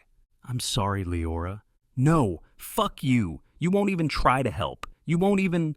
Leora backed up to the wall as she spoke, her words turning into sharp exhales once hitting it. Then, placing her hands in her hair, she sunk down into a sitting position and began to cry. Annie, Hans said, once the quiet sobbing filled the room. Anne looked at the hand sitting at her feet. Leora is right. We can't just let Stacy go. Han, there's nothing we can do. Anne shook her head. There's got to be something. Let's start with something simple. What do you know about these InfoSight? They're nasty little things, Anne said, reaching down and allowing Han to crawl up her arm. They attach themselves to Infover minds and feed of memories and emotions. Some of the more powerful ones can even go as far as possessing the Infovore, as we see with Iris. Is there any way to free an infected person? Not with anything this side of the library. You'd either need an extremely powerful Infovore to access the mind of the infected, or a way to decrease the infovoric capabilities of the infected. Wait, why? Han asked. InfoSights are really only able to attach themselves to medium-level Infovores. Weak Infovores like me aren't strong enough to attract InfoSights. It'd be like eating an apple that's still a little bud on the branch. Strong Infovores, on the other hand, are too powerful for InfoSights. If an InfoSight attaches themselves to a strong Infovore, they can literally just think the parasite away. Medium Infovores are just right, as they're strong enough to snack on but too weak to kick the virus out. Just so I understand this correctly, the only way to cure Iris would be to either weaken her Infovore powers or get a super strong Infovore to kick the virus out? Correct. Davis had been listening in on Anne explain Iris's predicament. Now that she was done, he opened his mouth to speak. We should get going. The sooner we get by the exits, the better. Yeah, Anne said, looking down at Leora. Come on, Leora. Leora looked up at them with red eyes. Anger and hurt were still on her face, but she stood in compliance. Lead the way, Davis. The guard turned and led the group towards the door on the far side of the hallway. As they moved, Han spoke up. Would increasing Iris's Infovore powers work, or does it have to be a different person? Yeah, making Iris's ability stronger would work. But that's the hardest of the three options. Really, the only way that it'd be possible is with a conflux. But those things are rarer than... Whoa! Anne skidded to a halt as she nearly ran into Davis, who had suddenly stopped moving. Slowly, he turned to look at Anne. Did you say conflux? Yeah. Are they these metal cylinder things with wires and buttons on them? Kinda looks like a super futuristic pipe bomb. Anne's eyes widened. Yes! Do you know where one is? We have one down here in Heavy. What? Anne said, laughing. What are you guys doing with a conflux? I don't know. Some souvenir from some mission, I guess. Anne hit herself in the head. My conflux, of course. I assumed they either crushed it or sent it to 19. Hold on, Leora said. What's a conflux? It's a device that helps Infovores process all the information they take in, which by nature gives a boost to that Infovore's capabilities. Are you saying that? If we activate it in close proximity to Iris, it may boost her Infovoric capacity just enough to allow her to free herself? I sure am. The smile on Anne's face was wide, which gave Leora a spark of hope. So, there is a chance we can save Stacy? If we hurry, then yes. Well, that's great and all, Davis said, not as pessimistic as he was, but clearly not as relieved as everyone else. But how are we actually going to get to this? Iris. We have no idea where it went. Anne tapped her temple. When it connected with me, it gave me an idea to what its presence feels like, which means I can feel which direction its presence is strongest. Think of it like a mental compass. Okay, Davis said. So the new plan is finding the conflux and using your mental compass to find and free Iris. all while hoping we come across Stacy on the process. Yep, Anne said happily. Davis shrugged. All right, I'll join. But if we're going to the conflux, then we need to go this way. Keep up. And with that, Davis, Anne, Han, and Leora ran towards the door opposite to the one they were originally going to. The dank, moldy air was the first thing Stacy comprehended as she regained consciousness. She gagged and coughed as she slowly opened her eyes. The room was too dark to make anything out. All Stacy could see was a sleek floor covered in black oil and bones scattered around. Her eyes widened as the objects reminded her of where she was. Panicking, Stacy began struggling, but all attempts to move proved unsuccessful. Looking up, she realized her hands had been tied to a large chain that hung from the ceiling, leaving Stacy to dangle in the air. She let out a whimper and looked around, but her eyes were still too contracted to make out any. Hello? Stacy's face whipped towards the voice. Hello? She cried out. I can't see you. Your eyes just haven't adjusted yet. Give it a minute. Stacy blinked, and after a minute, her eyes dilatated. In the darkness across from her was a woman with blonde hair and glasses and wearing a white lab coat. She too was hanging from the ceiling by her hands. Who are you? You? Stacy stuttered. Dr. Agatha Radcliffe, the woman replied. And who might you be? Stacy, SCP-3009? 3009? Agatha frowned. Aren't you supposed to be in light containment? It's a long story, Stacy exhaled, using the conversation to calm her nerves. Where are we? I'm not sure. I blacked out before being brought here. Stacy let out a huff, then looked up at the chain her hands were bound to. Struggling, she tried to free herself by unwrapping her wrists, but it didn't take long for her to realize the futility of it. Exhaling, she let her arms drop. It could be worse, Agatha said as Stacy sniffled. At least you aren't impaled. Stacy frowned as she looked at Agatha, not sure what she meant. Then her eyes wandered up to Agatha's arms. Unlike Stacy's, hers had long hooks piercing through her palms. Blood had streamed down her hand and into the sleeve of her shirt. Are you okay? Stacy blurted instinctively. Agatha shrugged the best she could. Not much can be done about it now. Stacy let out a breath and looked back at Agatha's face. How are we going to get out? You don't! Iris's upside-down head shot down into Stacy's view, inches from her face. Stacy screamed and jerked back, but wasn't able to do much given her circumstances. Iris just smiled at Stacy, breathing hot, moldy breaths onto her face.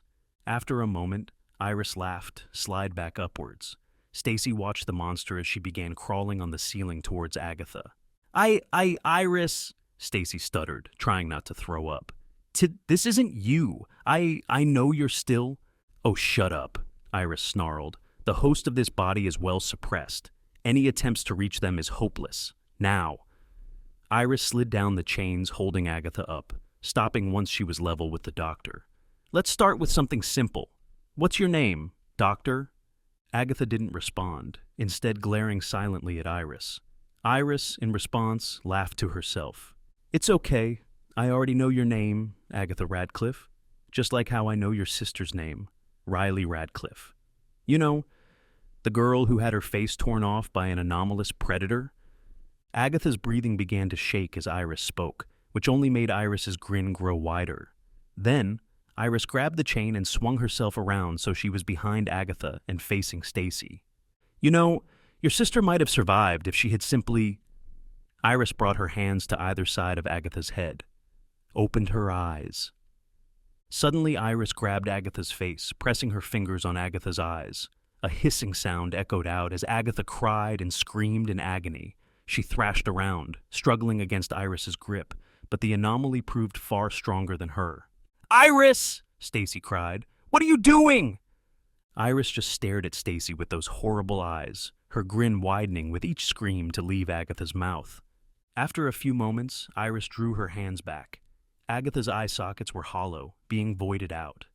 Black oil surrounded her eyes and streamed down her face, along with some melted white mush mixed in around the bottom of her eye socket. Stacy's stomach did backflips when she realized the black liquid had literally melted Agatha's eyes. You smell that? Iris gleefully said, sniffing the air. That's the smell of rotten flesh. Take it in, Stacy. Iris... Stacy began as tears rolled down her face. Please. Agatha continued crying loudly. The grin on Iris's face dropped for a moment as she rolled her eyes. Quiet, she said calmly. As Iris spoke, she took one of her hands and shoved it into Agatha's mouth. The doctor let out more muffled screams and gags as black oil poured down her throat. Even in the dark, Stacy could see Agatha's neck blacken as the liquid slithered down her esophagus. There, Iris replied, pulling her hand out. That'll shut you up. Black liquid bubbled out of Agatha's mouth as she appeared to be drowning in it. She made multiple attempts at noise, all of which failed. Spots on her neck continued to darken before droplets of the oil began seeping out of those very spots. Iris held up the hand she had shoved into Agatha's mouth and opened it palm up. It looked like there was something in it. It took a minute for Stacy to realize it was a human tongue. See? Iris's grin returned. Nice and quiet. Before Stacy had a chance to react, Iris plopped the tongue in her mouth. A wet, spongy noise filled the room as Iris began chewing the piece of severed flesh. Stacy couldn't take it anymore. Vomit began rushing out of her mouth as her stomach emptied itself of what little had been in it. The stream of bile went particularly hard when she heard Iris swallow intentionally loudly. And now, Iris said, once Stacy spat the last bit of fluid out of her mouth. The main course. Iris raised her hand and brought it over to about where Agatha's appendix was. Then, slowly, she pressed her hand against Agatha's skin, causing it to burn and steam. Agatha struggled a little bit, but it was clear she was out of fight. And then, giving Stacy one last big smile, Iris dragged her hand across Agatha's waist. A slopping sound came from Agatha as the lower half of her body began to pull from her top half. Her stomach opened as if it were hinged. As it did, dark red organs began to slip out of her bottom, landing on the floor with splats. Stacy had seen enough anatomy pictures from the science book's researcher Kim gave her to recognize the different organs. The liver, the lungs, the kidney, the digestive system, even the heart fell into a pile onto the floor. If Stacy had anything left in her stomach, she would have thrown up again. Instead, all Stacy could do was cry and sob as Iris dropped to the floor and began feasting on the dead doctor's organs, leaving her disemboweled body to swing back and forth. Any hopes Anne had of quickly finding the conflux was dashed as she stepped into what could only be described as a mini warehouse. Unmarked boxes, crates, and lockers littered the room and hugged the walls. Please tell me you know where specifically the conflux is. I wish I could, Davis replied, but all I know is it's somewhere in here. Let's not waste any time then, Leora said, jogging past them and crouching down to the first crate. Anne and Davis looked at each other before splitting up. I don't think I need to tell you this, Davis began. But don't take anything that isn't the conflux. Of course, Anne said, before looking at Hans sitting on her shoulder. You want to go look through some of the boxes back there?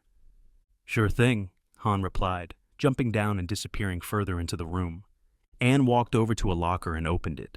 Inside sat a small box, a crowbar, and an old white smoke alarm. She pulled out the box and opened it, revealing Penny facing heads up.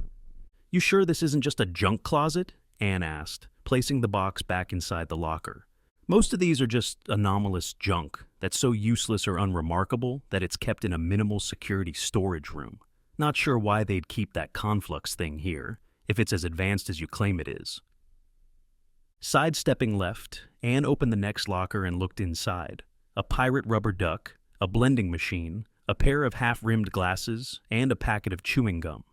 As Anne closed the door to the second locker, she heard a harsh thud echo around the room. Peeking behind her, she saw Leora toss a metal crate to the side before grabbing another one and opening it. Anne didn't need her Infovore ability to sense Leora was frustrated to the point of tears. Glancing at Davis, who was looking through his own set of boxes, Anne decided to cautiously make her way over to the girl. Hey! What are you doing? Leora snapped, not looking up from her crate. We need to find this conflux now. Leora. The girl stopped what she was doing and exhaled deeply before turning. Even in the relative darkness, Anne could see her eyes glistening. We'll save Stacy. Anne gave her a friendly smile. And Iris. Leora let out a sigh before opening another box. Not if we don't find this. Found it! A voice called from deep within the room. The two women looked up at where the voice had come from. Hans scuttered towards them, a silver cylinder resting on his palm. "You said it looked like a futuristic pipe bomb, right?" "Yes!" Anne picked it up and examined the device. "This is it." "Good," Davis said, making his way next to them. "Then all we need to do is find them, right?" "Yep." Anne looked at them and smiled. "And I can already feel her. She's this way." Anne spun and pointed towards the exit. "Lead the way then," Davis said. Anne knelt down and let Han crawl onto her shoulder before she ran towards the door. The group practically burst through the exit as Anne made a hope-filled dash in the direction of the rot. The sick chewing sound had finally stopped after God knows how long. Iris, smacking her lips, stood and looked up at Stacy. "Your turn," she smiled. "No, no, no, no!" Stacy, who had been dreading this moment, began to thrash violently against her bindings as Iris began crawling up the wall towards her. "Iris, stop! Iris, stop! Iris, stop!" Stacy couldn't even clearly tell where Iris was, from how blurry her tears had made her vision. All she could do was listen for the sloshing sound, indicating Iris's location. Once Stacy felt Iris's hot breath on her face, she completely gave up. The knowledge that struggling was useless, that she was going to experience a very long and very painful death, all of it just caused Stacy to just lose it. Sobs and cries spilled out of Stacy like a busted dam as she tried unsuccessfully to choke out some final plea of mercy. "Shh," Iris hushed, wiping some of Stacy's tears away. Stacy's eyelids burned as she was able to get a slightly clearer view of Iris. "Shh." Despite her state of hysteria, Stacy was compelled to quiet down, reducing her mad sobs to heavy sniffling. Perhaps she had some hope that listening to Iris would spare her from what was to come. For a few moments, the two of them stared at each other in relative silence. Then Iris got close to Stacy and whispered in her ear, "Are you afraid?" Yes," Stacy choked. "I know you are. I feed on it, you know. It's why I invaded your dream last night. That scarecrow with the rotten pumpkin head, that was me, but..." Iris pulled back and looked at Stacy in the eyes. "Fear is just an appetizer. What I really want is your flesh." Stacy let out a whimper as Iris looked her over. "But I'm a person eats their meals in a very specific order, and I be sure to play with my food just enough before digging in, which means drinking as much fear as I can from them." Iris caressed Stacy's face, making her shudder. "A wise man once said that the fear of the unknown is the strongest and oldest form of fear, and there's no greater form of unknowing." Iris raised her hands and brought them up to Stacy's eyes, smiling evilly. Then unseeing. "No, no, no!" Stacy screamed, finding a second wind of struggle in her. She threw herself against her binds, all to no avail.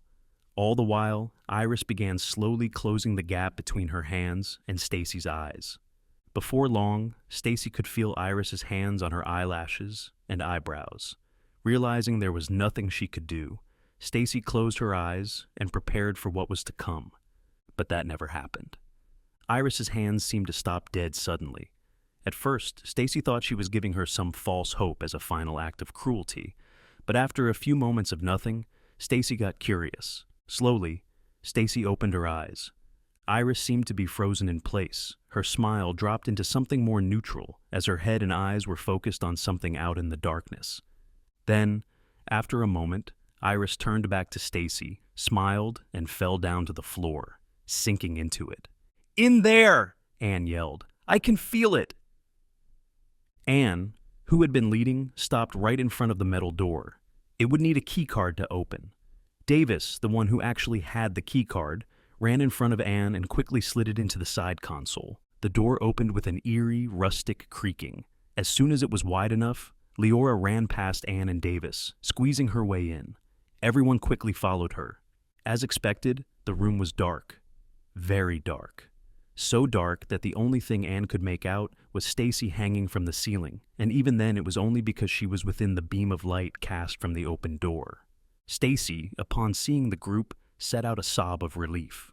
Oh, thank God," she said, tears glinting off her face. "Stacy," Leora began, running into the room. "Don't worry.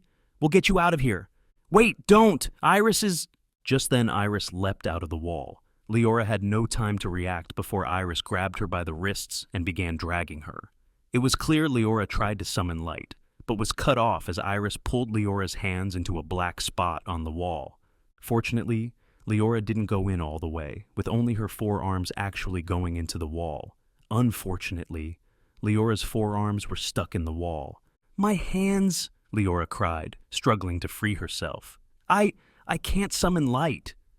Clever girl, Anne thought, jogging inside the room and looking around. Sloshing echoed from within the walls as Iris laughed from somewhere beyond.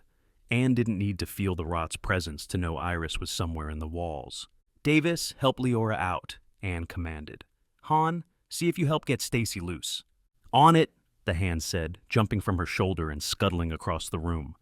Davis mimicked Han by running over to Leora. He grabbed her and tried pulling her out, though to no avail. While this was happening, Anne closed her eyes and tracked the rot. In the wall to my left, going up the ceiling. Staying put above us, probably to watch what we do. On the move again. Moving above me and down the wall behind me.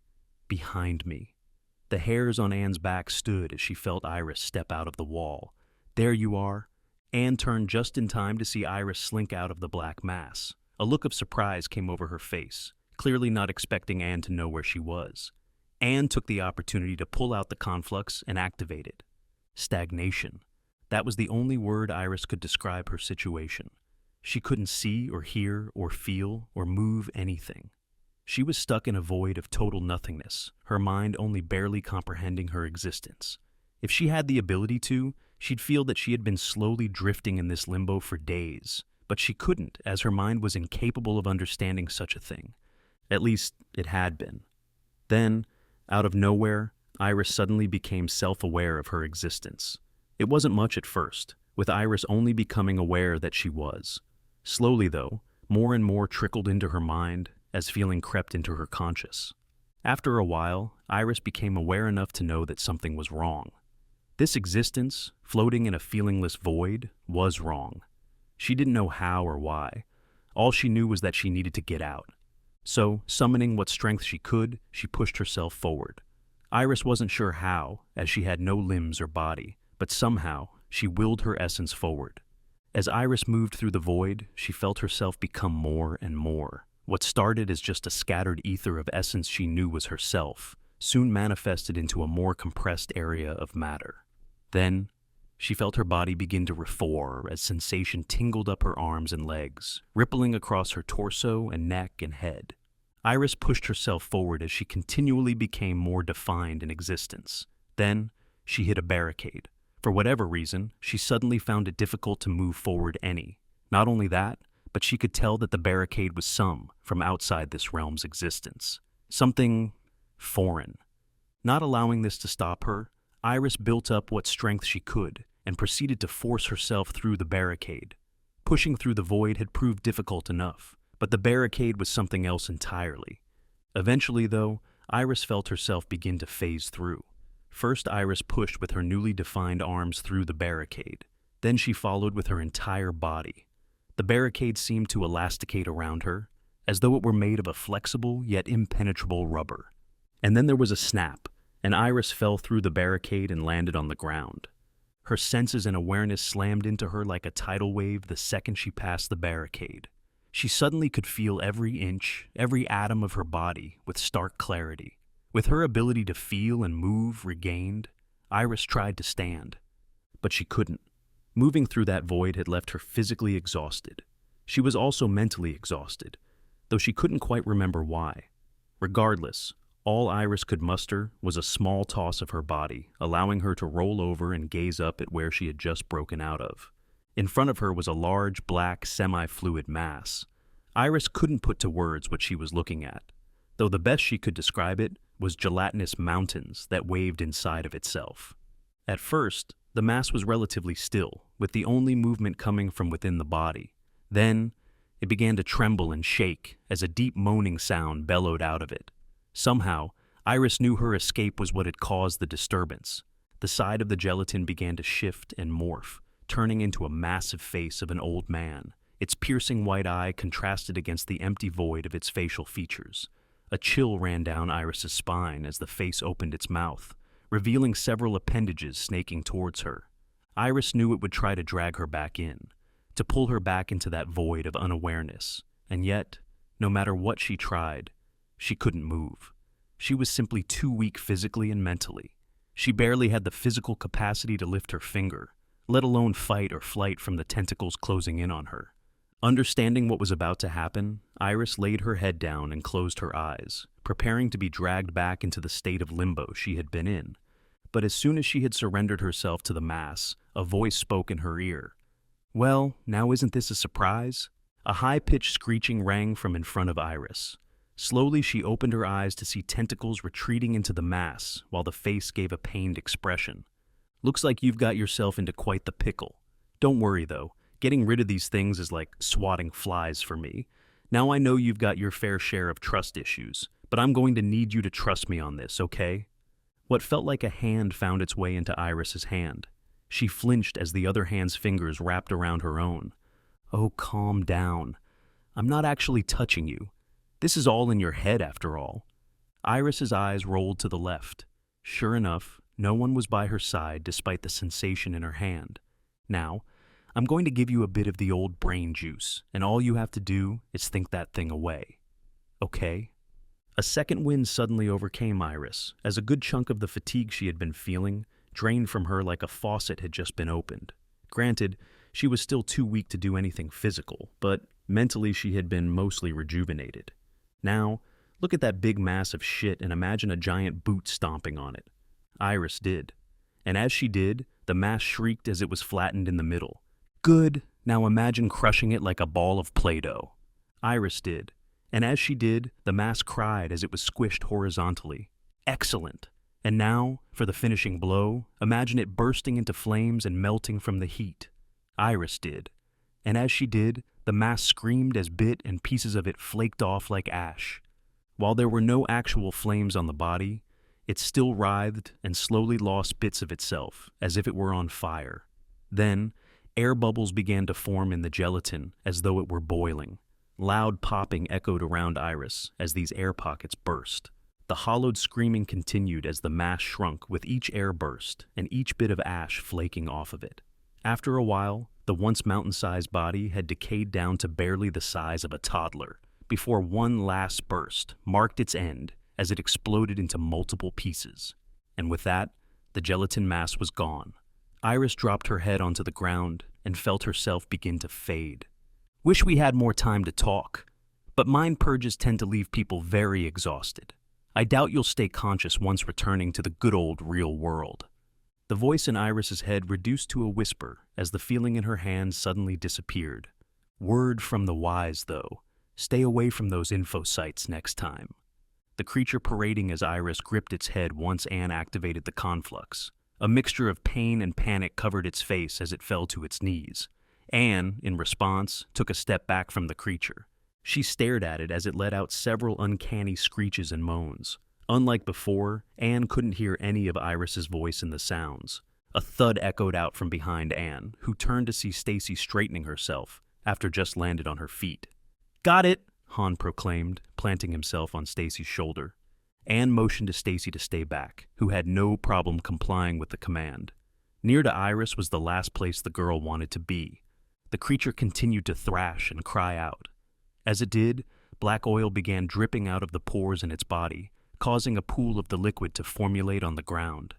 Then, with a howl that caused Anne to shiver to the bone, the creature outstretched its hands and landed on its palms. "Whoa!"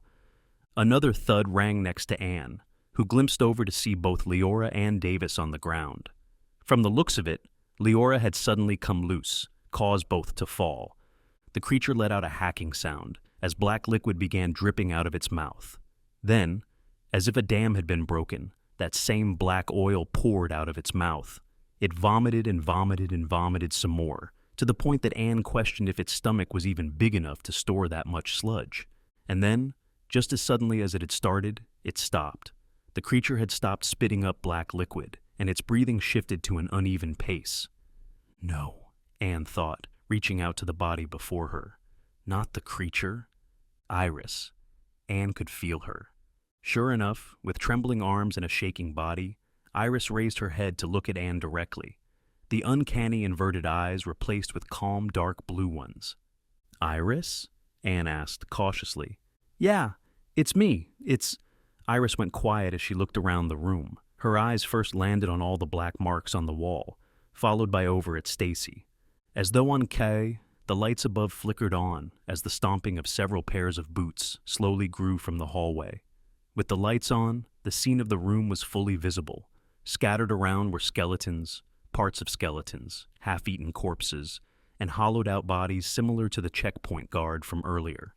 Iris's eyes darted around as a distraught yet exhausted expression covered her face. "Oh my God!" And with that, Iris fell face first onto the floor as MTF agents and medics began spilling into the room. Iris sat with her hands folded in her lap, staring down at the floor beneath her. Tapping echoed around the cell as her leg bounced up and down in agitation. They're late. Usually someone would have been here by now with food for her. Iris would always snack on each meal over the course of a few hours, rather than eating it entirely at once. It was the best way to ensure she never felt hungry. A feeling she was paranoid might cause her to. Iris's train of thought was cut short as the door across the room opened. She looked up to see a doctor with a clipboard walk into the room. Adams followed closely by her side. The doctor walked up to a table mounted with a microphone and sat down. "Good morning, Iris," she said, placing the clipboard on the desk. "How are you feeling this morning?" Iris gazed at Adams, who stood with her arms crossed behind the glass panel separating Iris from the rest of the room. "Fine," Iris replied, looking back at the doctor. "That's good to hear. Let's begin with the basics. Have you recently felt any desires similar or identical to when you were possessed by the rot?"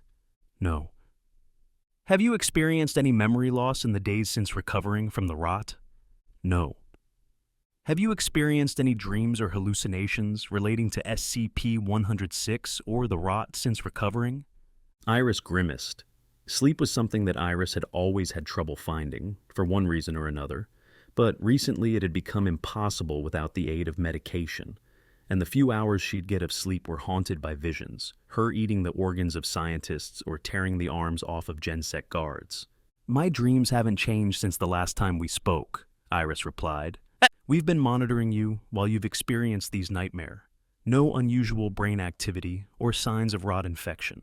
We believe it's safe to say that these dreams, while the result of trauma, are non-anomalous." The doctor stood and straightened her coat. "Which is why you've been approved to return to light containment."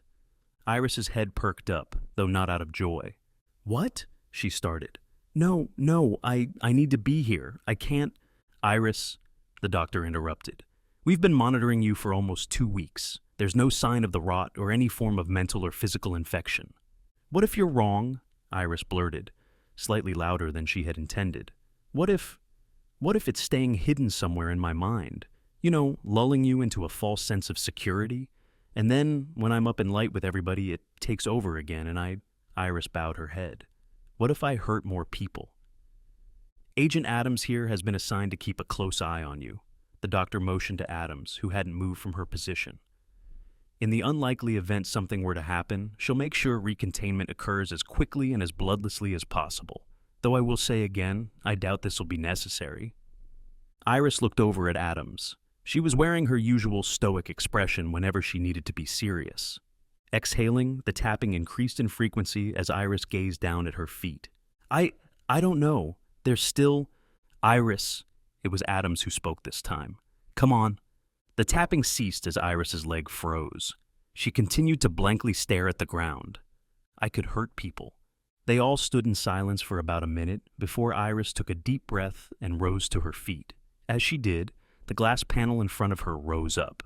Reluctantly, Iris took a step out of the modified heavy containment cell and into the main room. Neither Iris nor Adams had spoken in the couple of minutes following Iris's release. It wasn't until the newly repaired elevator began to ascend that Iris decided to speak up. "How is everyone?" Adams shrugged. "Fine, mostly.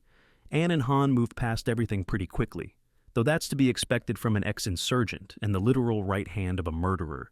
Davis requested amnestics and a transfer to light containment, of which only the transfer was approved.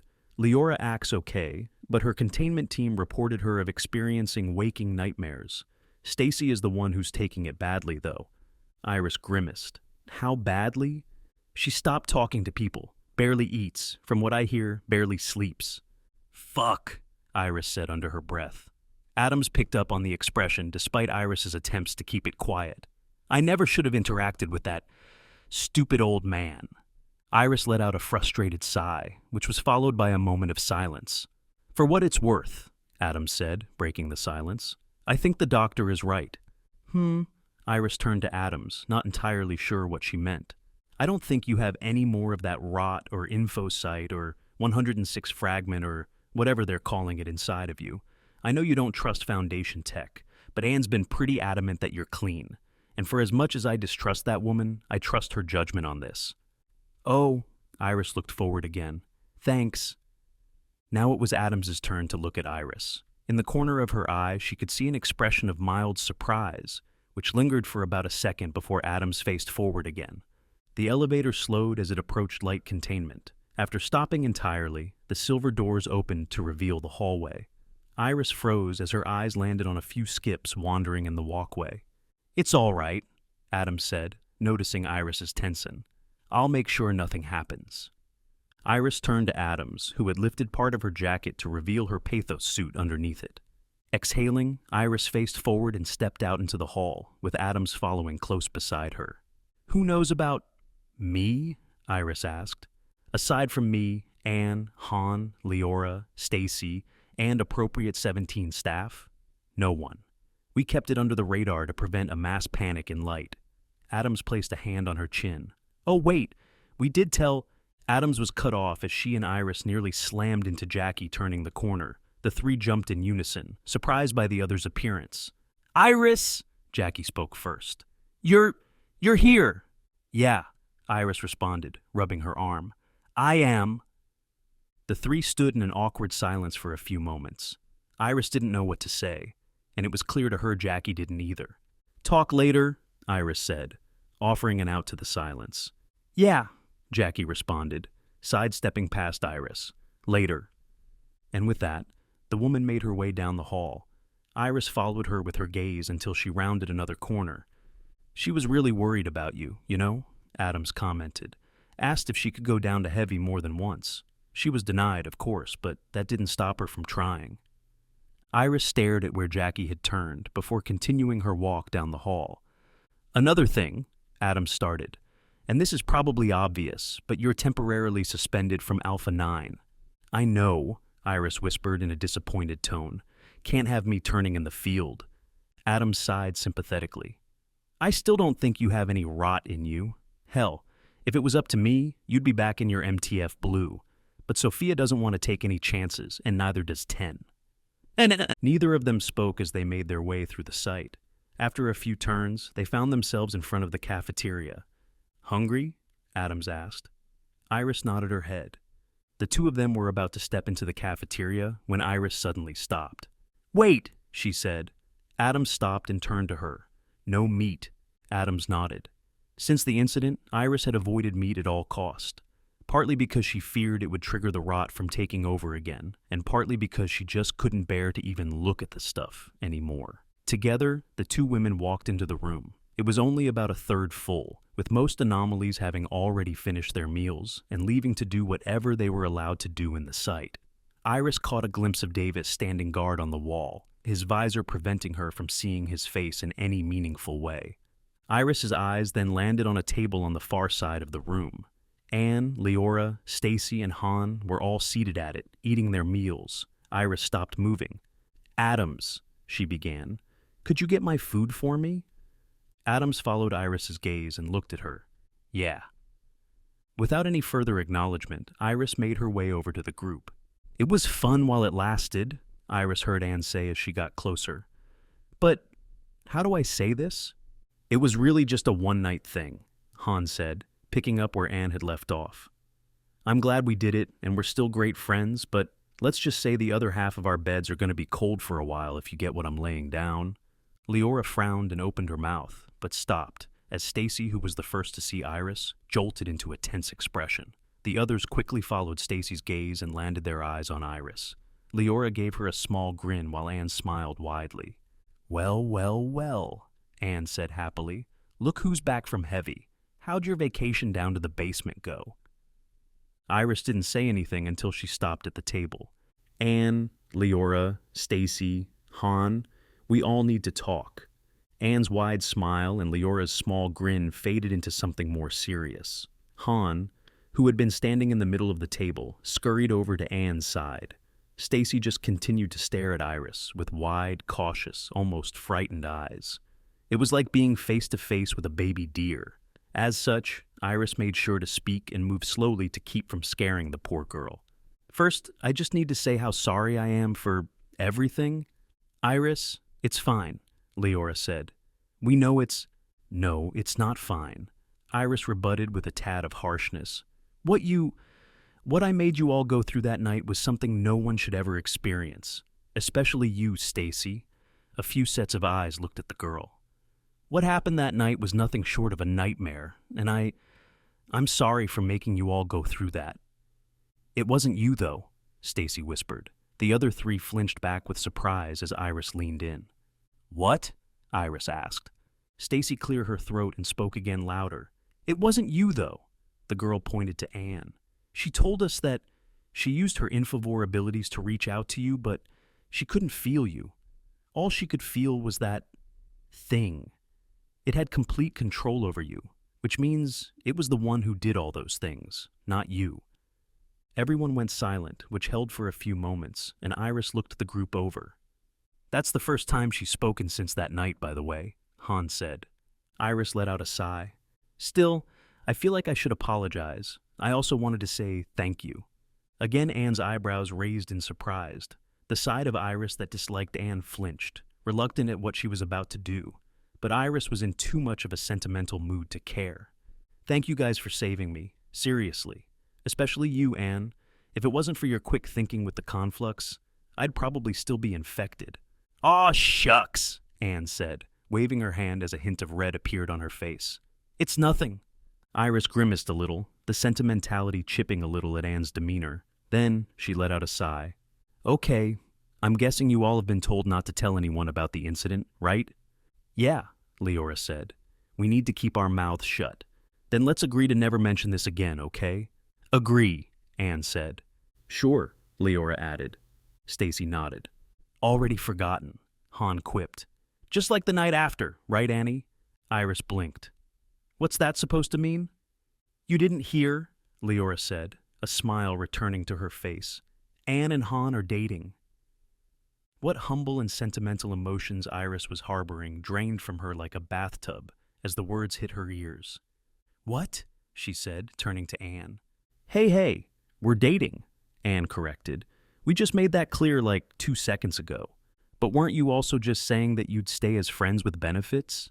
Well, yeah, I mean, they don't call him the hand crank for nothing. Anne smiled down at the hand, who himself somehow managed to puff his back hand out to resemble pride. Anne! Iris yelled. What? Anne replied, leaning against the table with that ever so infuriating smug smile. What happens in the bedroom stays in the bedroom. Not if you can't, you're not allowed, Iris stuttered before groaning and stomping off. So glad she's back, Iris heard Anne say.